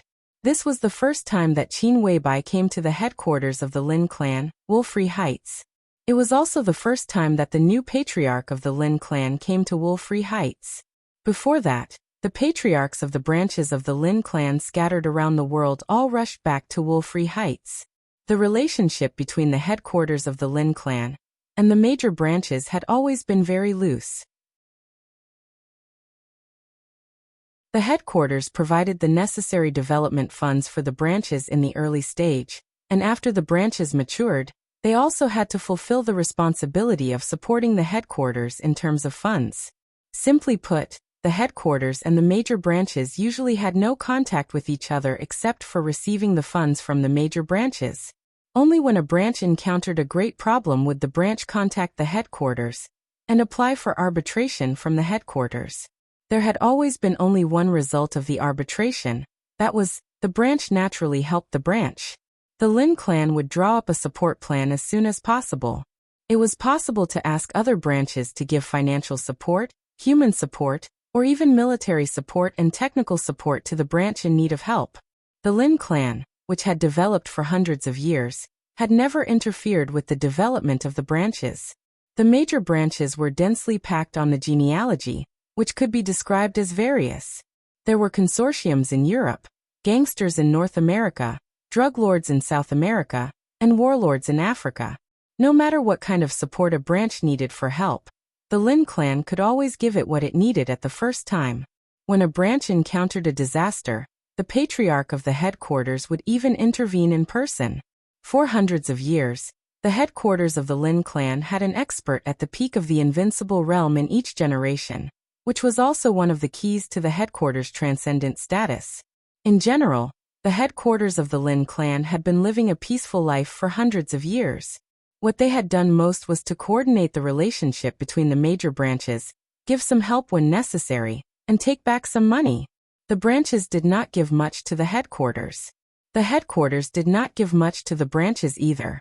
But the existence of each other was extremely important to each other. This was the perfect mutual need in politics. To be exact, this was an alliance, which was extremely stable and almost unbreakable. Hundreds of years might make the affection between countless branches and the headquarters become indifferent. But in this alliance, it didn't matter at all. The most important thing was that the two sides could give each other, but no one was a burden to the other.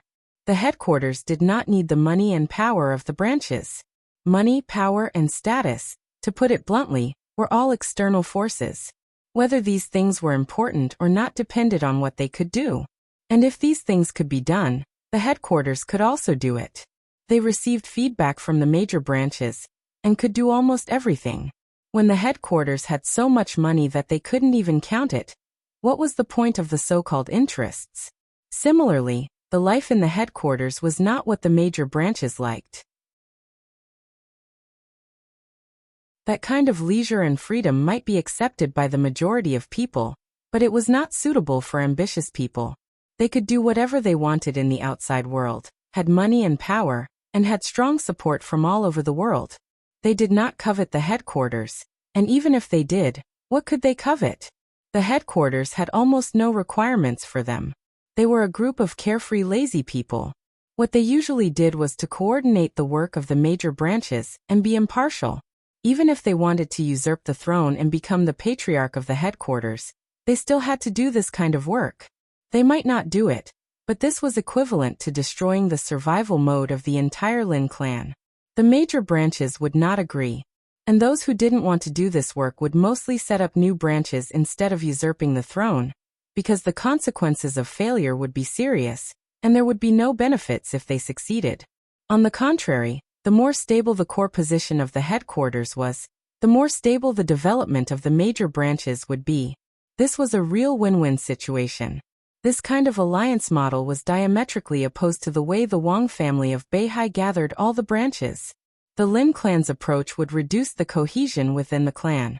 To some extent, it would disperse the scale, and then reduce the deterrent, but it would never have to worry about internal strife.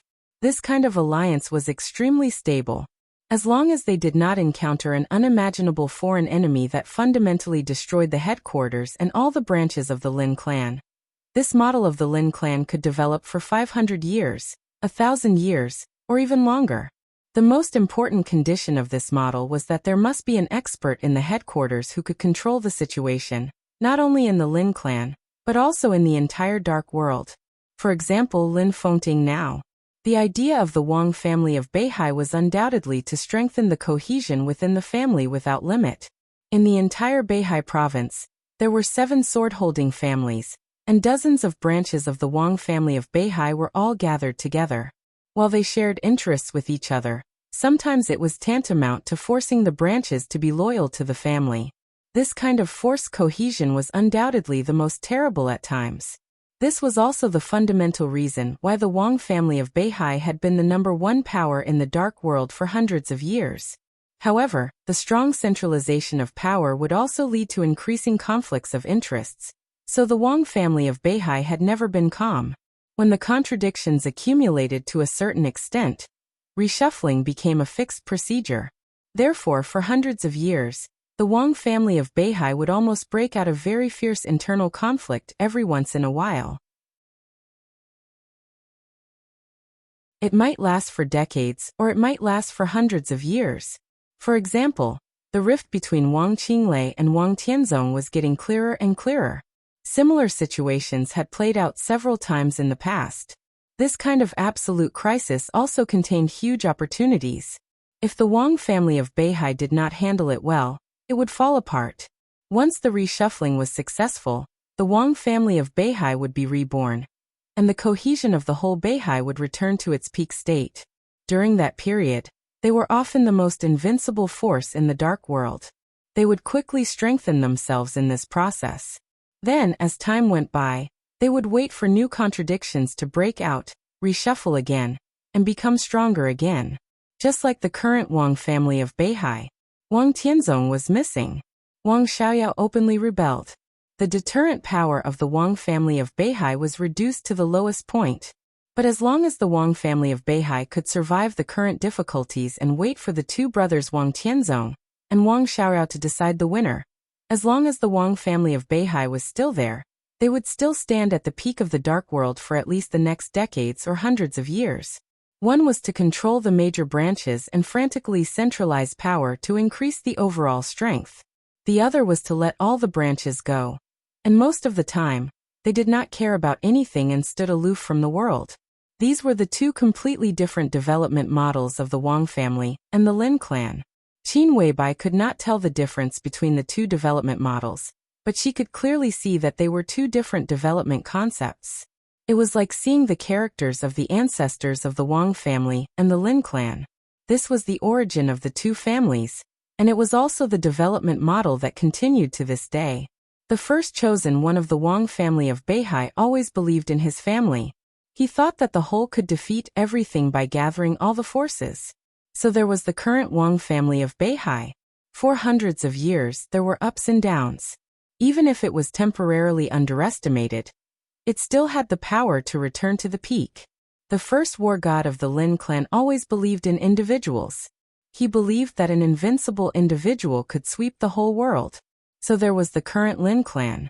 The headquarters maintained an absolute high-end combat capability and stood aloof from the world. The branches developed freely.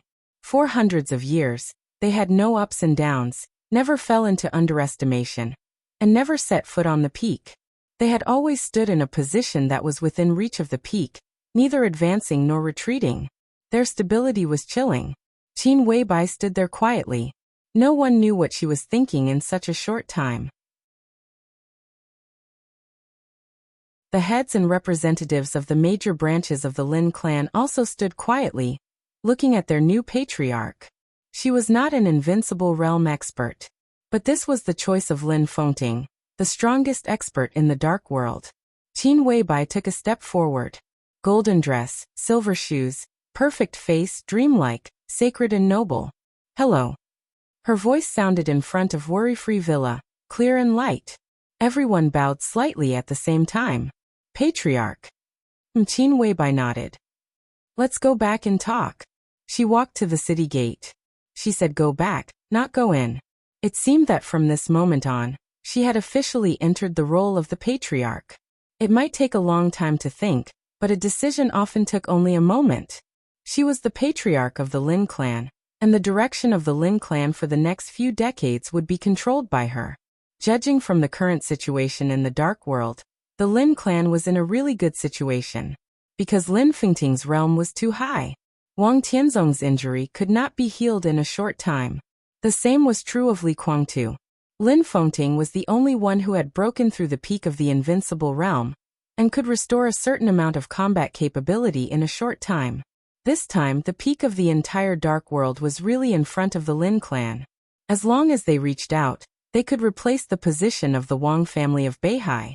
Qin Weibai didn't know if the Lin clan had such an opportunity in history, but in the face of this opportunity, she finally chose to give it up. She chose to follow the original direction of the Lin clan, and stood in a position close to the peak, neither moving forward nor retreating. This might be what Lin Fengting hoped. He didn't mind that Qin Weibai used the resources of the Lin clan to support Li Tianlan and Emperor Dong's palace. But the basic attitude of the headquarters of the Lin clan to stand aloof from the world could not be changed. How to operate it was Qin Weibai's own business. There were very few tall buildings in Worry-Free Villa. The so-called tall buildings here were buildings that were more than 6 floors above the ground. The autumn sunshine fell evenly on this small town that stood aloof from the world. The autumn wind blew, and the fallen leaves on the ground seemed to be lazy. Qin Weibai got into a custom-made black car. There were 4 people in the car, including horsewomen. One of them was a female driver and bodyguard, about 30 years old. She looked ordinary, but her expression was extremely focused. The other was a secretary assistant, a little younger, who was responsible for helping Qin Weibai deal with the daily affairs of the Lin clan. This was all arranged by the Lin clan, so Qin Weibai didn't say much. The mighty welcome motorcade drove into the gate of Worry-Free Villa, and entered an extremely wide welcome avenue. Slowly going down the wide welcome avenue, the motorcade gradually drove into a tunnel-like space. Qin Weibai raised her eyebrows. The secretary sitting in the passenger seat noticed Qin Weibai's expression and said softly, "Patriarch, Yingbin Avenue is the only driveway on the surface of Worry-Free Villa. It connects all the underground traffic roads. Only after leaving Yingbin Avenue can you really enter Worry-Free Villa. There are no vehicles or parking lots on the ground of the villa. In terms of ground planning, it is a large modern park. We built the underground traffic network of the villa hundreds of years ago. The underground driveway extends to every corner of the villa, and we have set up elevators and buildings. All the internal vehicles of the Lin clan usually travel underground." Qin Weibai nodded. "Shenzhou City?" "Yes." The secretary nodded and said in a proud tone, "Everything in Worry-Free Villa is similar to Shenzhou City, the capital of Beihai Province. Shenzhou City is the most beautiful city in Zhongzhou State, and Worry-Free Villa is more exquisite in this respect than Shenzhou City." Qin Weibai nodded with a smile. The whole city of Shenzhou City was also a park structure. There were only pedestrians on the ground, and no vehicles could be seen. The Wang family of Beihai used a lot of money to build all the traffic roads in Shenzhou City. The whole city looked like a huge garden. This multi-level urban structure meant that there were no so-called driveways in the whole city, only sidewalks. The driveways were built underground, which not only alleviated pollution, but also greatly reduced traffic accidents. Together with the subway line of Shenzhou City, it effectively solved the traffic pressure. In the survey of Zhongzhou State, Shenzhou City was the city with the best air index, the lowest pollution, the largest green area, and the highest satisfaction of people's lives among all the cities in Zhongzhou State. It was not that no city wanted to imitate Shenzhou City, but they could only think about it.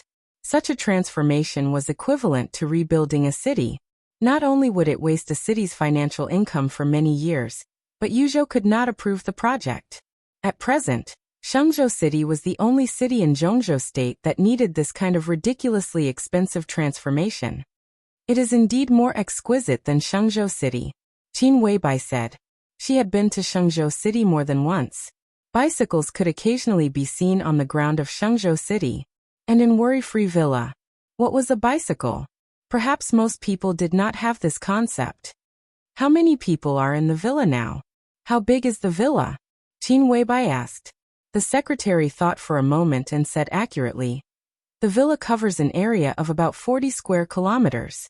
Now there are 3,227 people who stay in the villa all year round, but there will definitely be more and more people in the future." Qin Weibai nodded and said, "I like it here." The secretary pursed her lips and smiled. Her little face was shining with pride from the bottom of her heart. The motorcade finally stopped in the underground parking lot near the center of the small town. The secretary led Qin Weibai into the elevator. When the elevator door opened, they had already entered a single-family villa with an exclusive small courtyard. This is your exclusive elevator with fingerprint identification. This is your office and residence. Patriarch, if there is anything else you need, or if there is anything you are not satisfied with, you can tell me and I will arrange it right away, the secretary said with a smile. Qin Weibai glanced at the decoration in the hall and nodded casually. What's your name? I am Lining, Patriarch. It is my honor to serve you. There was a touch of intimacy in Lin Ying's voice. In the Lin clan, which was not completely isolated from the world, the freedom of most people was based on the responsibility of a small number of people. The Lin clan had Lin Fengting, so the headquarters of the Lin clan stood aloof from the world. But the Lin clan had more than Lin Fengting. Lining was undoubtedly also the core member of the next generation of the Lin clan.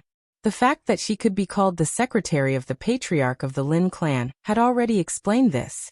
Standing in her position, he could see the whole dark world more clearly, so he naturally knew Qin Weibai better. That kind of perfection, that kind of coldness, that kind of dreamy, that kind of wisdom, that kind of strength, that kind of expression. She was the most perfect woman, the one and only. She was the goddess of the dark world, and she deserved it. So Lin Ying's words were not flattery or compliments. They were completely from the bottom of her heart. Qin Weibai replied with a and sat on the sofa. She took off the top hat on her head, casually combed her hair, and asked, "When will the old patriarch come?" About 2 hours later, Lining said. The old patriarch referred to Lin Fengting. During this time, he had been staying in the Wang family of Beihai. Qin Weibai had wanted to come to the headquarters of the Lin clan a month ago.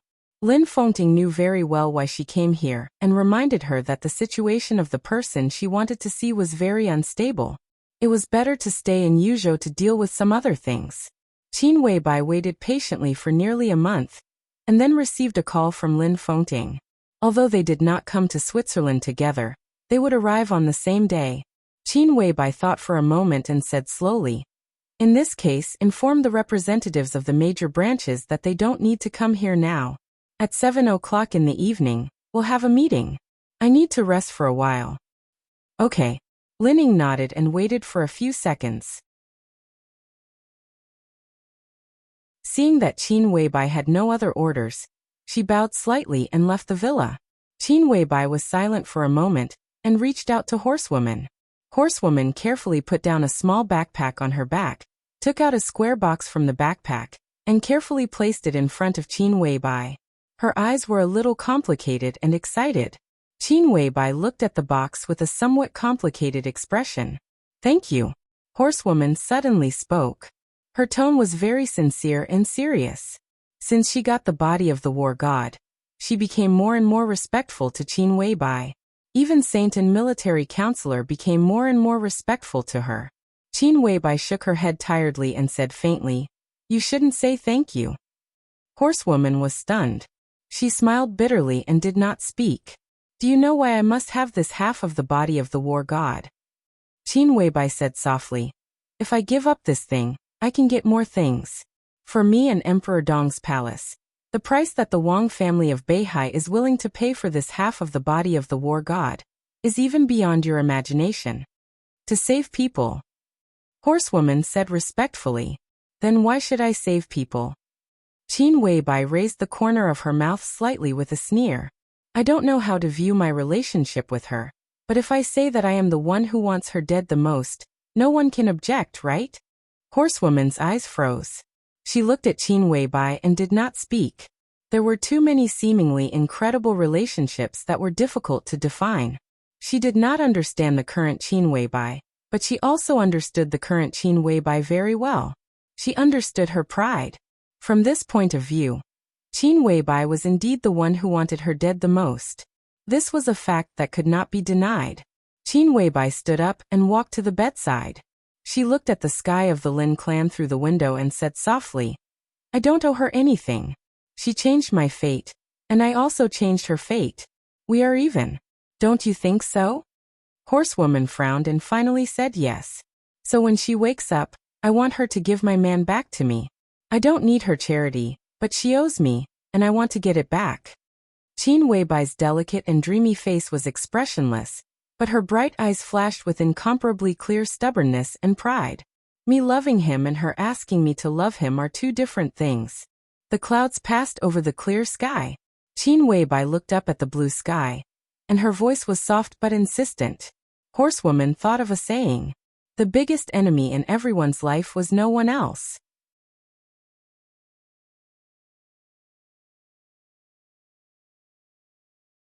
Chapter 736. Lin Fengting's return was very low-key. Unlike the new patriarch who stepped into his own tribe for the first time, his return was a real home. Relatively speaking, the representatives of the major branches who came here were outsiders, so the representatives did not come to greet Lin Fengting. Even Lin Yuxian did not come. Only Qin Weibai stood on the grass outside the city with Horsewoman, watching the helicopter landing slowly and waiting silently. The helicopter landed in front of them. The roaring wind made Qin Weibai's long hair dance wildly. In the cold wind, Qin Weibai took a few steps forward. The sound of the wind faded. The door of the cabin opened. Lin Fengting, who was a little pale but in good spirits, came out and looked at Qin Weibai with a smile. Welcome back. Qin Weibai's tone was calm and natural. She stretched out her hand to Lin Fengting. Lin Fengting nodded with a smile. Looking at the tender white hand that she stretched out naturally, he raised his eyebrows slightly and looked at Qin Weibai with playful eyes. I don't have so many problems with her. Qin Weibai said. It's really surprising. Lin Fengting smiled and held Qin Weibai's palm. He quietly looked at the sky of his family and was silent for a while. Then he whispered, It's better to be at home. I don't feel anything outside. Only when I come back can I feel tired. Qin Weibai said calmly, Thank you for your hard work, sir. Lin Fengting suddenly smiled and said, Patriarch, let me introduce a friend to you. He turned to look at the cabin. At the door of the cabin, a young woman in a white antibacterial suit walked out of the cabin door and saw Qin Weibai. Qin Weibai raised her eyebrows little by little. Her face was too delicate. This small movement did not destroy her beauty, but it made her suddenly more indescribable fierceness and strength. She looked at her charming silver eyes and was silent for a while. Then she said, Beihai Silver Eyes? Nice to meet you, Boss Qin. Naylan Shuring's tone was indifferent. It was not the kind of indifference that kept people 1,000 miles away, but a kind of indifference that did not care about anything. She lived in the core area of Mount Dibbing all year round, and was one of the most mysterious core members of the Wang family of Beihai. She did not know why Qin Weibai knew her, and she did not want to know. One after another, figures in white antibacterial suits came out from behind Naylan Shuring. 3 men and 3 women, most of them middle-aged. Wang Junyi, Chen He Situya Song Qiu, Naylan Lingfeng Childhood. Qin Weibai's eyes swept over them one by one. Hello, doctors of Team 002. Naylan Shuring's silver pupils suddenly shrank. The expressions of the 6 people behind her changed drastically. Everyone looked at Qin Weibai as if they had seen a ghost. Not a human, damn it. It was a ghost. They were the top researchers in the Beihai Biological Laboratory. The Wang family of Beihai had the strictest confidentiality measures for such top talents in a certain field. But now it seemed that the so-called confidentiality measures were nothing in front of Qin Weibai. She not only called out their names, but also directly called out their team number in the Wang family of Beihai Biological Laboratory. They didn't even dare to think about what this meant. Lin Fengting's expression also changed slightly before returning to normal. You want to save her? Qin Weibai glanced at Lin Fengting and said lightly, Aren't you here to save people as well? Lin Fengting said with a smile. Qin Weibai snorted and looked at Naylan Shuring and Team 002 in front of her. What do you mean? To get a grasp of the situation. Team 002 will stay here. Lin Fengting said seriously. In this matter, the Beihai family is very sincere. The Wang family of Beihai is very sincere. They are really generous, Qin Weibai said calmly. There were many teams in the biological laboratory of the Wang family of Beihai. There were 6 people in a group, and they were arranged according to their serial numbers. The order was clear and straightforward. The number at the front also indicated the importance and professional quality of the team in the laboratory. The 000 team was the team that developed the body of the war god. They were undoubtedly extremely important, but they also had strong limitations. Their life work had nothing to do with the research of other gene potions. The only thing they were responsible for was the body of the war god. As the leader of this generation of the biological laboratory of the Wang family of Beihai, Team 001 was led by Silver Eyes Nalen Shuriying of Beihai. Everyone in the team was a treasure to the Wang family of Beihai. They mainly developed the third generation of immortality potions and improved some other cutting-edge potions of the Wang family of Beihai. The 002 team was the top main force of the biological laboratory. In terms of professionalism, they might not be as professional as 001, but they were extremely knowledgeable. They had no specific projects. Their biggest job was research and development. They developed new gene potions, made and improved existing potions, determined the use of some rare medicinal materials, and sometimes worked together with the 001 team to overcome technical bottlenecks. The 002 team was the real core of the Wang family of Beihai's biological laboratory. They were the link between the previous and the next. The Wang family of Beihai sent the 002 team to Warefree Heights this time, which showed their sincerity. You can think of it as the Wang family of Beihai's self-redemption. Lin Fengting said with a smile. Qin Weibai nodded to Nalen Shuriying, turned to her car and said slowly, "Summer solstice doesn't think so." "Oh." Lin Fengting smiled gently. "They are not sinners and don't need redemption. At least Summer Solstice doesn't think that the Wang family of Beihai is a sinner. In fact, they are not. Such great sincerity is nothing more than to increase the bargaining chips for compromise in the future." Qin Weibai opened the door and looked at Lin Fengting. "Shall we go there now?" "Of course, every second counts." Lin Fengting took a deep breath, nodded, and sat in the passenger seat. Nalen Shuriying had already taken the 002 team into a business car. The car started slowly, entered the underground driveway of Warefree Heights, and stopped near the edge of the city. Lin Fengting personally led the way and entered his own villa. They took the special elevator. They entered the password. The elevator sank all the way for nearly 10 seconds before it stopped. Voice verification. Fingerprint verification. Body scan. Pupil scan. Third-level password verification.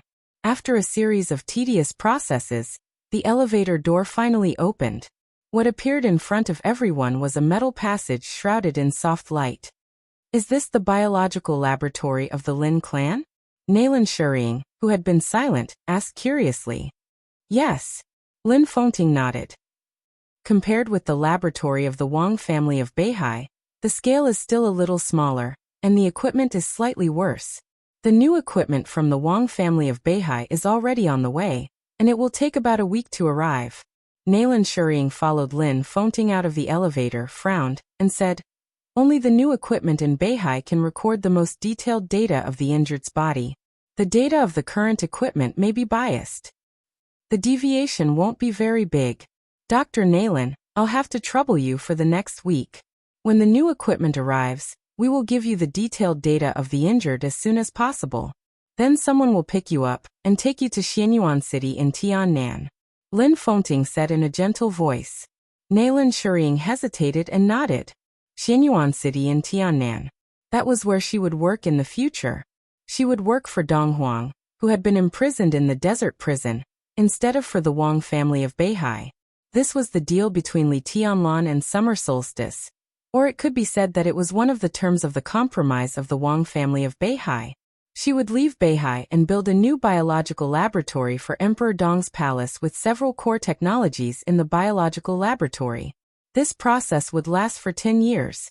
After 10 years, she could return to Beihai. Nalen Shuriying had no choice. The group of people walked on the flat metal path. The more they walked forward, the more silent Qin Weibai became. The atmosphere seemed to become a little depressed in her silence. Pushing open the thick glass door at the end of the passage, a scene familiar to Nalen Shuriying and her Team 002 appeared in front of everyone. The clean and almost cold silver walls, the neatly hung screens, the multifunctional test bench, the electronic recorder, the detector, the large microscope, the multifunctional decomposition device, and the dormitories and small laboratories around the hall. Quiet, rigorous, neat, and professional. After leaving Beihai, Nayland Shuriying, who had been a little nervous, gradually relaxed. On such an occasion, her whole aura seemed to be changing. Where are the injured? She took the initiative to ask. Follow me. Lin Fengting nodded and continued to walk forward.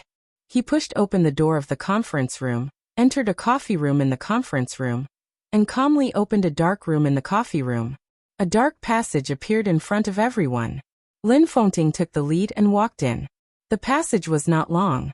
After a distance of dozens of meters, the environment in front of them became soft and bright again. What appeared in front of everyone was a round superalloy door without any gap. Two expressionless middle-aged women stood motionless on both sides of the door like statues.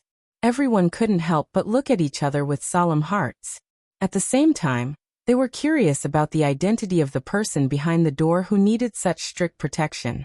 Lin Fengting looked at the door in front of him, and a complicated look flashed in his eyes. He whispered, "Open the door." Two middle-aged women with extremely cold auras bowed slightly and entered a set of passwords at the same time. The superalloy door, which was strong enough to resist the bombing of missiles at close range, slowly turned to one side. An extremely warm breath gushed out of the space behind the door. "Please come in." Lin Fengting sighed and subconsciously glanced at Qin Weibai. Qin Weibai's expression was as calm as water. Lin Fengting walked in with his people, and the superalloy door slowly closed again. A huge glass cover appeared in front of everyone. Countless things like bubbles and liquids filled most of the space inside the glass cover. A young woman with her eyes closed was buried in it, revealing only a delicate and perfect dreamy face. It was an incomparably pale face, without a trace of blood. The paleness was almost transparent, with extreme morbidity, but it still couldn't hide the beauty of this face. She was devastatingly beautiful. She was an outstanding beauty. Her eyes were closed, as if she was immersed in the deepest dream, and her whole body had no breath. Everyone looked at this scene with their mouths agape. Nayland Shuriying's body suddenly shook. She stared for a long time with her eyes wide open. Then she turned her head in disbelief and looked at Qin Weibai. "Why are you looking at me?" Qin Weibai stared at Nayland Shuriying expressionlessly. Nayland Shuriying shook her head in confusion and said incredulously, "Who is she?" "She is the wounded person you need to treat."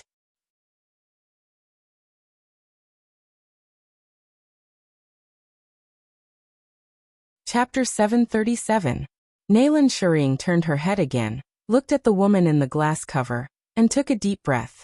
Countless incredible and absurd ideas kept flashing in her mind, and finally turned into disbelief. She took 2 steps forward subconsciously, and reached out to touch the glass cover in front of her. Her eyes were a little dazed. The person in the cover lay quietly inside. Her pale, almost transparent, perfect face looked extremely delicate. She restrained her sharpness and extinguished her consciousness. That kind of fragility and helplessness were displayed in front of everyone's eyes. But she gave people a serene feeling. If death was an eternal sinking, she must have been really willing before falling into the darkness. Qin Weibai looked at it calmly without any expression on her face, but her snow-white hands were clenched tightly. For many years, she had made countless plans, walked on the edge of the blade, mixed in conspiracies, and built her own general trend.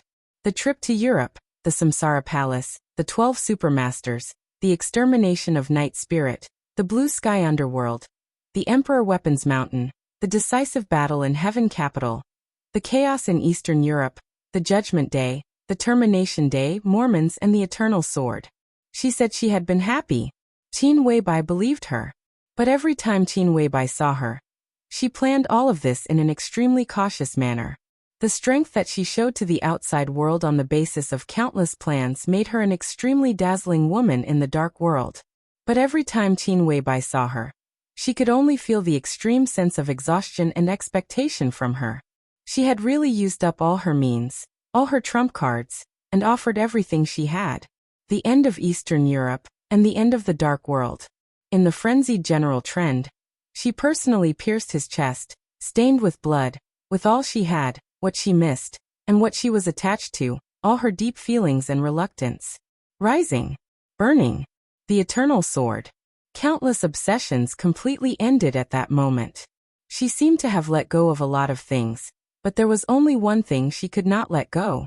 But it didn't matter. The entire dark world was almost buried with her. She officially took away an era. The shadows dissipated, the wind and rain stopped, and a sky without shadows was shrouding the person she could not let go of the most. He had his own radiance. All the meeting darkness was her own darkness. Qin Weibai took a deep breath and murmured softly, "How can you be so important?" Horsewoman and Lin Fengting glanced at her at the same time. Qin Weibai's voice gradually grew louder. "Why are you so important?"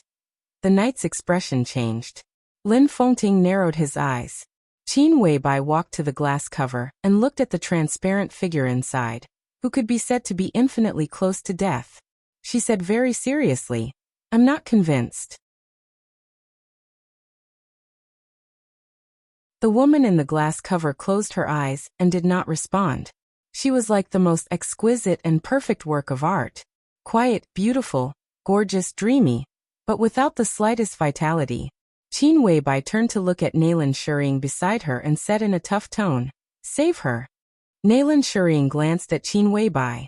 She didn't know what the relationship between the two women inside and outside the glass cover was. After guessing for a while, she finally said, "I will do my best." A middle-aged woman in her 50s walked out from a secret door. She was holding a folder in her hand. When she saw the crowd surrounding the glass dome, she was stunned and frowned. Lin Fengting smiled and waved at her. "Sister, let me introduce you. This is Dr. Nalan Shuriying from the Wang family of Beihai. She is the chief person in charge of the biological laboratory of Beihai. Dr. Nalan, this is my cousin Lin Fengyue. She is currently in charge of the biological laboratory of the Lin clan." He did not introduce Qin Weibai as the new patriarch of the Lin clan, although it was the first time for Qin Weibai to come to the Lin clan. A core figure like Lin Fengyue naturally knew her existence. "Hello, Dr. Nalan." Lin Fengyue took the initiative to reach out and shake hands with Nalan Shuriying. The person in charge of the biological laboratory of the Lin clan was not beautiful. She was in her early 50s, and there were even some age spots on her face. Her hair was almost all white, and she looked gloomy and serious from head to toe. She obviously knew what Nalan Shuriying was here for, but she did not show any mercy when she spoke. She just said seriously, "I thought Dr. Nalan and your team could do their best.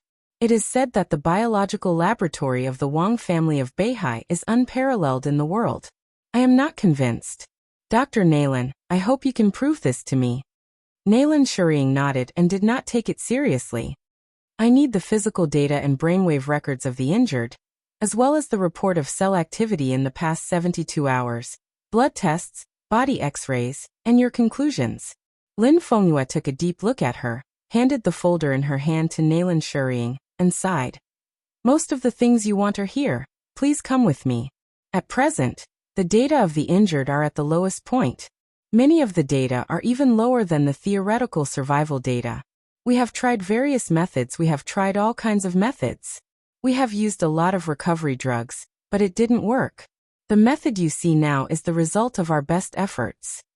Nalan Shuriying looked back at the huge glass cover. The glass cover was naturally not glass. The things inside that looked like bubbles were naturally not bubbles either. This kind of huge transparent glass cover was mostly used in aerospace engineering. It was an extremely rare fusion metal that could form the best sealed space.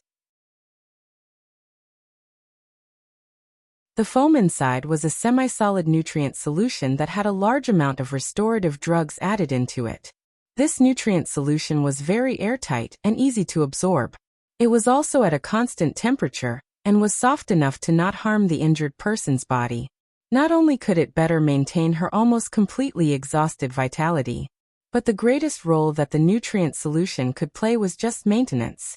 The vitality of the injured, even in the nutrient solution, was still declining little by little, but the speed was much slower than under normal circumstances. But no matter how slow it was, there would always be an end, and that would be real death. In fact, The Lin clan was busy saving the injured during this time, but their greatest efforts were not on how to let her recover, but on how to slow down the loss of her vitality in the nutrient solution all day long. We have already sent the first batch of body data to Beihai half a month ago, the second batch of data was sent a week ago, and the third batch of data was sent 3 days ago. Dr. Naylan, the data in your hand is from yesterday. I want to know if you have any ideas, even if it is some vague ideas. This injured person is very important to the Lin clan, and it is also very important for the improvement of our technology in the field of biology. Lin Fengyue led a group of people into her laboratory and spoke with a serious expression. Your thinking is wrong. Naylan Shuriying was silent for a moment.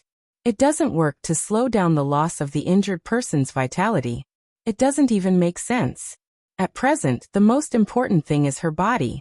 The vitality of the injured person is already very low, and it is even the lowest data to maintain survival because her injury is too serious and her body is too poor. The reason why her vitality is constantly flowing away is that her body can no longer bear anything, including the vitality in her body. No one spoke. After nearly a minute, Lin Fengyue blinked and tentatively said, You mean? She is already dead. Naylan Shuriying said directly.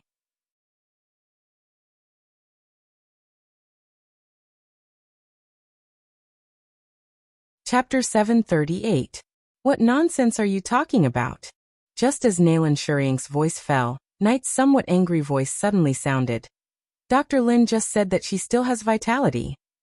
She fiercely glared at Naylan Shuriying. Her face was distorted and looked somewhat ferocious. But her body is already dead. Naylan Shuriying said seriously.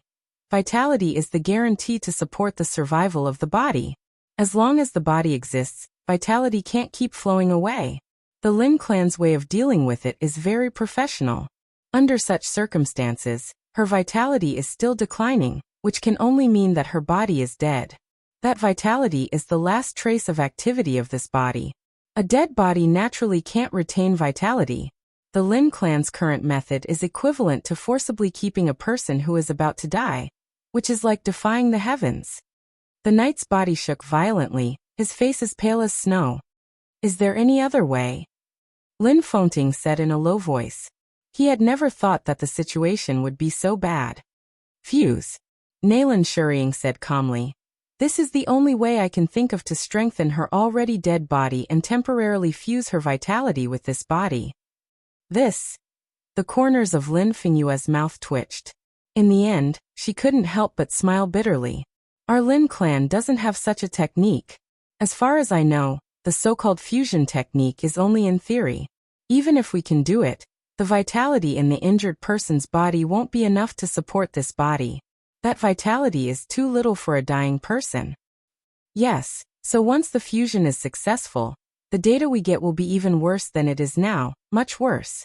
She will also be closer to death than she is now, but that way, she can preserve the last bit of her life force in her body.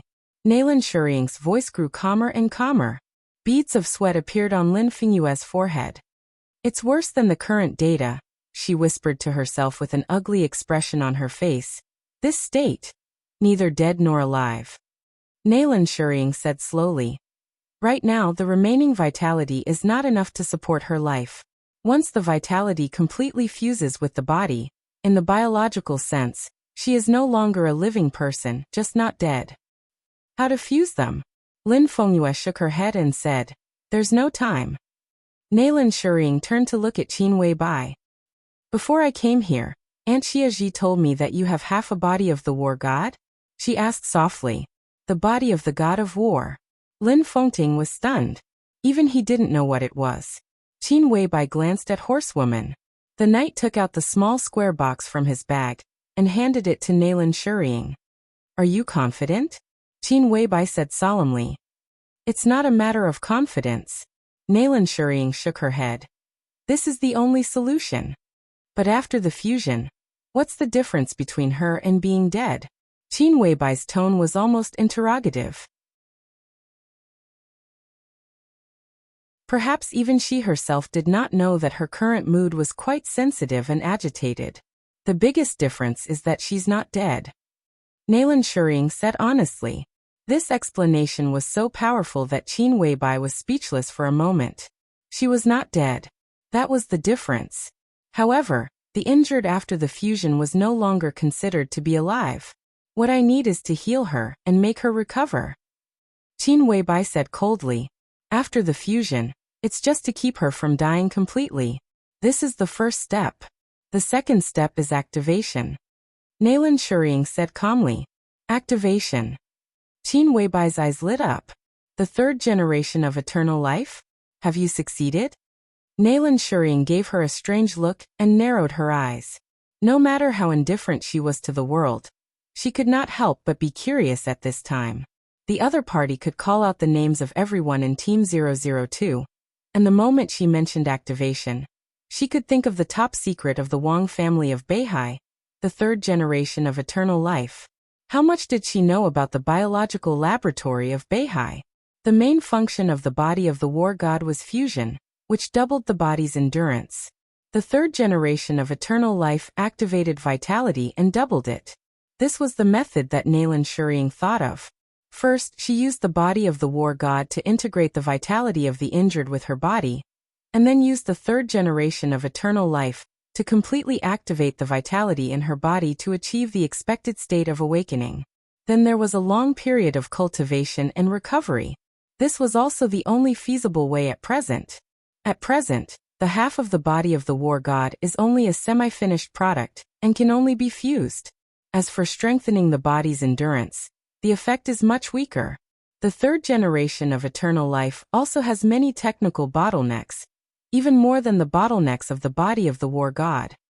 Nailan Shuriying said softly. So, Qin Weibai narrowed her eyes. So drag it on. Nailan Shuriying said, first fuse so that she will not die, and then wait. Wait for the third generation of eternal life. Qin Weibai's body trembled, and she said hoarsely, how long do we have to wait? I don't know. Nailan Shuriying shook her head.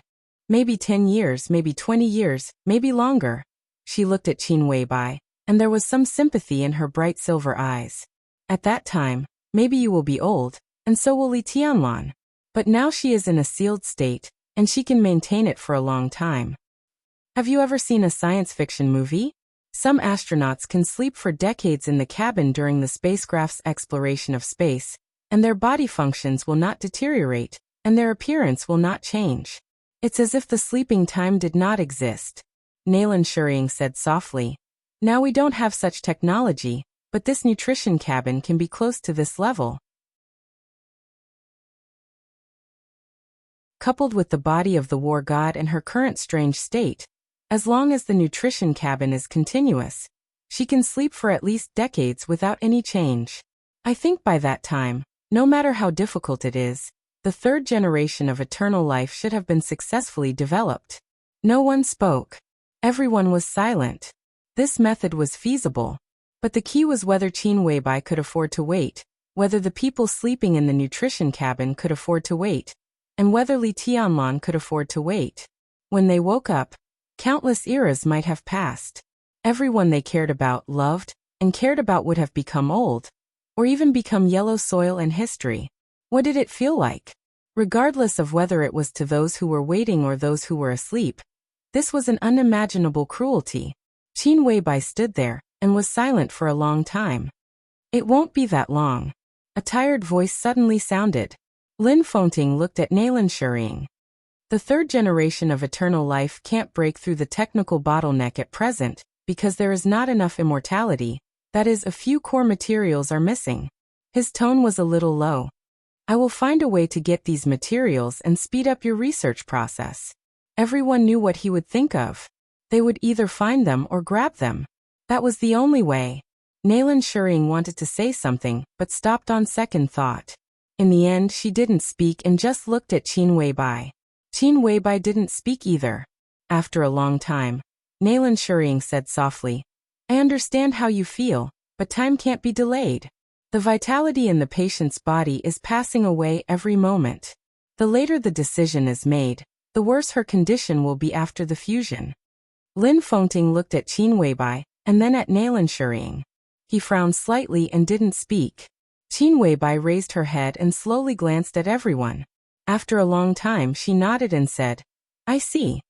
She slowly turned around and walked out of the laboratory. Her back was still slim and perfect, but it seemed to be covered with a layer of exhaustion. "I see." Nalan Shurying was stunned and stood still. The door of the small laboratory slowly closed. Nalan Shurying turned to look at Lin Fengting. Lin Fengting narrowed his eyes and looked at her. His eyes were extremely sharp, as if they were warm, but also cold. Nalan Shurying subconsciously avoided his eyes. "Her heart is a little confused," Lin Fengting said slowly, his scrutinizing eyes constantly falling on Nalan Shurying.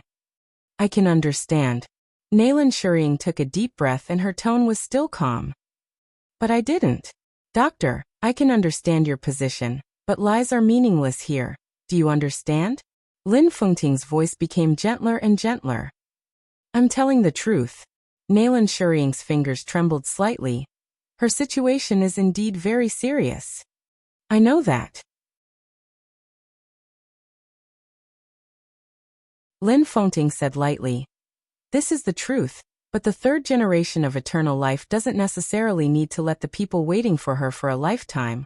Or in other words, the third generation of eternal life she needs doesn't necessarily need to wait for a lifetime. The semi-finished body of the god of war can stabilize her, so the next 3 generations of eternal life may not necessarily be the finished product, right?" Nalan Shurying was silent for a while and said calmly, "I will try my best." Lin Fengting looked at her. His eyes were calm and deep. Nalan Shurying stopped talking. Lin Fengting nodded and left the small laboratory. He didn't know if what he said was right, but if this was the truth, he could understand. Nalan Shurying, Team 002, and the body of the god of war were the sincerity of the Wang family of Beihai. Maybe it was not the so-called redemption, but they really wanted to protect themselves. Once Li Tianlan walked out of the desert prison, the development of Emperor Dong's palace would be unstoppable in a short time. If Li Tianlan went to the peak, the Wang family of Beihai could only bow their heads and compromise. Then the wounded lying here at this time would become the biggest obstacle between Emperor Dong's palace and the Wang family of Beihai. These sincerity were the means by which the Wang family of Beihai tried to weaken this obstacle. As for the process, the Wang family of Beihai could choose and even control it. Letting the wounded recover was a process. But in this case, even if she recovered, Li Tianlan might still have a grudge in his heart. What if he didn't let her recover, but gave Li Tianlan enough hope? For example, time and procrastination. Letting her recover was tantamount to taking the initiative to compromise and handing the initiative to Li Tianlan. If he didn't let her recover and delayed indefinitely, it could let Li Tianlan see the hope of her recovery, which meant that the initiative was always in the hands of the Wang family of Beihai. Li Tianlan would compromise. He could only compromise. Lin Fengting's face was a little gloomy. If this was true, he could understand the motive of the Wang family of Beihai to do so, but he would not accept it.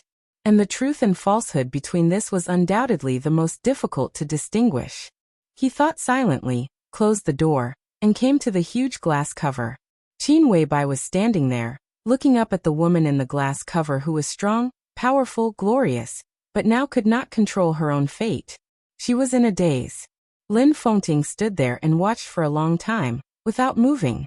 After a long time, in the almost frozen picture, Qin Weibai reached out her hand and gently knocked on the glass cover in front of her.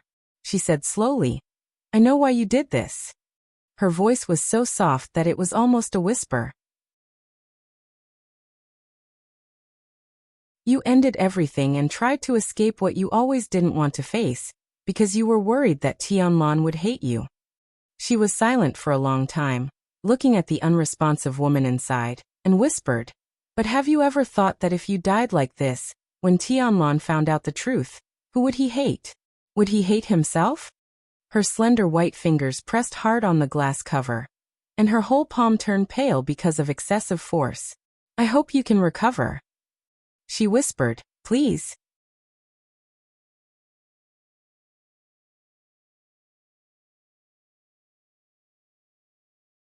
Chapter 739.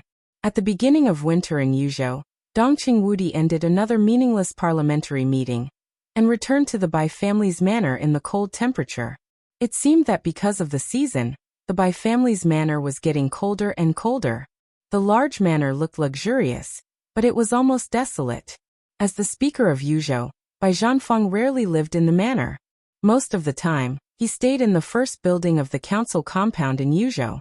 Bai Qingqian, who married Dongqing Wudi, either returned to Zhongyuan or Liaodong and rarely came back. Bai Qingqian's son and daughter were studying abroad, and his wife accompanied them to study all the year round. She rarely came home. Most of the time, Bai Qingqian lived alone in the manor in Qingshan, looking extremely lonely. For Bai Qingqian, in addition to his wife and son coming home from abroad, Dongqing Wudi's visit was the most desirable thing. Many years ago, Dongqing Wudi and Bai Qingqian were in love with each other. After they got married, Dongqing Wudi and his brother-in-law had a deep personal relationship. Over the years, the relationship between Bai Qingqian and Dongqing Wudi had become more and more rigid, which directly led to the growing rift between the Bai family and the Dongqing clan. Now Dongqing Wudi and his wife were gradually reconciled. Dongqing Wudi was transferred to Yuzhou from the Border Control Corps. Dongqing Wudi would come to the manor whenever he had something to do. One was the executive minister of the army headquarters, and the other was the deputy secret chief of the army headquarters. They would have a drink and talk about things that were inconvenient to say in the building of the army headquarters. The process was quite pleasant. Every time this happened, Bai Qingqian would cook a few simple dishes. When Dongqing Wudi walked into the living room, Bai Qingqian just put the last plate of shredded ear salad on the tea table in front of him. I tell you, old Lu from Liaodong brought me 2 bottles of wild ginseng wine when he came to the army headquarters last time. It's a great tonic. You should have 1 bottle, but I withheld it. Now I take it out, so it's not embezzlement. Bai Qingzhao said with a smile, and took out 2 bottles of wine from the storage room on the side. In fact, there were 2 large jars, each of which weighed at least dozens of kilograms. Dongqing Wudi walked over, sniffed the fragrance of the wine in the air, and took a look at the jars. There were some wild ginseng and some other precious medicinal materials soaked in the jars, giving off a very mellow smell.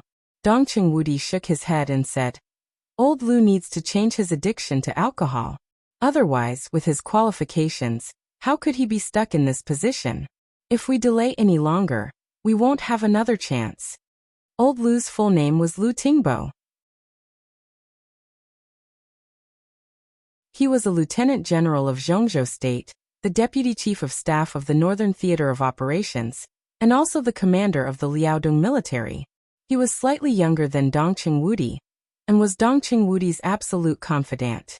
When Dongqing Wudi entered Yuzhou a few years ago, he originally wanted to push him up. A few months ago, when he traded with the Wang family of Beihai for the Border Control Corps, he also had this intention. But he tried twice in a row and failed in the end. There were many reasons, but his addiction to alcohol was also a more important one. I don't think so.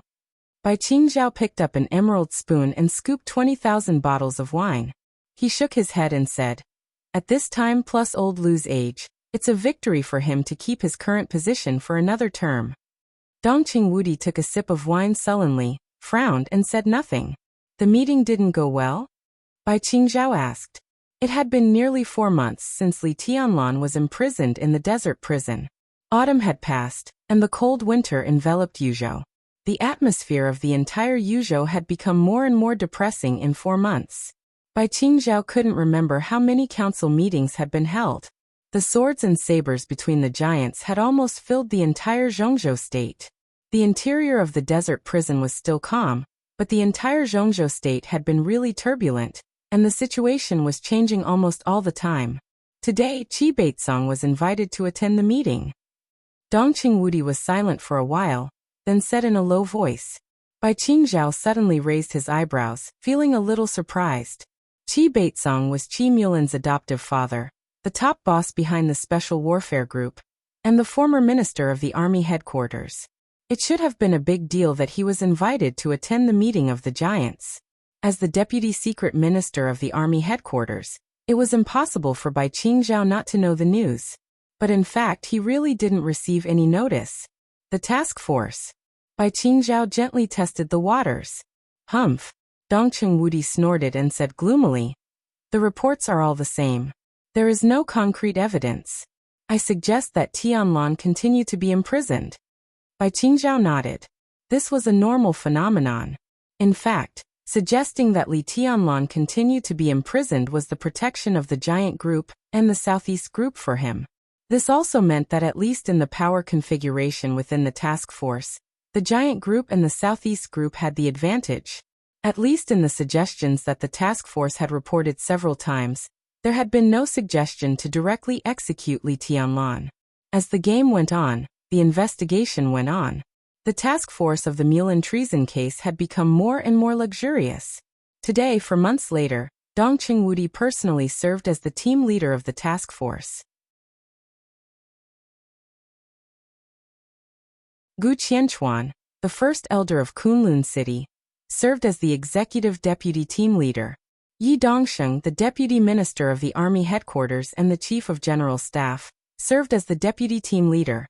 In fact, Yi Dongsheng was the leader in charge of the daily affairs of the task force.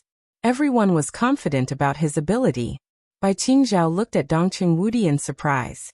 Things were still under control. Why did Dong Qingwudi look gloomy? Qi Baizong suggested that Gu Changjiang join the task force as the deputy team leader.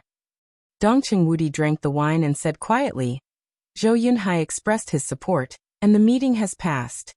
Gu Changjiang was one of the backbone forces of Kunlun City. 2 months ago, he was officially appointed as the minister of the Southwest Special Warfare Headquarters of Zhongzhou State, at the same level as the councillors. Moreover, he got the ticket to enter the conference room at the plenary meeting held by Zhongzhou State last month. Wei Kunlun, the former minister of the Southwest Special Warfare Headquarters, was considered no longer suitable for this position. As for the reason, it was naturally very simple. Today, Wei Kunlun was not only the lord of Mount Shu, but also the deputy palace master of Emperor Dong's palace. Such a figure could be described as a real towering tree with deep-rooted roots in the southwest, Tiannan and the southwest bordered. No one could rest assured that Wei Kunlun was put in this position. Regarding this appointment, even the two magnates of the Southeast group expressed their support. But it didn't last long. Half a month ago, Fireman, who had woken up, was appointed as the minister of the Southeast Special Warfare Supervision Department and returned to Jiangxia. On the same day, Qingye of the Li family was appointed as the deputy minister of the Ministry of Security of Zhongzhou State, which was regarded as taking over the position left by Qi Mulan. The Southeast group also expressed its support. With this advance and retreat, it could be seen that the balance that the four groups had tried to maintain was becoming more and more fragile.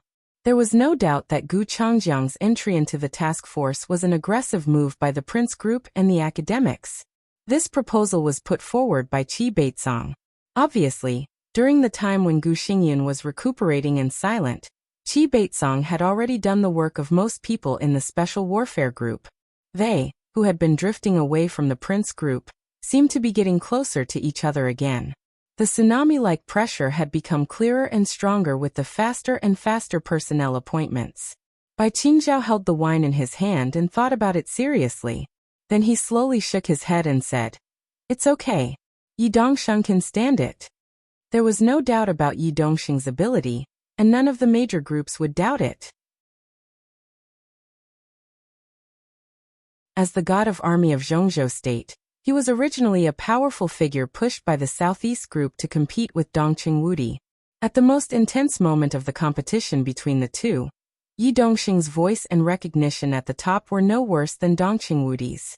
A few years ago, if the giant group and the academics hadn't cooperated too firmly, even if Dong Qingwudi could take the position, the process would not be as simple as it was now.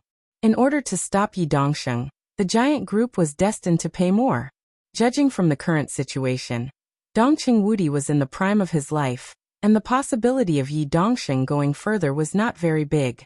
If there was no accident, the next giant candidates pushed by the Southeast group should be Speaker Wen Siyuan of Beihai and Speaker Wang Qinglei of Wuyue. But it was basically no problem for Yi Dongsheng to continue to stay in this sensitive position for 1 or even 2 terms. How could such a figure, a reckless man like Gu Changjiang, have any influence on him? Dong Qingwudi gritted his teeth and snorted. He seemed to want to get angry, but in the end he became a little helpless. It's certain that Yi Dongxing can control the task force, but the key is, can the Southeast Group and the Wang family of Beihai still stand it? They had been playing for 4 months. Could the Southeast Group and the Wang family of Beihai still stand it? It seemed that there was no need for any answer at all. But when Bai Qingzhao heard this sentence, he suddenly felt a chill in his heart. What do you mean? His expression became extremely serious. How can this kind of thing be up to them? They have to stand it even if they can't. That's true. Dongqing Wudi took a big gulp of wine and said sullenly. But if they really can't stand it, what can they do? He reached out and picked up a piece of tomato, but he did not put it in his mouth. Feeling the spiciness of the wine and the fragrance of medicine in his mouth, he was silent for a while and whispered, something happened in Jiangxia. Su Xinghe. Bai Qingzhao's body suddenly shook. Dongqing Wudi smiled bitterly and did not speak. Bai Qingzhao's face was a little uncertain. 3 months ago, the fall of Chang Wansheng, the deputy governor of Beihai province, marked the official attack of Zhongzhou state on Beihai, but no one took it seriously. Chang Wansheng fell and was taken away by the supervisory department of Beihai, which meant that the Wang family of Beihai still firmly controlled Beihai. Besides, Chang Wansheng was not a councillor of Beihai. He ranked low in the provincial government and could not be ignored, but it was not too important. 2 months ago, the Ministry of Personnel and the Supervisory Department of Zhongzhou State received a real-name report from Jiangnan. Then the 2 major departments sent an inspection team to Jiangnan, the core position of the Southeast Group. Then a storm brewed in Jiangnan. In more than a month, the storm had become bigger and bigger. At present, more than 20 officials in Jiangnan had been involved. 5 days ago, a deputy governor in Jiangnan was directly taken down, removed from office, and investigated. It was not until this time that people realized that the academics and the Prince Group directly took action against Su Xinghe. Su Xinghe was now the speaker of Jiangxia, and before that, he was the governor of Jiangnan.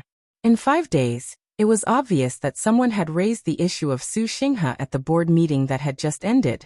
Bai Qingzhao took a deep breath, and his heart was extremely turbulent. If this was the counterattack from the academics and the Prince Group, then no one had expected that the counterattack would be so fierce. They directly took action against the speaker of the province. Zhongzhou State had a territory of tens of millions of square kilometers and a population of more than 1 billion. But there were less than 40 speakers of the province. They were the real border conquerors, and they were also the most valued position by the parliament and the major groups.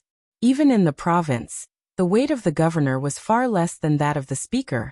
Such a position had always been the position that the major groups had fought for with all their might. Another meaning of fighting for it with all their might was naturally to protect it with all their might. The game had just begun, but they directly took action against such a figure, which meant that the game had entered a white-hot stage, and the danger had almost rushed directly to everyone's face with cold killing intent. Could the Southeast Group withstand it? The Southeast Group and the Giant Group were in the honeymoon period of cooperation. What should the Giant Group's attitude be on this matter? Bai Qingzhao thought about it and suddenly froze. He glanced at Dongqing Wudi. Dongqing Wudi was also looking at him, and his eyes were extremely deep. Bai Qingzhao realized the key to this matter. How should the Giant Group take a stand on this matter? Obviously, the cause of this game was Li Tianlan's killing of Qi Mulin's family. Because of the special relationship with Tiannan, whether intentionally or unintentionally, Li Tianlan had become the heart of this game. The academics and the Prince Group both hoped to use Li Tianlan to establish their power and disintegrate Beihai province more smoothly. As long as they took down Li Tianlan, the parliament might find a reason to take down the speaker of Beihai. This touched the bottom line of the Wang family of Beihai. The speaker of Beihai had always been directly appointed by Mount Dibing. That was why the Giant Group and the Wang family of Beihai had joined hands. But now, the academics and the Giant Group had temporarily suppressed the matter of Li Tianlan, and did not take a stand. Instead, they bypassed this matter and directly took action against Su Xinghe. What about the Giant Group? Support the Southeast Group? This matter, at least on the surface, had nothing to do with Li Tianlan. Once Dongqing Wudi came forward to support it, it meant that the two sides would join hands in more fields. This also meant that in the next game against the Wang family of Beihai, the giant group had already stood on the side of the Wang family of Beihai, so it would face more pressure from the parliament. This was undoubtedly the situation that the entire giant group did not want to see. They joined hands with the Southeast group just to protect Li Tianlan, that was all. As for the next game and the disintegration of the Wang family of Beihai, Dongqing Wudi was actually on the side of the academics. After all, this matter was a good thing for Zhongzhou state. Dongqing Wudi's greatest support for Beihai was limited to not participating. It was impossible for him to join hands with the Wang family of Beihai. Su Xinghe's matter had nothing to do with Li Tianlan, so it was difficult for Dongqing Wudi to take a stand. But if he did not take a stand, it would form a huge crack in the cooperation between the two sides. The most important thing was that the academics and the prince group still did not take a stand on Li Tianlan's issue, but they took action against Su Xinghe, which gave the giant group another chance. Not to mention Li Tianlan. Zhou Yuanshan, the real leader of the next generation of the giant group, was now the governor of Jiangxia. If Su Xinghe fell, Zhou Yuanshan was likely to be the biggest beneficiary, and the key to this matter seemed to lie in how the giant group would choose. It's a dilemma. Bai Qingzhao glanced at Dongqing Wudi and suddenly asked, "What did Senior Zhou say?" Zhou Mulin was now also one of the directors. As the leader of the giant group and Dongqing Wudi's predecessor, the opinion of Zhou Mulin, who was about to retire, was undoubtedly crucial. He didn't say anything. Dongqing Wudi shook his head and frowned more tightly. Bai Qingzhao narrowed his eyes. He said nothing. "You're tuning in to the Li Mei's Sword of Destiny YouTube channel. We're so grateful for your support, and don't forget to subscribe to join us on this incredible journey through captivating stories. Your generosity through donations truly makes a world of difference, as it's the primary source of revenue that allows me to expand and enhance this channel for you. Thank you from the bottom of my heart for being a part of this adventure."